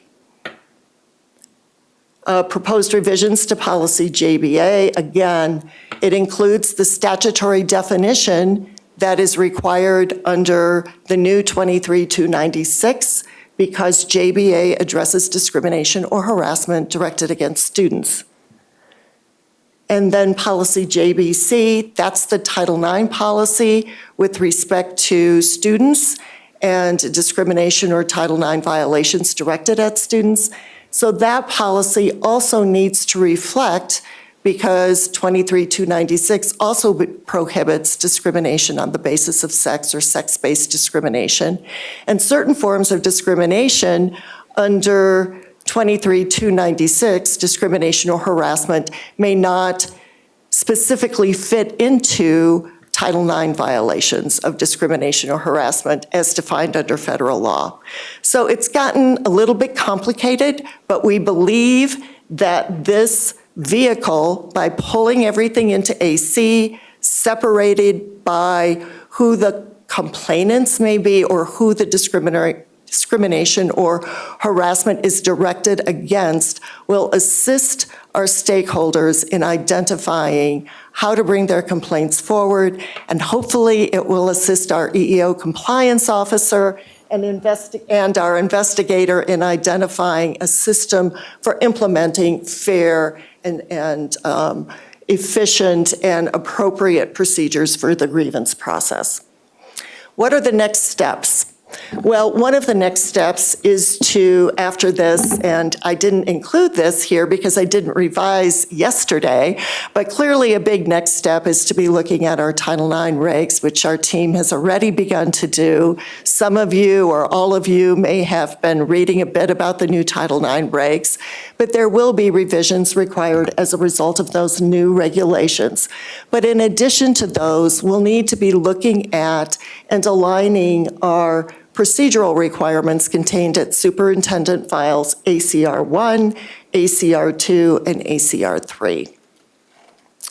In addition to that, in the policy, at policy AC, you will see a component, I believe it's at one of the very last sections of the policy, which indicates that the district is committed to training for purposes of addressing our need to train to recognize harassment or discrimination, including indicators of grooming and child sexual abuse, the appropriate immediate response when harassment or discrimination is reported, how to report harassment or discrimination. And for employees who directly supervise students, training will need to be reviewed and implemented to address the procedures for responding to allegations of harassment, and of course, understanding the difference between the district's harassment or discrimination policies that apply related to violations of Title IX, Section 504, Title VI, Title VII.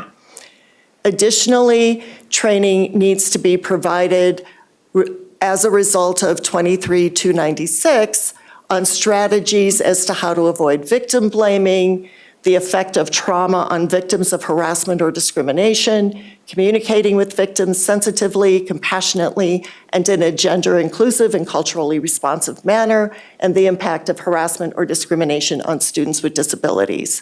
And then finally, the types of supportive measures available to students and the provision of effective academic mental health and safety accommodations for students who report harassment or discrimination.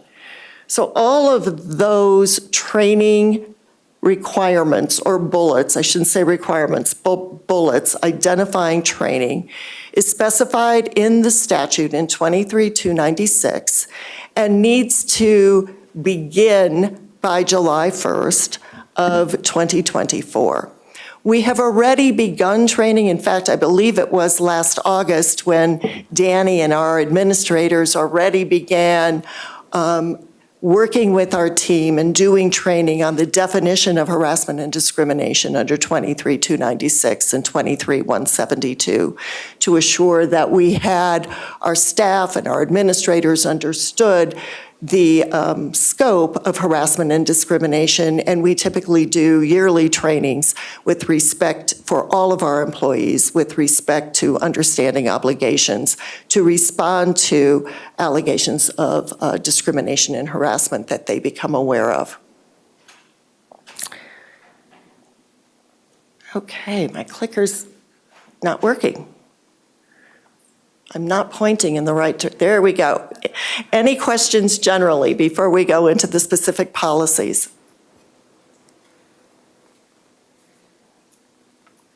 Are we ready? Are we ready to dive in? Okay, so if we could we put up policy AC?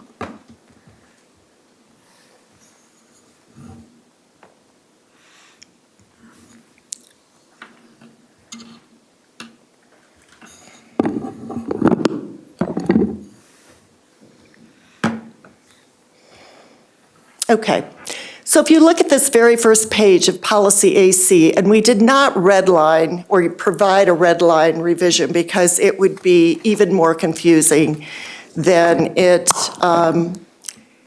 helpful with respect to sharing the redline version. But I'll try to take you through the policy here with respect to how this recommendation has been put together to help assure that we are meeting our obligations under 23-296, federal law, as well as 23-172.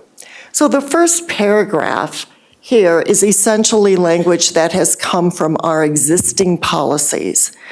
And what is happening is interesting because when the Colorado's legislature passed 23-296, they actually combined the definitions of discrimination and harassment in one definition. So if you were to quickly go to the next page, if we could play page 2, you will see under, and scroll down to the definitions, you will see that the definitions stop. Harassment or discrimination It's one definition, and it's a long definition. In the past, because of how the law related to discrimination and harassment evolved, discrimination, the anti-discrimination portion of the policy, was found kind of at a different place than the harassment or the prohibitions of harassment in policies. Now they're combined, so as a result, we are recommending that the language prohibiting harassment and discrimination kind of align together at the beginning of the policy, because they, and that is what has been done. So you can go back to page 1, please. So the first paragraph is essentially sentences taken from our present policies in AC, including the middle sentence on preventing and harassment in school, with the present section of the policy that is labeled harassment is prohibited, which you won't see that separately defined in this policy, because we now have a combination of a policy that prohibits both discrimination and harassment. The next paragraph is really a minor tweak from the third paragraph in the present policy AC. And finally, the last, if you'd scroll down, those last numbers 1 through 6, in keeping with these statements, the following objectives of the school district, we internally tried to figure out where these came from.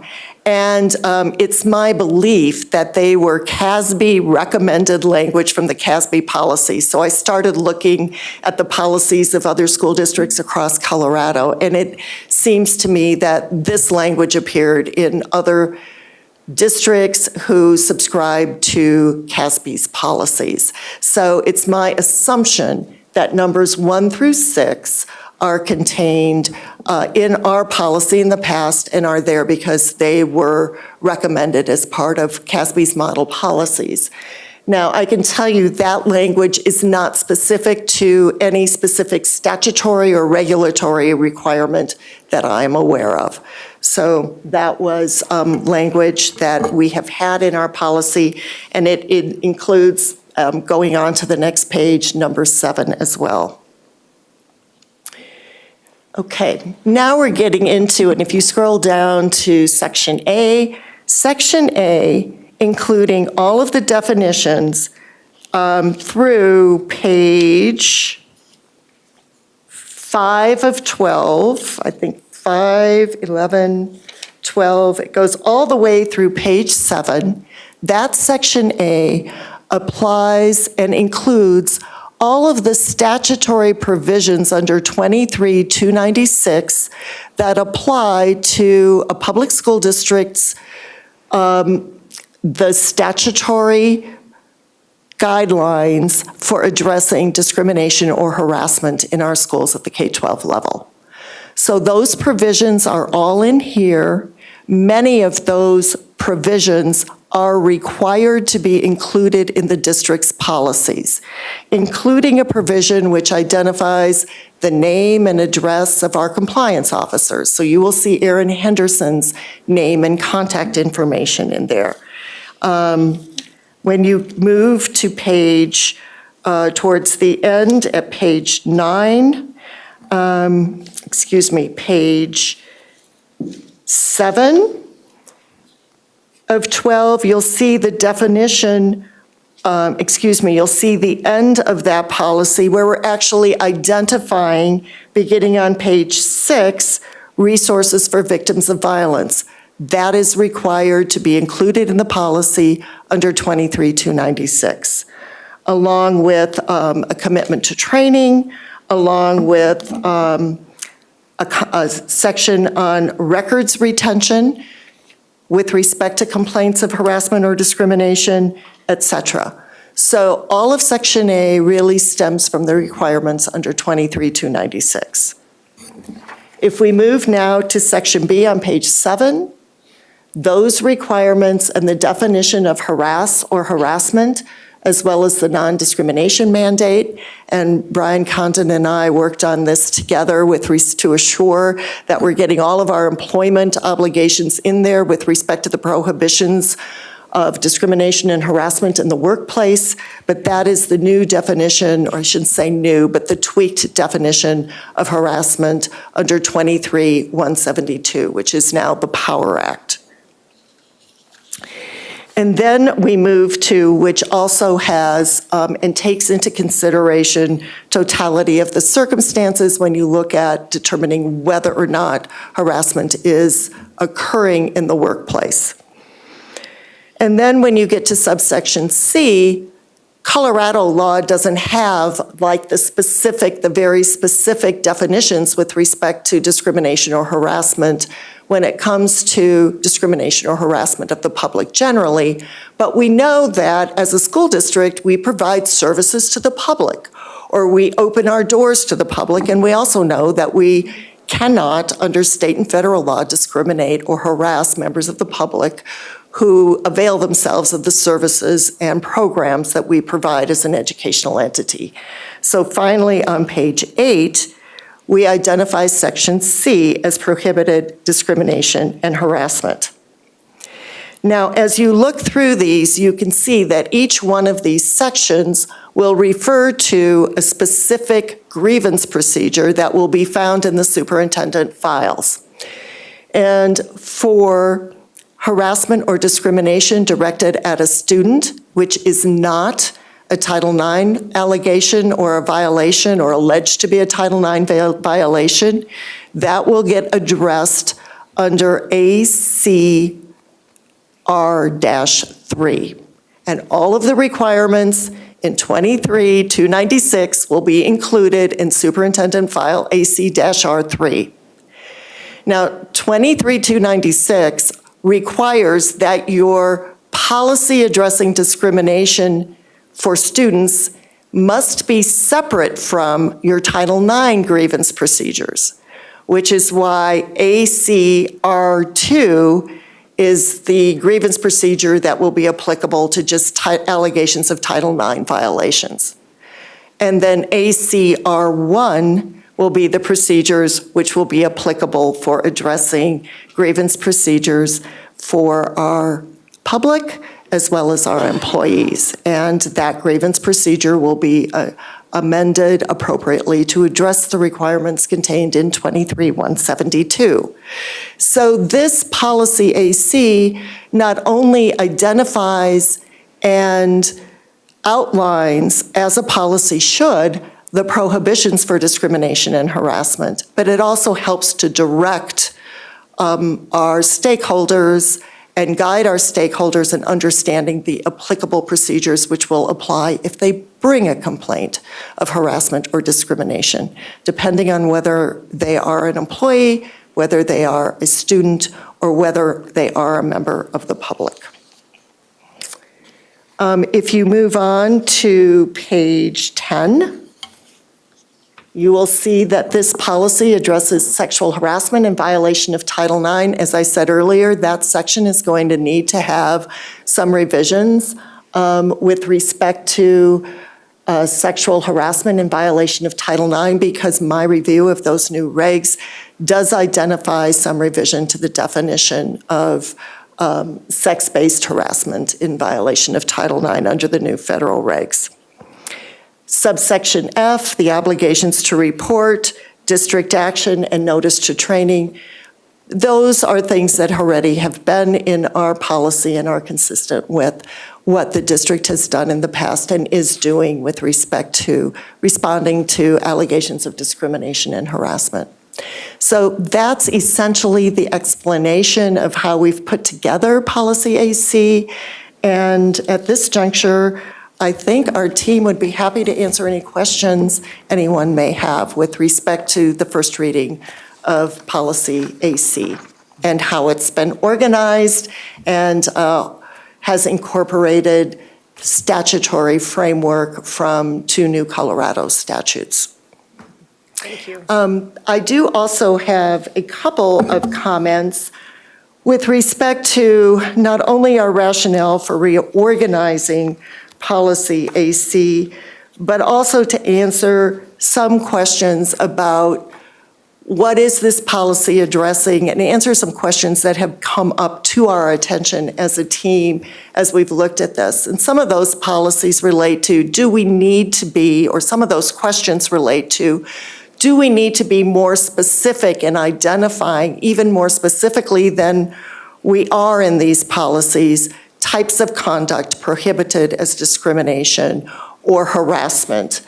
And having said that, particularly with respect to conduct that might be described as hate speech or bias or crimes where that might otherwise be included in allegations of criminal conduct, the question that I have been asked is that conduct prohibited by this policy?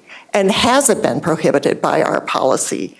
And it is quite apparent that our policies not only have now, as proposed, but have in the past addressed conduct, not only of a physical nature, but also verbal conduct, which is harassing in nature, which is targeting certain classes of individuals or groups of individuals based on protected status under the law. And it's clear to me that our policies have in the past and will in the future continue to address that kind of conduct. In addition to the fact that all unlawful conduct has been addressed and is typically referred to our law enforcement officers in our schools to be addressed through appropriate law enforcement measures as deemed appropriate through that course of action. So with respect to that, there are, for example, conduct such as assault as well. Well, when you look at our policy and you look at the language, both in the past and in the future, it addresses conduct that is both verbal and physical that targets an individual based on their protected status.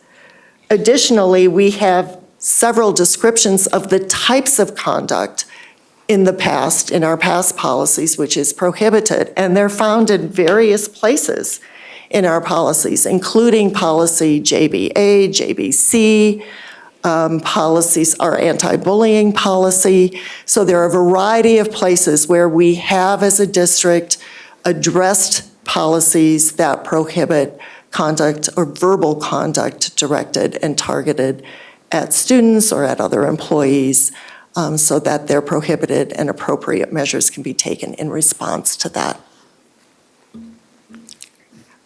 Any questions? And please, I'd ask that my colleagues who have assisted with this, who are seated in the front row here, please assist in responding to any questions, because they're out in our schools helping to implement responses to allegations of discrimination and harassment, as well as our compliance officer who addresses complaints of harassment that do come into the school district.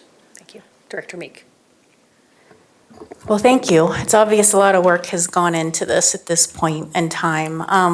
And I don't think we scheduled enough time on our agenda for this. I was kind of under the impression it was a word or two that changed. And I mean, it went from 6 pages to 12 pages for AC, and I understand why. And just kind of setting the high level context. So AC's job is to ensure we have a fair and inclusive learning environment and to make sure that we're meeting state and federal laws. And the changes that we're looking at right now are around the state law requirements, but the federal rules just came out, which will require some additional edits to this that I don't think we've had a chance to, the staff has had a chance to do. So just starting at that high level. So I've been reviewing the articles that have come out from the federal rule. And so I know there's a lot of interest in this as well. So I think it does make sense to kind of walk through some of these questions where it's my understanding that, you know, the definition for sex-based discrimination and harassment needs to be expanded, right? To include sex stereotype stereotypes, pregnancy or related conditions, sexual orientation, gender identity, sex characteristics. And I think we do a few of these, but not all of these currently. Well, Colorado law has included, and our policy has included, a prohibition of discrimination or harassment based on gender identity, gender expression, and sexual orientation for some time. And that is consistent with the requirements of Colorado law, which has been in existence. So from my perspective, and again, I'm not giving legal advice, but I think because of Colorado's prohibition that exists in their present state law, I think we will not be seeing significant changes with respect to the requirements and the definitional change with respect to Title IX. Because I know we don't currently call out sex stereotypes or pregnancy. So I just wasn't sure if like certain words would get added or not. Those are things that the words, I have to say that in application, I believe some of our policies do include, and there's references to that, because Title IX not only applies to students, but it also can apply in the workplace.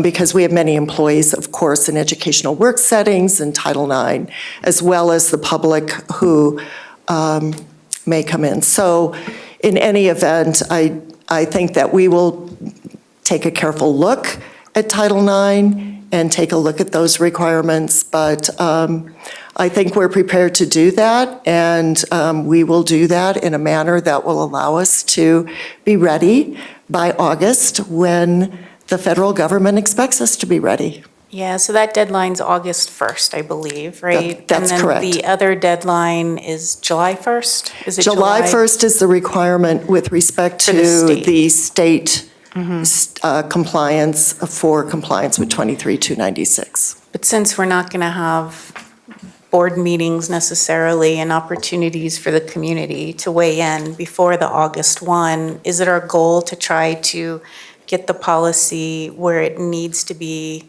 by our June meeting? Is that kind of what we're shooting for?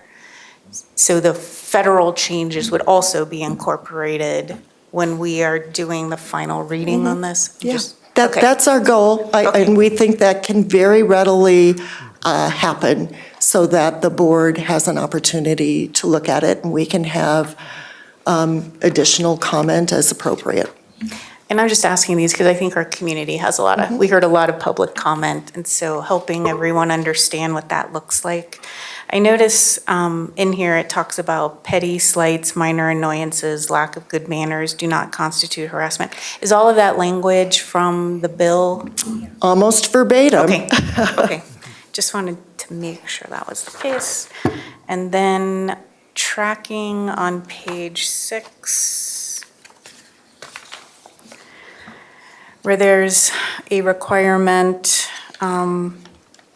that the district shall implement reporting procedures consistent with state law, and then the number of harassment or discrimination reports received by the school and type of bias be reported out.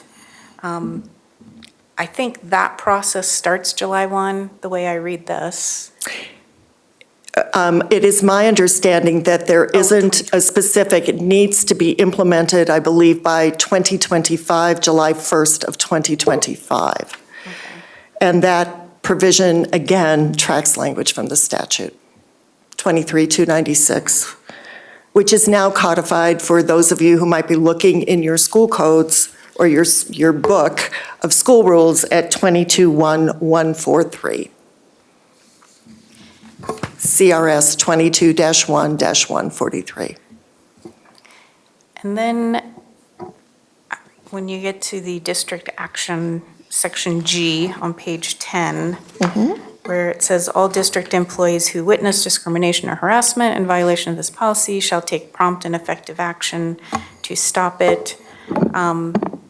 I assume we've always had that language, correct? That's correct. That language has always been in our policy, AC. And then just lastly, I appreciate you talking about the ease of use for the community as they're reading through it. And then I almost started chuckling a little bit when you were getting into the 3 different reporting forms, because I was going to say, why don't we have one form? And but it sounds like legally we have to separate those forms out. So I wonder if we would consider maybe just embedding links within a policy. Have we ever talked about? Yeah. That way it's really easy for people, because I just feel like it can be a little overwhelming with all of this. And I'll be quiet for now. Thank you. Well, Director Weiniger, then Geiger, then Moore. I was wondering if, okay, first, the AC is requirements from the state, correct? And then the other policies that we're looking at are just nice to haves, like they help reference AC, or are those also requirements by the state? The policies that we're also looking at, GBAA, JBA, and JBC, are existing policies we presently have. GBAA and JBC are present policies addressing Title IX sex discrimination harassment. And so, consistent with the requirements of Title IX and 23296, you need to have separate policies addressing Title IX from the state requirement for discrimination or harassment impacting students. Okay, sorry, I worded that wrong. I mean, the changes we're making to them are not required, the changes that, the red line changes you just made.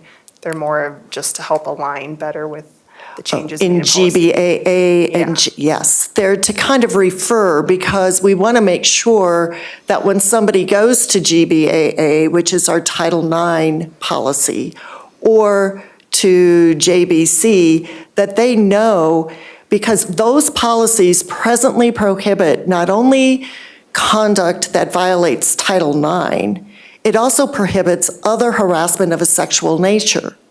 Well, that harassment is also prohibited under 23296 and our policy AC.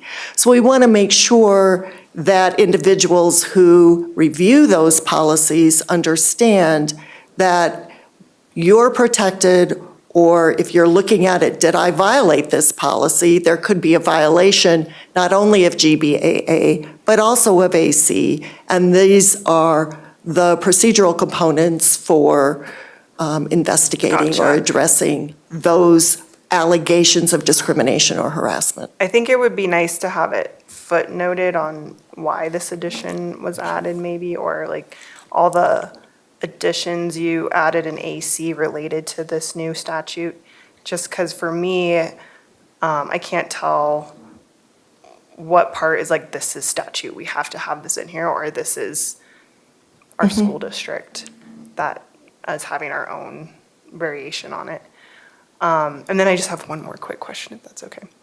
And then under Title IX, what are the requirements that we're required to have on as a policy? Is it, we can just reference Title IX, or do we have to list out a bunch of things? Because I'm not real sure on all that. Well, there are very specific requirements under the existing present federal regs, which I think became applicable in 2020, that you have separate grievance procedures that address allegations of violations of Title IX. And so these new federal regulations will also require a separate grievance procedure that addresses allegations for violations of Title IX. And that is why I suspect we have a requirement in the state law which says you need to have a policy addressing discrimination or harassment targeting or directed at students that is separate from a policy that addresses a Title IX discrimination or harassment directed at students. Okay, so you just need grievance procedures. You don't need to talk about what Title IX is made up of as far as definition, because I know there's a lot of controversy over the new Title IX that just came out. So I'm just curious what we're able to do as a school district when it comes to, do we list it verbatim? Do we just reference it? I'm just needing some scope. And to the extent that there are legal questions, as in the past, we're happy to provide a memorandum, our legal department, to the Board of Education to share the parameters and requirements of Title IX under the new federal regulations. and would be happy to provide that to the Board of Education as soon as practicable. Yeah, I think that would be helpful. All right, Director Geiger. First of all, I greatly appreciate both the legal complications of combining two state statutes which are not completely consistent, and Title IX, which was not consistent with either one of the state statutes, and I haven't read the new Title IX regs, so probably not there either. So I'm still going through this. I think we need a lot more public input on this. I hope our committees have input on this. I am going to ask a question that came up today. Paragraph, subsection A, second paragraph, students and employees of the district are prohibited from a vast number of things. Mm-hmm. We have in our schools everyday volunteers. We have in our schools every week people who are attending our sporting events, attending our schools, attending our plays. Is there anything, and you may need to do this as a legal memo, that would prohibit us? I can't stop vicious, evil people from posting terrible things about our students on Facebook. I can just call them out as vicious, evil people.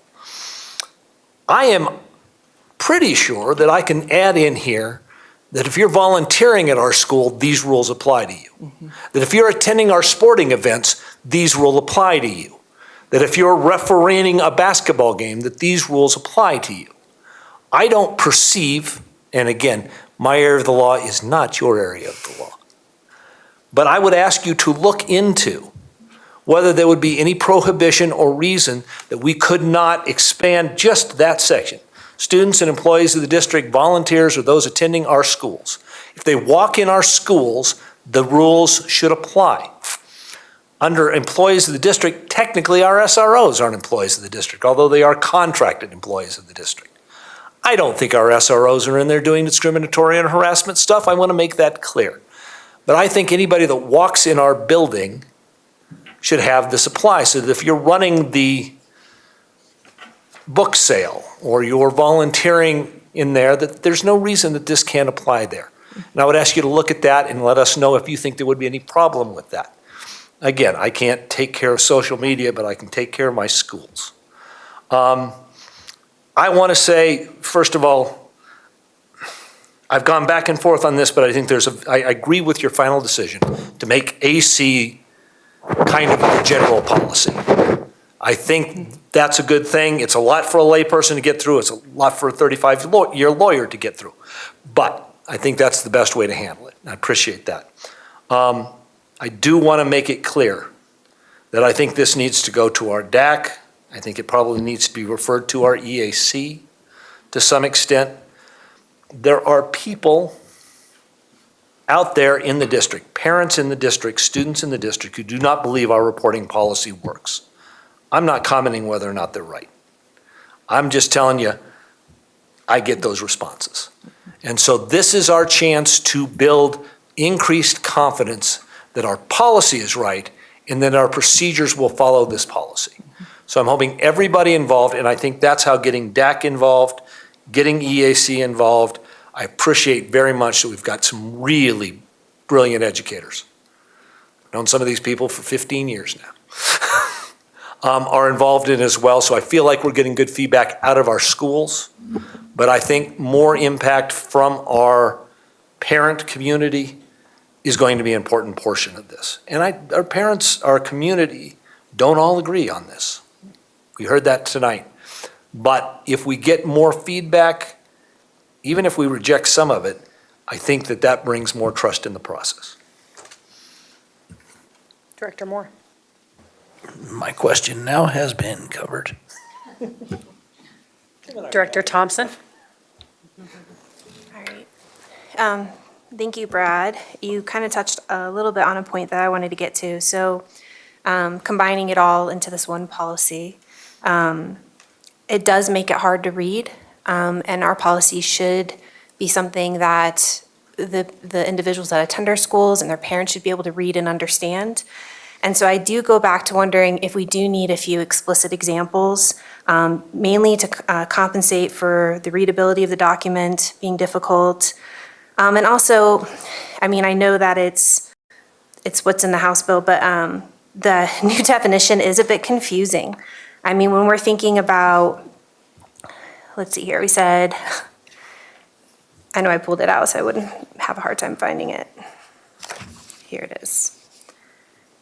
The threshold from going from slight or lack of good manners or annoyance to something like unwanted verbal behavior or physical behavior. I don't have clarity on what that threshold would look like, right? I mean, there's some stuff that's, I think, very obvious, and then that threshold in the middle, I think, is really confusing. So I do kind of go back to, should we have explicit examples? I mean, and I know you mentioned a few, and it goes on, you know, slurs, derogatory remarks, threats, insults, anything that's targeting a person's identity. So those are some initial thoughts that I had just going through this. Again, thank you for the work. I do recognize this was a heavy lift. It was a heavy lift just to read through it.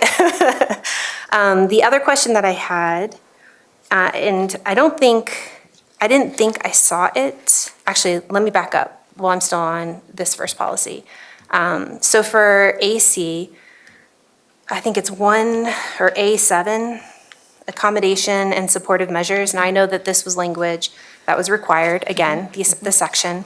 I do wonder if we want to, and I know that we do this already, but I do wonder if we should state explicitly supports for individuals who've engaged in harassing or discriminatory behavior, such as like education, and supports to help prevent future instances of misconduct, you know, things to promote culture of accountability and rehabilitation. Just wondering if we should take that a step farther. And again, I know these are things that we do, but just having it explicit in policy, especially since we're touching one end.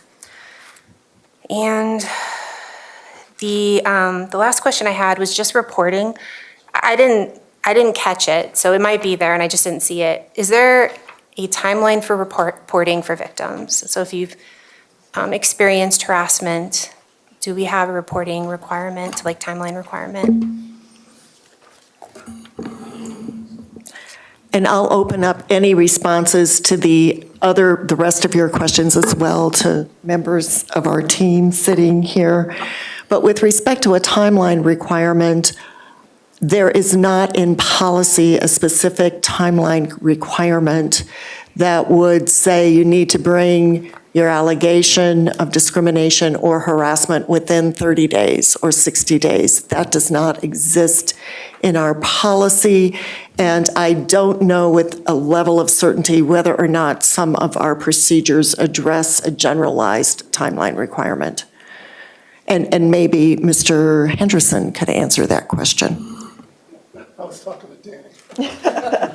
What was the question? Were there any time Time limitations? limitations? No. There are no time limitations to filing a complaint. We do have goals to complete a formal investigation within a certain amount of time, but there's no time limitations to file. Yeah. Thank you. Thank you. This was a lot, so I really appreciate all the work that you all put into this because, and especially that I feel like we have adequate time as a board to be able to look through and make any changes that are necessary or that, you know, that we hear back from the public or whatever, you know, between now and when we need to approve it, which sounds like we're probably going to do in June, just so that we meet that July 1 deadline. So, and I appreciate the questions that the board had. I thought they're helpful for me to be able to, when I go back and reread this. So thank you so much. Okay. Superintendent Kane. Yeah, just a couple of takeaways, to just summarize a couple of takeaways that I've gathered or we've gathered. Embedding links in the reporting forms, of course, we need to incorporate Title IX, and as soon as we are able to do that, we're happy to get that to you. We are, of course, as is our process for policies, we will put the policies out for feedback, although keeping in mind that as Council Klemesh said, a lot of this language is statutorily driven and required. So there isn't a whole lot of flexibility for a ton of changes in different ways because it's so statutorily driven. The last takeaway that and of course input from committees would be part of that process, as they always are. But the last takeaway that I would say is we have currently, it's linked on every page on our website, our compliance officer website. Mr. Henderson has, his department has a webpage that's helpful in terms of reporting and that kind of thing. But I do think that we can look at, I can't make a promise that it'll be super fast, but we can look at creating a webpage that is a little more reader-friendly, FAQ-friendly, link-friendly, than reading through a bunch of statutes and statutory sounding language. So I think that is something we can do. I just don't want to set any expectations that we can be super fast, but because we're in the process of completely redoing our entire website, which you can imagine is a massive lift. But putting some parent resources in terms of what do I do? How do I report? Where do I go? That's something that I think that we can commit to doing as long as you give us a little grace on the time. So those were my big takeaways. Hopefully I got everything covered. Great. On to proposed revisions to GBAA. GBAA, if we could move on to that, we can kind of move through these next 3 policies pretty quickly because I've been referencing them throughout our discussion on policy AC.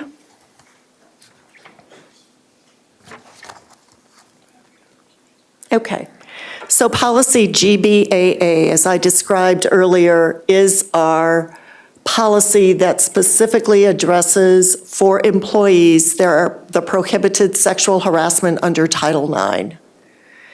And this policy, if you scroll down,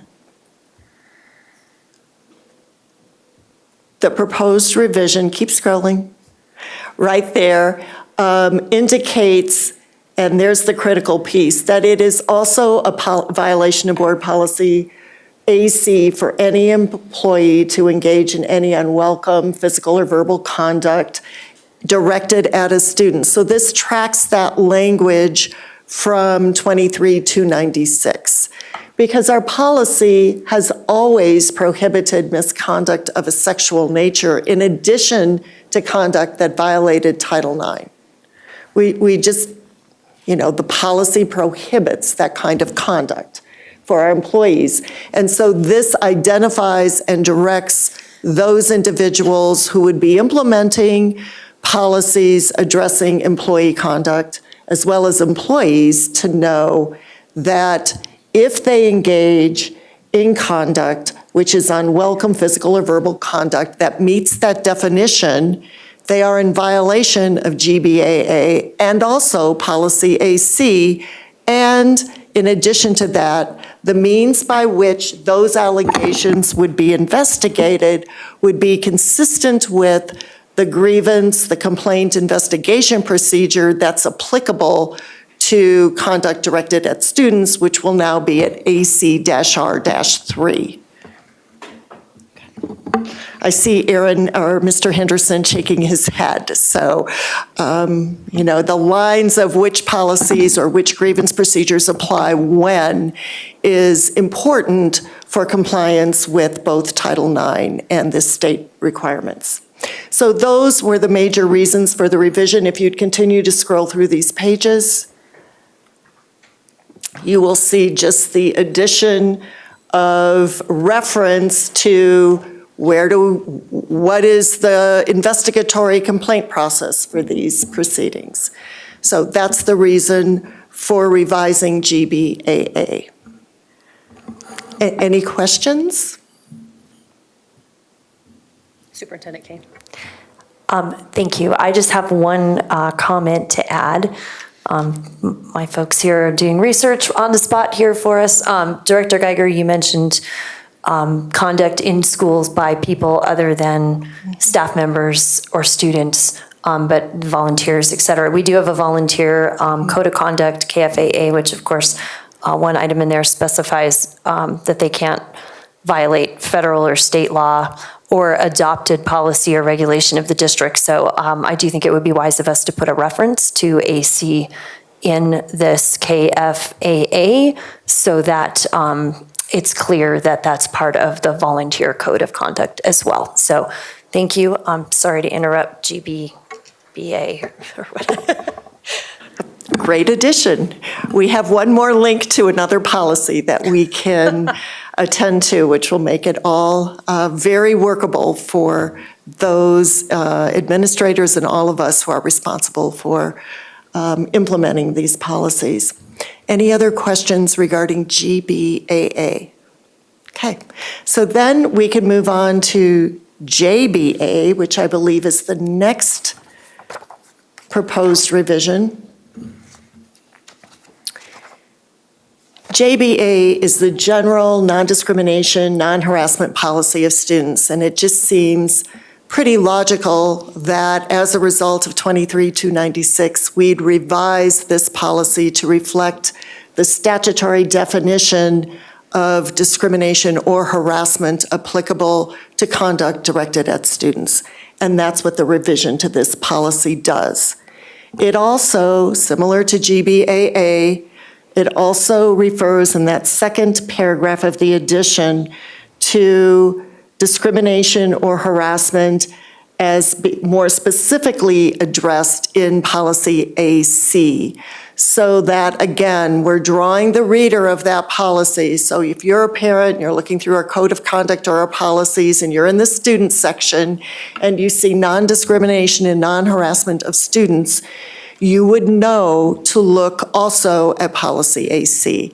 And I think that Superintendent Kane's suggestion with trying to have a web page or developing a web page, which, targeting that as a goal for helping our stakeholders understand how to navigate and where to bring complaints and try and have a system for understanding how their complaint will be addressed will be helpful as well. But the policy framework is essentially designed as a building block to get us to having our stakeholders get to the right place and the right policy, including AC. So if you'd scroll down again, you can see again that the district's commitment, and again here, those harassment provisions that have been taken out are taken out because the definition was included differently. If you continue to scroll down, you will see that we have harassment or discrimination prohibited because that is how 23-296 statutorily defines violations for conduct directed at students. And it includes those same standards that I understand Director Thompson, having your concern with respect to having some maybe specific examples to help stakeholders understand what this might be or what this might look like. Continue to scroll. And I believe those are reporting, investigating, and disciplining. Here again, we have included Mr. Henderson's name as the person who complaints can be brought to, which is part of the requirements under 23-296. And continue to scroll. Again, reference to Title IX and investigation being under ACR 2, so the systems are consistent or the policies are consistent in directing the stakeholders to the appropriate grievance procedure depending on the nature of the allegations. And notice and training shall be complied with, consistent with the requirements under policy AC. Again, a cross-reference to that statute. And continue to scroll. And that's it for that recommended revisions to policy JBA, which is the general non-harassment, non-discrimination policy for students. And again, the cross-references include these cross-references as well as the new statutory references. Any questions? Director Thompson. Yeah, it's just more of a comment, just a continued thought, since we're hitting the student policy, is, right, the policy is great. I think we had a public commenter talk about like policy versus substance, and like I keep thinking in my head about all the unreported instances that happen. And if I'm trying to put myself in a student's shoes and wanting to, something's happening that I feel like I want to report, I would be so intimidated by this policy. I would be. I would look at it and be like, this seems overwhelming just for me to report. It seems overwhelming to see what could happen to somebody, instead of getting the supports that they need. And just wanting to kind of just on my soapbox about, that we're always thinking about how can we bring those people forward to get the supports that they need. And then I know that we do this, but, continued work and prevention efforts to begin with, right? That's where the meat of all of this work is at. This is just, I don't know, it's just that higher level cost to catch when those reported incidents happen, but those are so few. And so I just felt like I had to get that out. Superintendent Kane. Yes, I'd actually like to have Assistant Superintendent Windsor and maybe Executive Director Gutierrez come up and talk about what that actually does look like in our schools and what the training has looked like for our students and our staff, because we certainly are not referring students to a crazy high level, I have no idea what this is saying policy. Thank you, I appreciate that. Yeah, I think to start, and thank you for the question, because I think when I heard public comment as well, the things that we constantly think about is how do we make sure every student is seen, valued, and has a voice in our system to ensure they feel protected, safe, and have an adult who cares for them. And so a big part which we've really established as a system, and I'll have Mr. Gutierrez talk about our process, but one of the things we really highlighted that was newer this year was making sure that all administrators were trained in defining what harassment, discrimination, bullying look like, and then they had to share that with each of our students in our system, who those support structures are and who they could go to as a trusted adult in their building. And so we really wanted to make sure that was not left up for a student to be able to guess, and we needed to make sure they meet the needs of each of their students. Each of our schools has a little bit of a different structure in the sense of not defining like what does pride stand for at Sagewood Middle School, and here's how we do this, here's our reporting structure. And we wanted to have names that were attached to it so students just didn't know a counselor. When we didn't have counselors in elementary and you said the word counselor, they had no idea what that meant.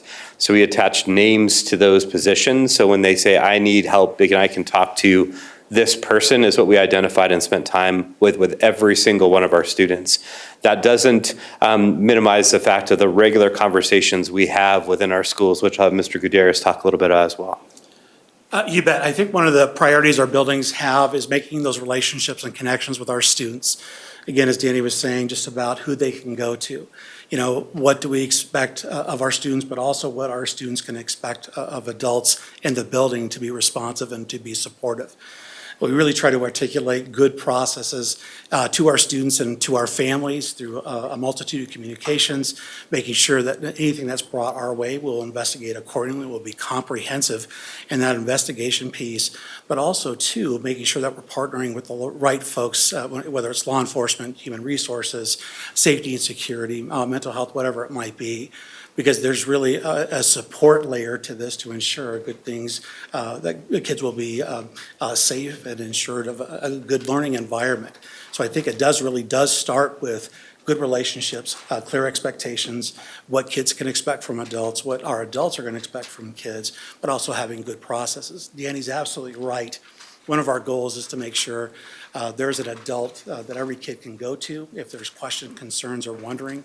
That can come through the actual leadership team, through our counselors, but the intent is really be focused on making good relationships with kids. I think that's where it starts, and so they understand they can go to. And that's inclusive of our families, being visible in the community, being active, and really articulating, what our values are about providing that safe learning environment and that every kid is important to us. And I think our leaders do a great job of that. A big component of that, just as we talk about, is that partnership with families. We know anytime we're working with students, it's that first commitment of being hand in hand with families to engage in that. As we know, that partnership between school to the teacher to the family involved in that, whether it's a parent, guardian, et cetera, we want to make sure that is a partnership that is done hand in hand, nothing that we would be doing in isolation. So our part of how do we make sure our families are fully aware of that process, to which I think you've alluded to, is something we want to make sure there's an ease around that aspect. all while making sure our principals are visible, counselors are visible, teachers have strong connections, clear communication structures between the school and home as well to make sure we can address things as soon as possible. So thank you for the question. Director Geiger. One point. I just realized today that we literally this year created new safe people in all of our elementary schools. We're trying to. I assume we're training our campus security specialists in our harassment and discrimination policies? Yes. I just realized that we gave everybody a new safe person. Yeah. Every step we can make is a better step.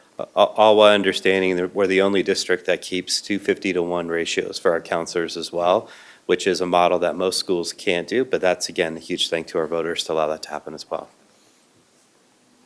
Yeah, Director Thompson. Just one last point. I know that we talked about feedback from stakeholders, and this is ultimately a safety policy, so I definitely would like to hear from our safety and security experts about it.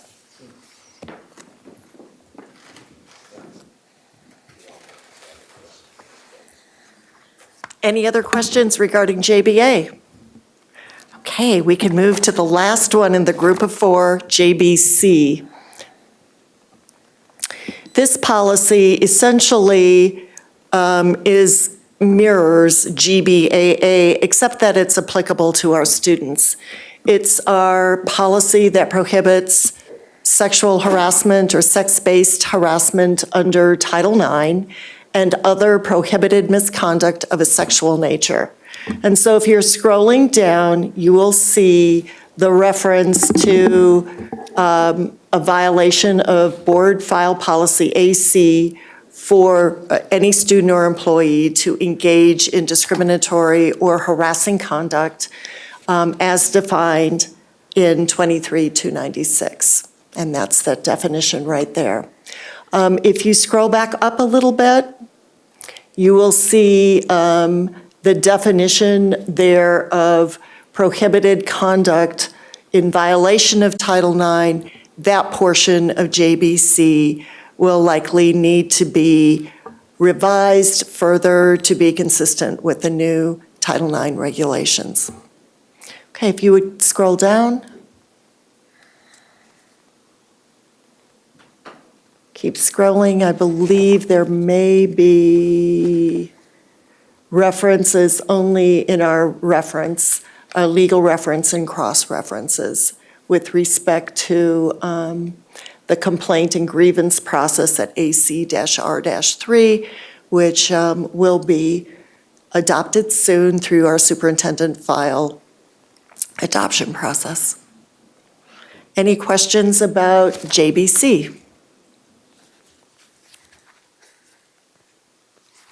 Any other questions generally? Okay. Thank you so much. Thank you all. Wait, sorry, Director Meek. It's unrelated. Policy JIH, so the student interviews, searches, and arrests. I'm wondering what the status is on that.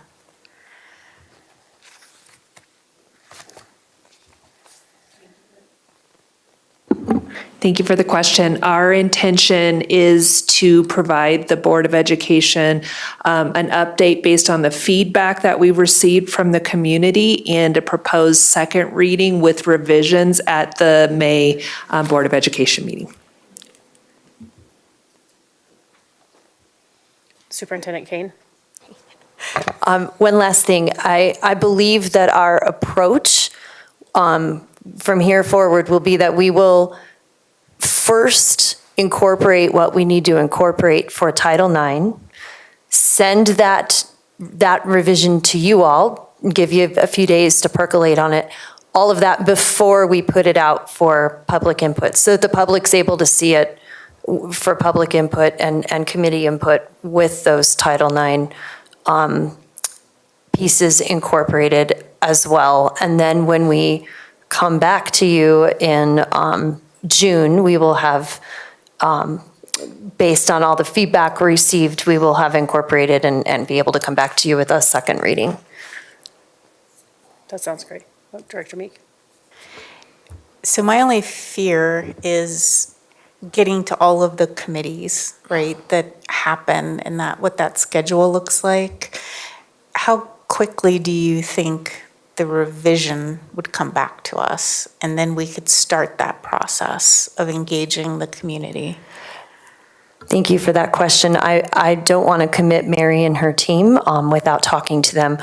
But our approach to get feedback from committees is that we ask, that you all typically will reach out and ask them to complete the feedback form. So it isn't necessarily that it has to be a committee meeting.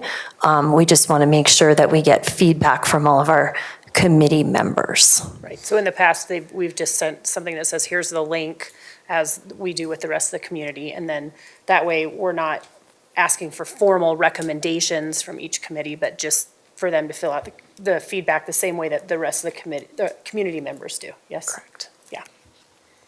I just think these policies are so important for board liaisons to be able to just make sure the committee is aware of this, like talking to them at a meeting, making sure that sometimes people miss emails, right? If we just send it out by email.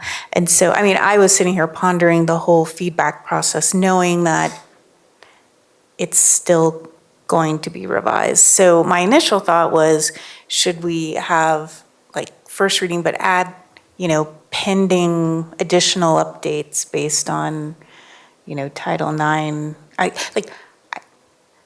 I'm okay with waiting if we're talking about a couple of days, but if it's going to take us a month, this is such a hard time of the year to get feedback from our community, from schools. Everyone, it's mayhem in a week or so, and everyone is so busy. So that was really my question with how long it's going to take, because my impression from attorneys is it takes a while to unpack those rules and to make edits and everything. And I just worry that our timeline for feedback is a little too short if we hold off. So I actually see both sides, right? We want to honor the time to make sure that we do our due diligence to add in appropriate wording. And I also know that this time of year is crazy, it just is. But what my concern is if we send it out twice, the community, I just think it gets really muddy. And so I think that it's better to get it to our community when we're a little bit more prepared with the appropriate language instead of sending it twice. That's just my opinion. Superintendent Kane. So how about this? I will speak to my staff, and in my update at the end of this week, I will share a plan with you all. Depending on what kind of timeline we can do, we will share a proposed plan. Great, thank you. Thank you, everyone, for staying late on a Tuesday night. Thank you. Thank you all.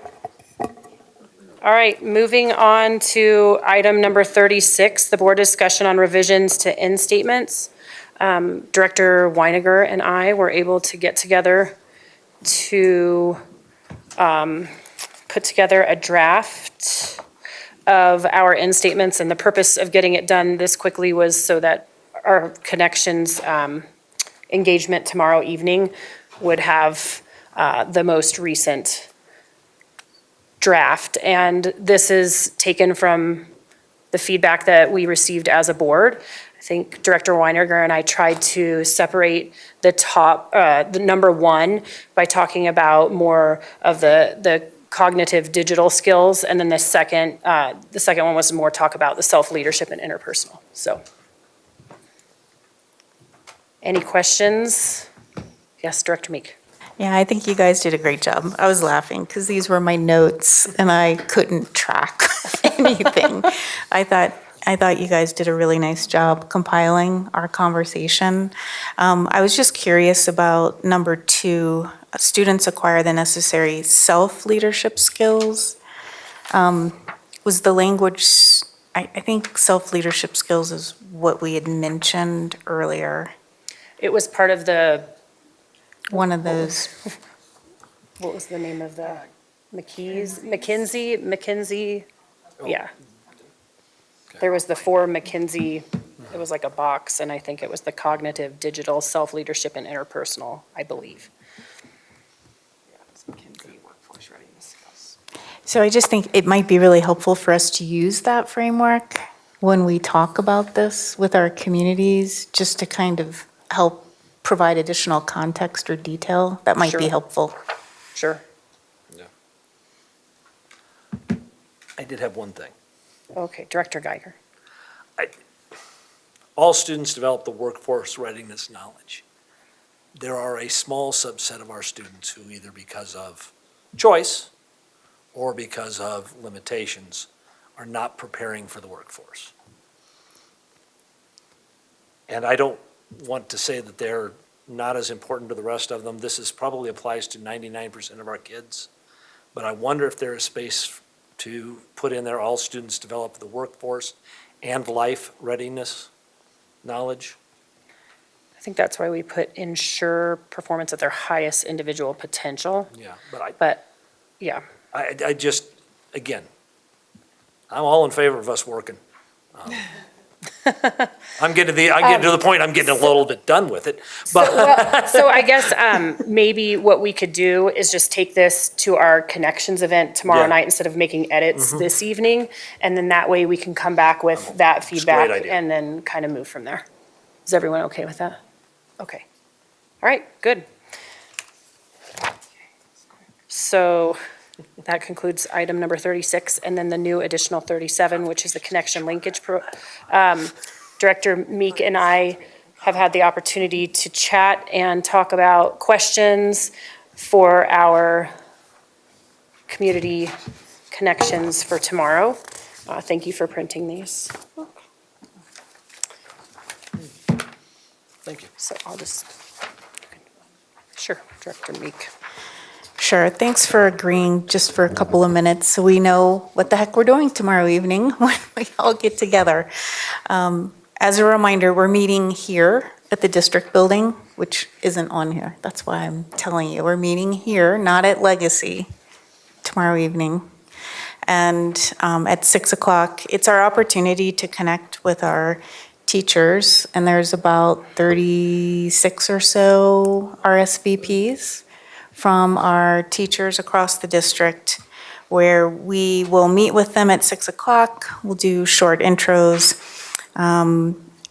President Williams will give a little address, welcome everyone, and then we're going to break into, and so you can see on here, group 1, 2, 3, and 4, 2, 3, and 4, and each group has a dedicated question that they'll talk to the group, and then we'll rotate after a period of time. So all of us will be paired up with one other individual, including the superintendent, as part of this process.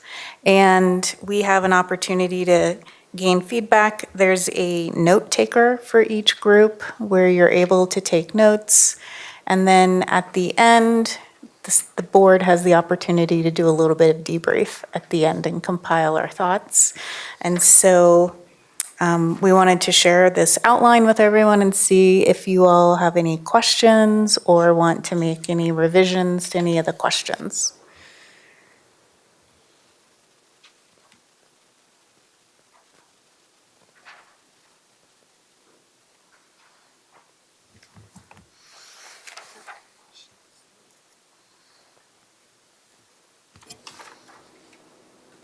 I wish I had the button. So- That was easy. Yeah, so maybe for the public's sake, like the first question in the first group, Director Myers and Superintendent Kane will talk about the proposed revisions to the mission and vision statement that were out there. And so that's the first question, first group. Second group, President Williams, Director Geiger will ask the question, looking ahead 3 years from now, what results would have happened for our community to say, I'm really happy with the progress that the district has made? So that's their question. Group 3, Director Winiger and Thompson, it's feedback on the proposed update to the end statement, so the document we just looked at. And then Director Moore and myself will ask, what do you believe will be the most significant challenges facing the district in the next 5 to 10 years? So those are the questions.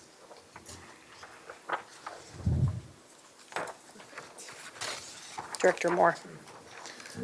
Director Meek, the board member debrief, is that with the entire group present, or is it just us together? Just us. Okay, thank you.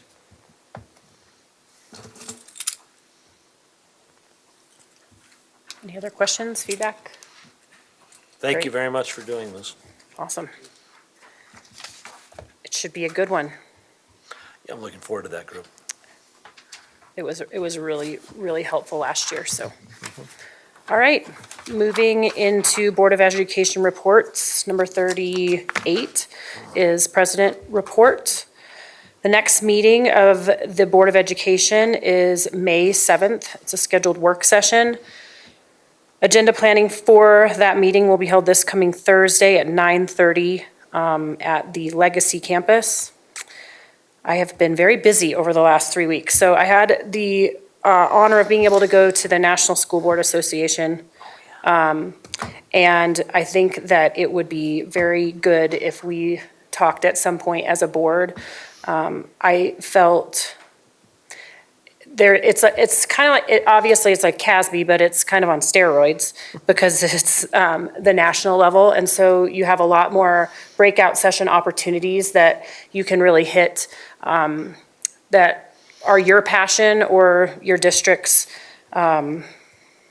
direction. So some of the things that just a few of the takeaways that I had, or the sessions that I went to were on social media. There was a student, well, she's now in college, but a student during COVID, and how the change from going from in-person to online and how that impacted social media, and it became a much bigger thing, and how she decided to do a 60-day no more social media type thing, and how it actually helped her mental health. And just they had the attorneys come in that are also doing lawsuits similar to what we have joined as a district. And so I was just really happy to see that we are forward thinking as a district and how that's impacting our students. The other thing that I went to was on artificial intelligence, just because it's something that we've talked about recently. And I think that the presentation that they had was really great, but I feel so much better about the things that we're doing as a district and the precautions that we've taken. So just kudos to staff. You guys have really knocked that one out of the park, in my opinion, after seeing what's happening in other districts around the nation. So the keynote speakers were great. And then I was able to attend the pollster meeting with MBEC. So looking forward to having the pollster. I think they're coming in the May meeting, so that will be good to have out there. And then I went to Castleview High School and sat in on some sociology presentations. And it was fascinating because they did them on serial killers. So they were able to actually pick a serial killer and then really dissect, was it psychological, was it sociological, those sorts of things. So it was really fun and quite fascinating to listen to, so that was fun. I then went to Pioneer Elementary to watch their cereal box challenge. So the students and families collected cereal boxes, and they actually collected 623 cereal boxes. Pretty amazing for an elementary school. And then they set it up kind of like dominoes through their entire school. So it started at like the front office, went all the way through all the hallways and around, and everyone came out and sat in the hall and cheered it as it went around. And it was just really fun. And they donated all of the boxes to the Parker Task Force. So pretty neat that they did that. And then I was able to walk around with Principal Landis after, and I always ask the principal, what are you most proud of? And they never can pick one thing, but the one that impacted me was, she said that she just was so proud to have a school where no matter who came in, or if students transferred in, or when new kids, come up, or that you go up a grade and the new level comes in, that everyone just feels included, and it really just feels like family. I also was really impressed with their, they have an outdoor classroom, and they also have a sensory garden, which was really neat for the kids there. And then I went to Buffalo Ridge and walked around with Principal Murdoch, and there was a lot of fun things happening there that day. They had Ninja Nation there.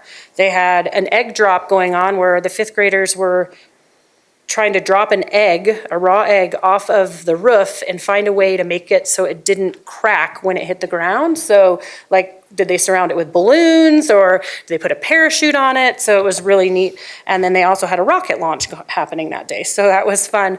And she said that her, the thing that made her most proud right now is that there's been a lot. It's been really hard, like trying to align curriculum, but she's just been so proud of her staff for really embracing it and seeing the impact that it actually has on kids and how great it is that we are aligning that curriculum. Then on to the DAC meeting where last Thursday we had the calendar recommendation come in. We talked about educator effectiveness, accountability task force, and the testing update. So it was, I think, a good meeting. And then the state of DCSD that Superintendent Kane talked about last Friday, I thought was a really great presentation. Obviously, the kids stole the show. It was really great to, I mean, between SAG and those kids, last Friday, I feel like we're in good hands. And then yesterday, I had the opportunity to sit on LRPC interviews. So that was good. And that concludes my stuff. Great. I had an FOC meeting.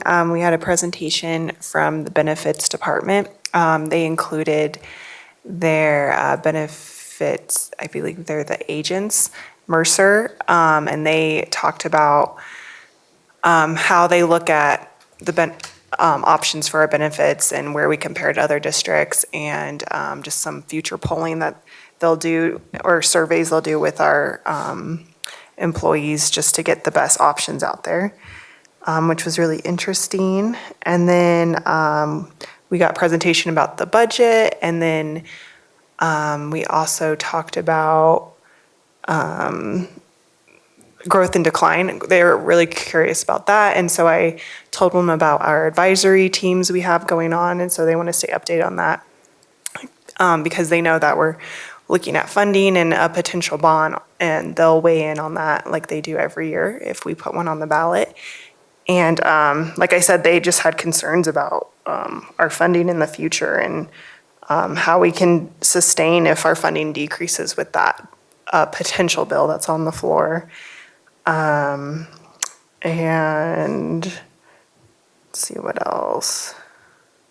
Yeah, and they're just really, the growth and decline, they really just want to know more and just how that impacts with schools that have low enrollment, and then what that'll look like in the future when we eventually do merge our schools. And so, yeah, that was a good meeting, and we just have May and June, and they'll give a memo on the budget and a memo on a potential bond. But more to come on that with MBEC. As President Williams mentioned, we had a meeting with MBEC, and we all looked at the polling, which we'll get a presentation to the public or to the board, which the public can see on that. So looking forward to more on that. And I agree, Superintendent Kane's presentation on state of the schools was great, really well done. The students did great, so I encourage everyone to attend that on May 2nd at Legacy. And I think that's all. I don't remember which direction I started last time, so Director Moore.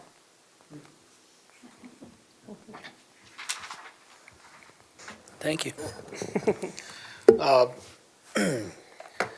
On April 3rd, attended the LRPC meeting. That was my first LRPC meeting, so it was fascinating to kind of see how much effort that group puts into the planning with Siobhan and all the work that's gone into looking at the demographics of the community, the growth and where it's expected and when it's expected, coming up with the different ideas and solutions to some of our growth and decline problems, i.e.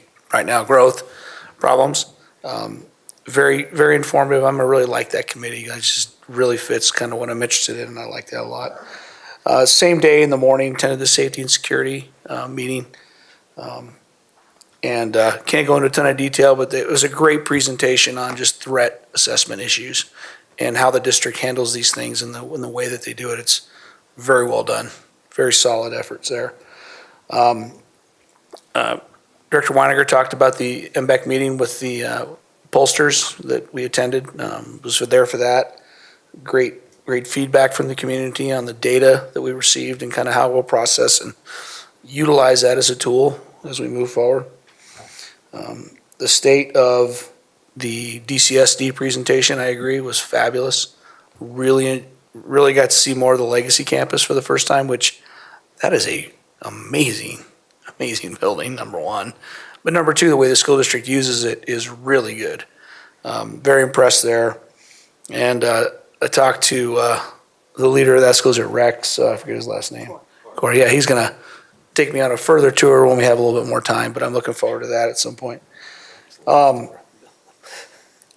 then last night, attended a presentation the superintendent did at Sterling Ranch related to our growth and decline issues there as well. A lot of people, didn't look like in the beginning, like a lot of people were going to show up.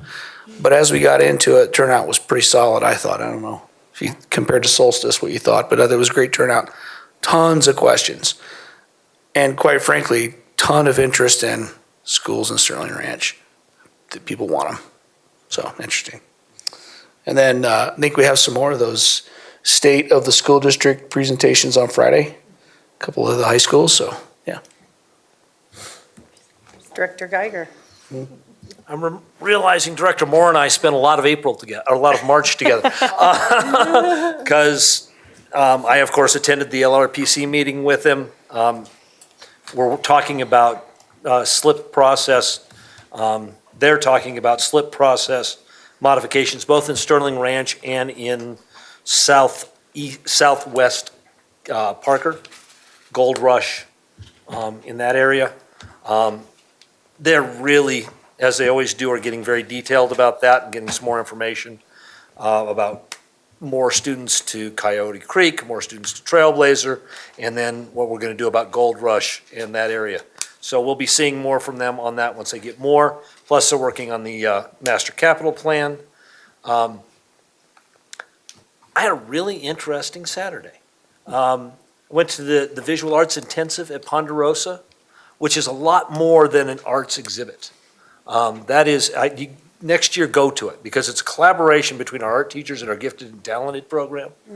And it allows our art students to meet with working artists from the community who give them feedback on their portfolio. So you're standing there by your art and an artist is telling you what you could do better. Equally importantly, they're also telling you you can make a living doing this. There is work out there. This year they incorporated a seminar with all the parents to talk about art careers and how you move forward on art. It was another one of those 2 hours where I walked out knowing vastly more than I walked in. Our gifted and talented people, as you probably already know, are brilliant. And I really appreciated how much they were willing to help me through that. But little things, talking about how the application process for art schools is very different than the application process for regular colleges and how they're working with our counselors to try to communicate with them that difference. I mean, everything we do to some extent is CTE. You know, everything is not traditional college. We're trying to find different paths for those. And then again, you just walk through the art and it's astonishing. Last night at Sterling Ranch was incredibly good. A lot of people that I had met before in my LRPC days were there with good questions and good discussions. I will tell you, of course, I was with all of you at the MBEC meeting. As I've been on MBEC, lots of emails, lots of concerns, lots of discussions. But generally, the people who are on MBEC agree the need is so great that, you know, whatever concerns we have about the polling or that kind of demographics, we just have to start thinking about it. We have to continue to find a solution. So it was a busy week and again, a busy month, and I was with Director Moore a lot of it. So it was a good one. Director Myers. So on April 8th, I attended the DCYI meeting. We did choose our students that will be recipients of the awards on Monday, March 29th. So everyone's invited, and we'll have some, our leaders there that will each have a student that we're going to give an award to, and we actually, I don't want to say this, I think we upped it to maybe 500 this year to give them. So it's getting pretty good. And so I will have a student from SAG that will be with me at that. And these are kids that, that just have gone through things that we just can't even hardly imagine. And they've pulled out of it, they've persevered, and they're leading good, successful lives. And this just comes from a enormous array of things that have happened to some of these kids. Death of a parent to a debilitating disease, just all kinds of things. So this is a great time next Monday when we honor these kids. On the 9th, when I attended with the MBEC members, just very informative. That's kind of out of my box. Why I'm not on that. And then on the 13th, Saturday the 13th, I also attended another DCYI. We were over at Parker Library. It was one of first of the youth commission. So we had about 45 kids in attendance. We heard from our SAG kids. There were leaders within all of our district, in our schools, and they talked with each other. They just shared their visions for the district, for the school, their work, their experience with each other. So it was just a kind of a nice half day to get to spend with those kids. When you work with all these kids like SAG and you see the leaders and you know what they're doing, you just know that there's hope, and we've got some good kids coming out of our district. Then on the 18th, I attended the DCCF meeting over at the Core Electric facility, and they had it's a very nice facility. They had a nice little happy hour for us. But if you want to pencil in next year, Friday, September the 13th, will be our Hero Gala again. And that last year was our first year, and this is our second year. I forget how many we had last year, and it's going to be at the Centennial Airport in one of the hangars, so it'll be really nice. So I got lucky and got invited to a table because the tickets are not cheap. Then right after the DCCF meeting, I headed over to the ELD celebration over at the Legacy campus, and I had missed it last year, and oh my goodness, it was enormous. And I was saying, when I went out, somebody told me 650, and I think Superintendent Kane said close to 800. But the cultures that were represented in the kids, and I was sitting at a table of parents, and just the excitement of the parents that like to get up with their kids and demonstrate their cultural dances, their songs, their attire, their dressing attire. I mean, they're not even really costumed. That's what they wear. Just the beautiful colors and the excitement, and just seeing all of that together. You go home with a big smile on your face. And I also went to the Legacy State of the VIP last week. Oh my goodness, what a great to have those kids. A great idea to have those kids sitting in front of us and telling us. And one of the girls I had known since she was, I always say, I've known her since she was in the womb, so I've known her that long. She was at Douglas County High School, and parents within the district, and just amazing girl that has turned out. And the way they spoke to us, the way they speak, and they're just so articulate. And then, of course, Director Meek and I had our last SAG meeting last night, a little bittersweet. And I want to say a big thank you to the kids, and especially their presentations tonight, and to Miss O'Neill and Derek Cheney.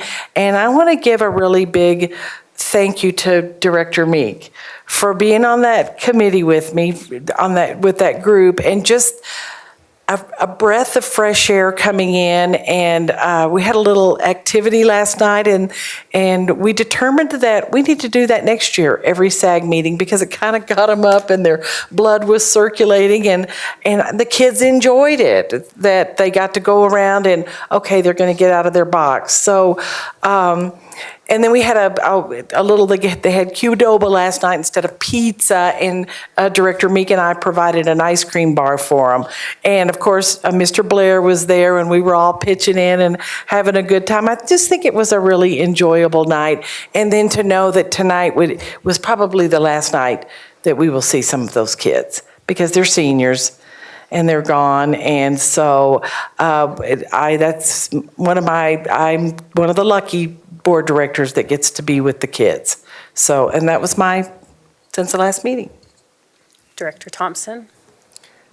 So coming off that, thank you again to our SAG students and presenters tonight. I know we didn't have an opportunity to just say thank you from up here, but the presentations were fantastic. I learned a lot, and it was really interesting to hear their perspective and how they problem solved. So I enjoyed that thoroughly, and I'm grateful that they came for it.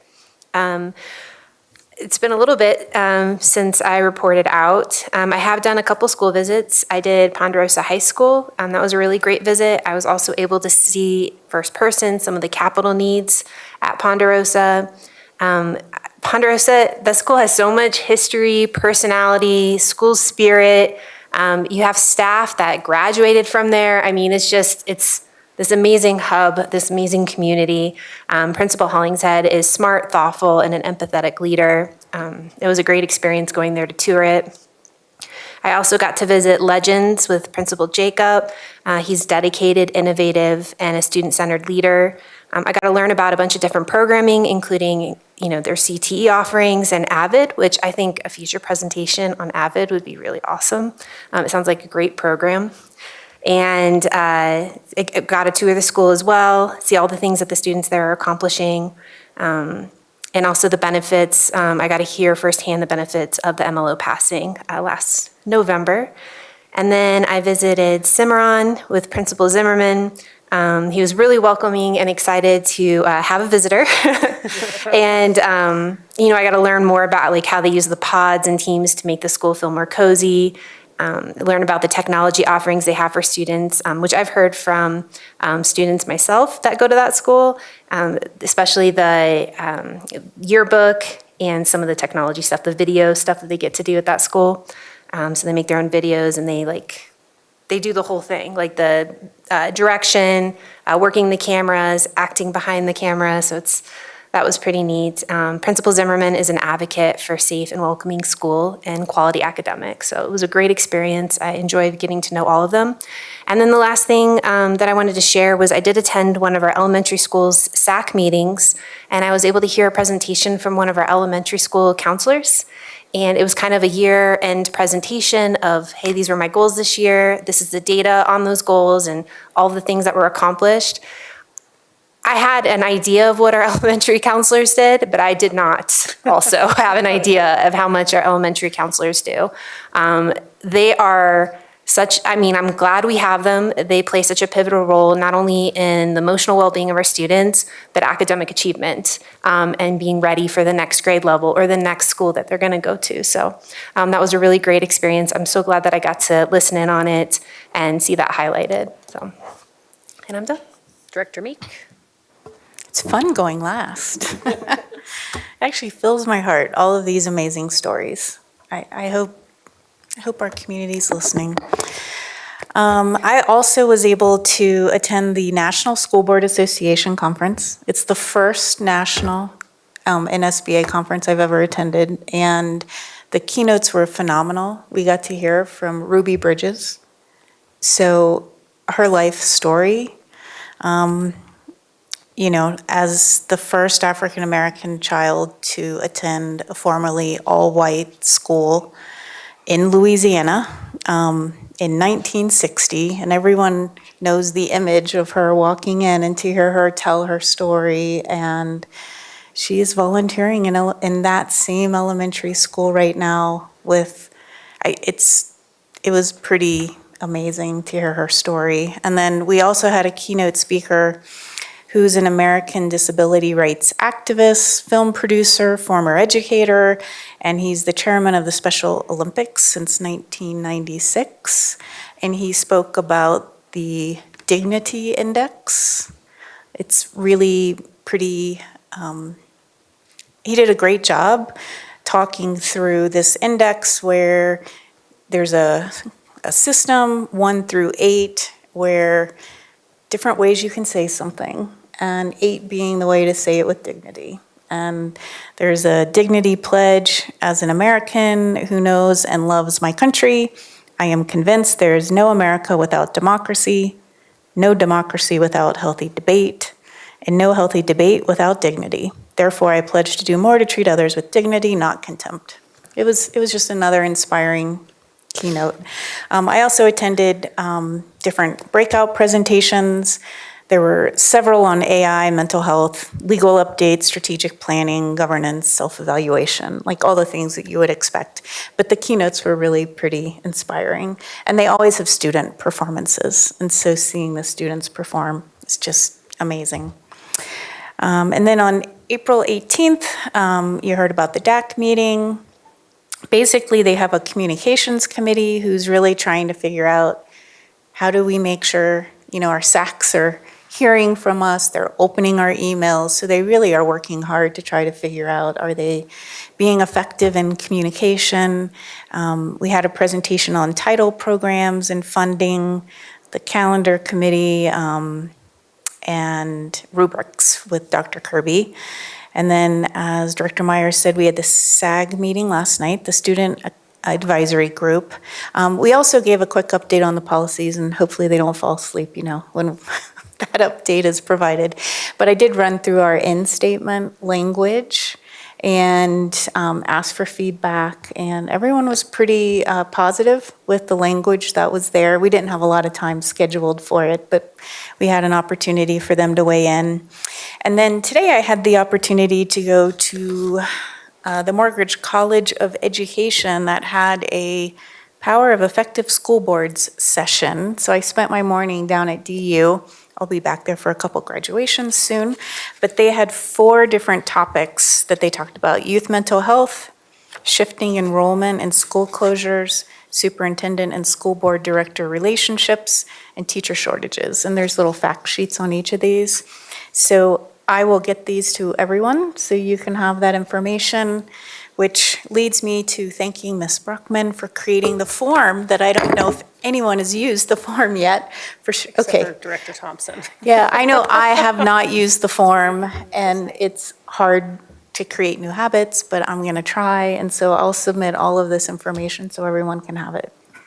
But a big thank you to Ms. Bruckman for getting that up and running. Thank you. It was not all for naught. We'll get there. Yeah, so, all right. Moving on to item number 41. Do I have a motion to adjourn the meeting? Move to adjourn. No. Motion by Geiger, second by Weiniger. Geiger?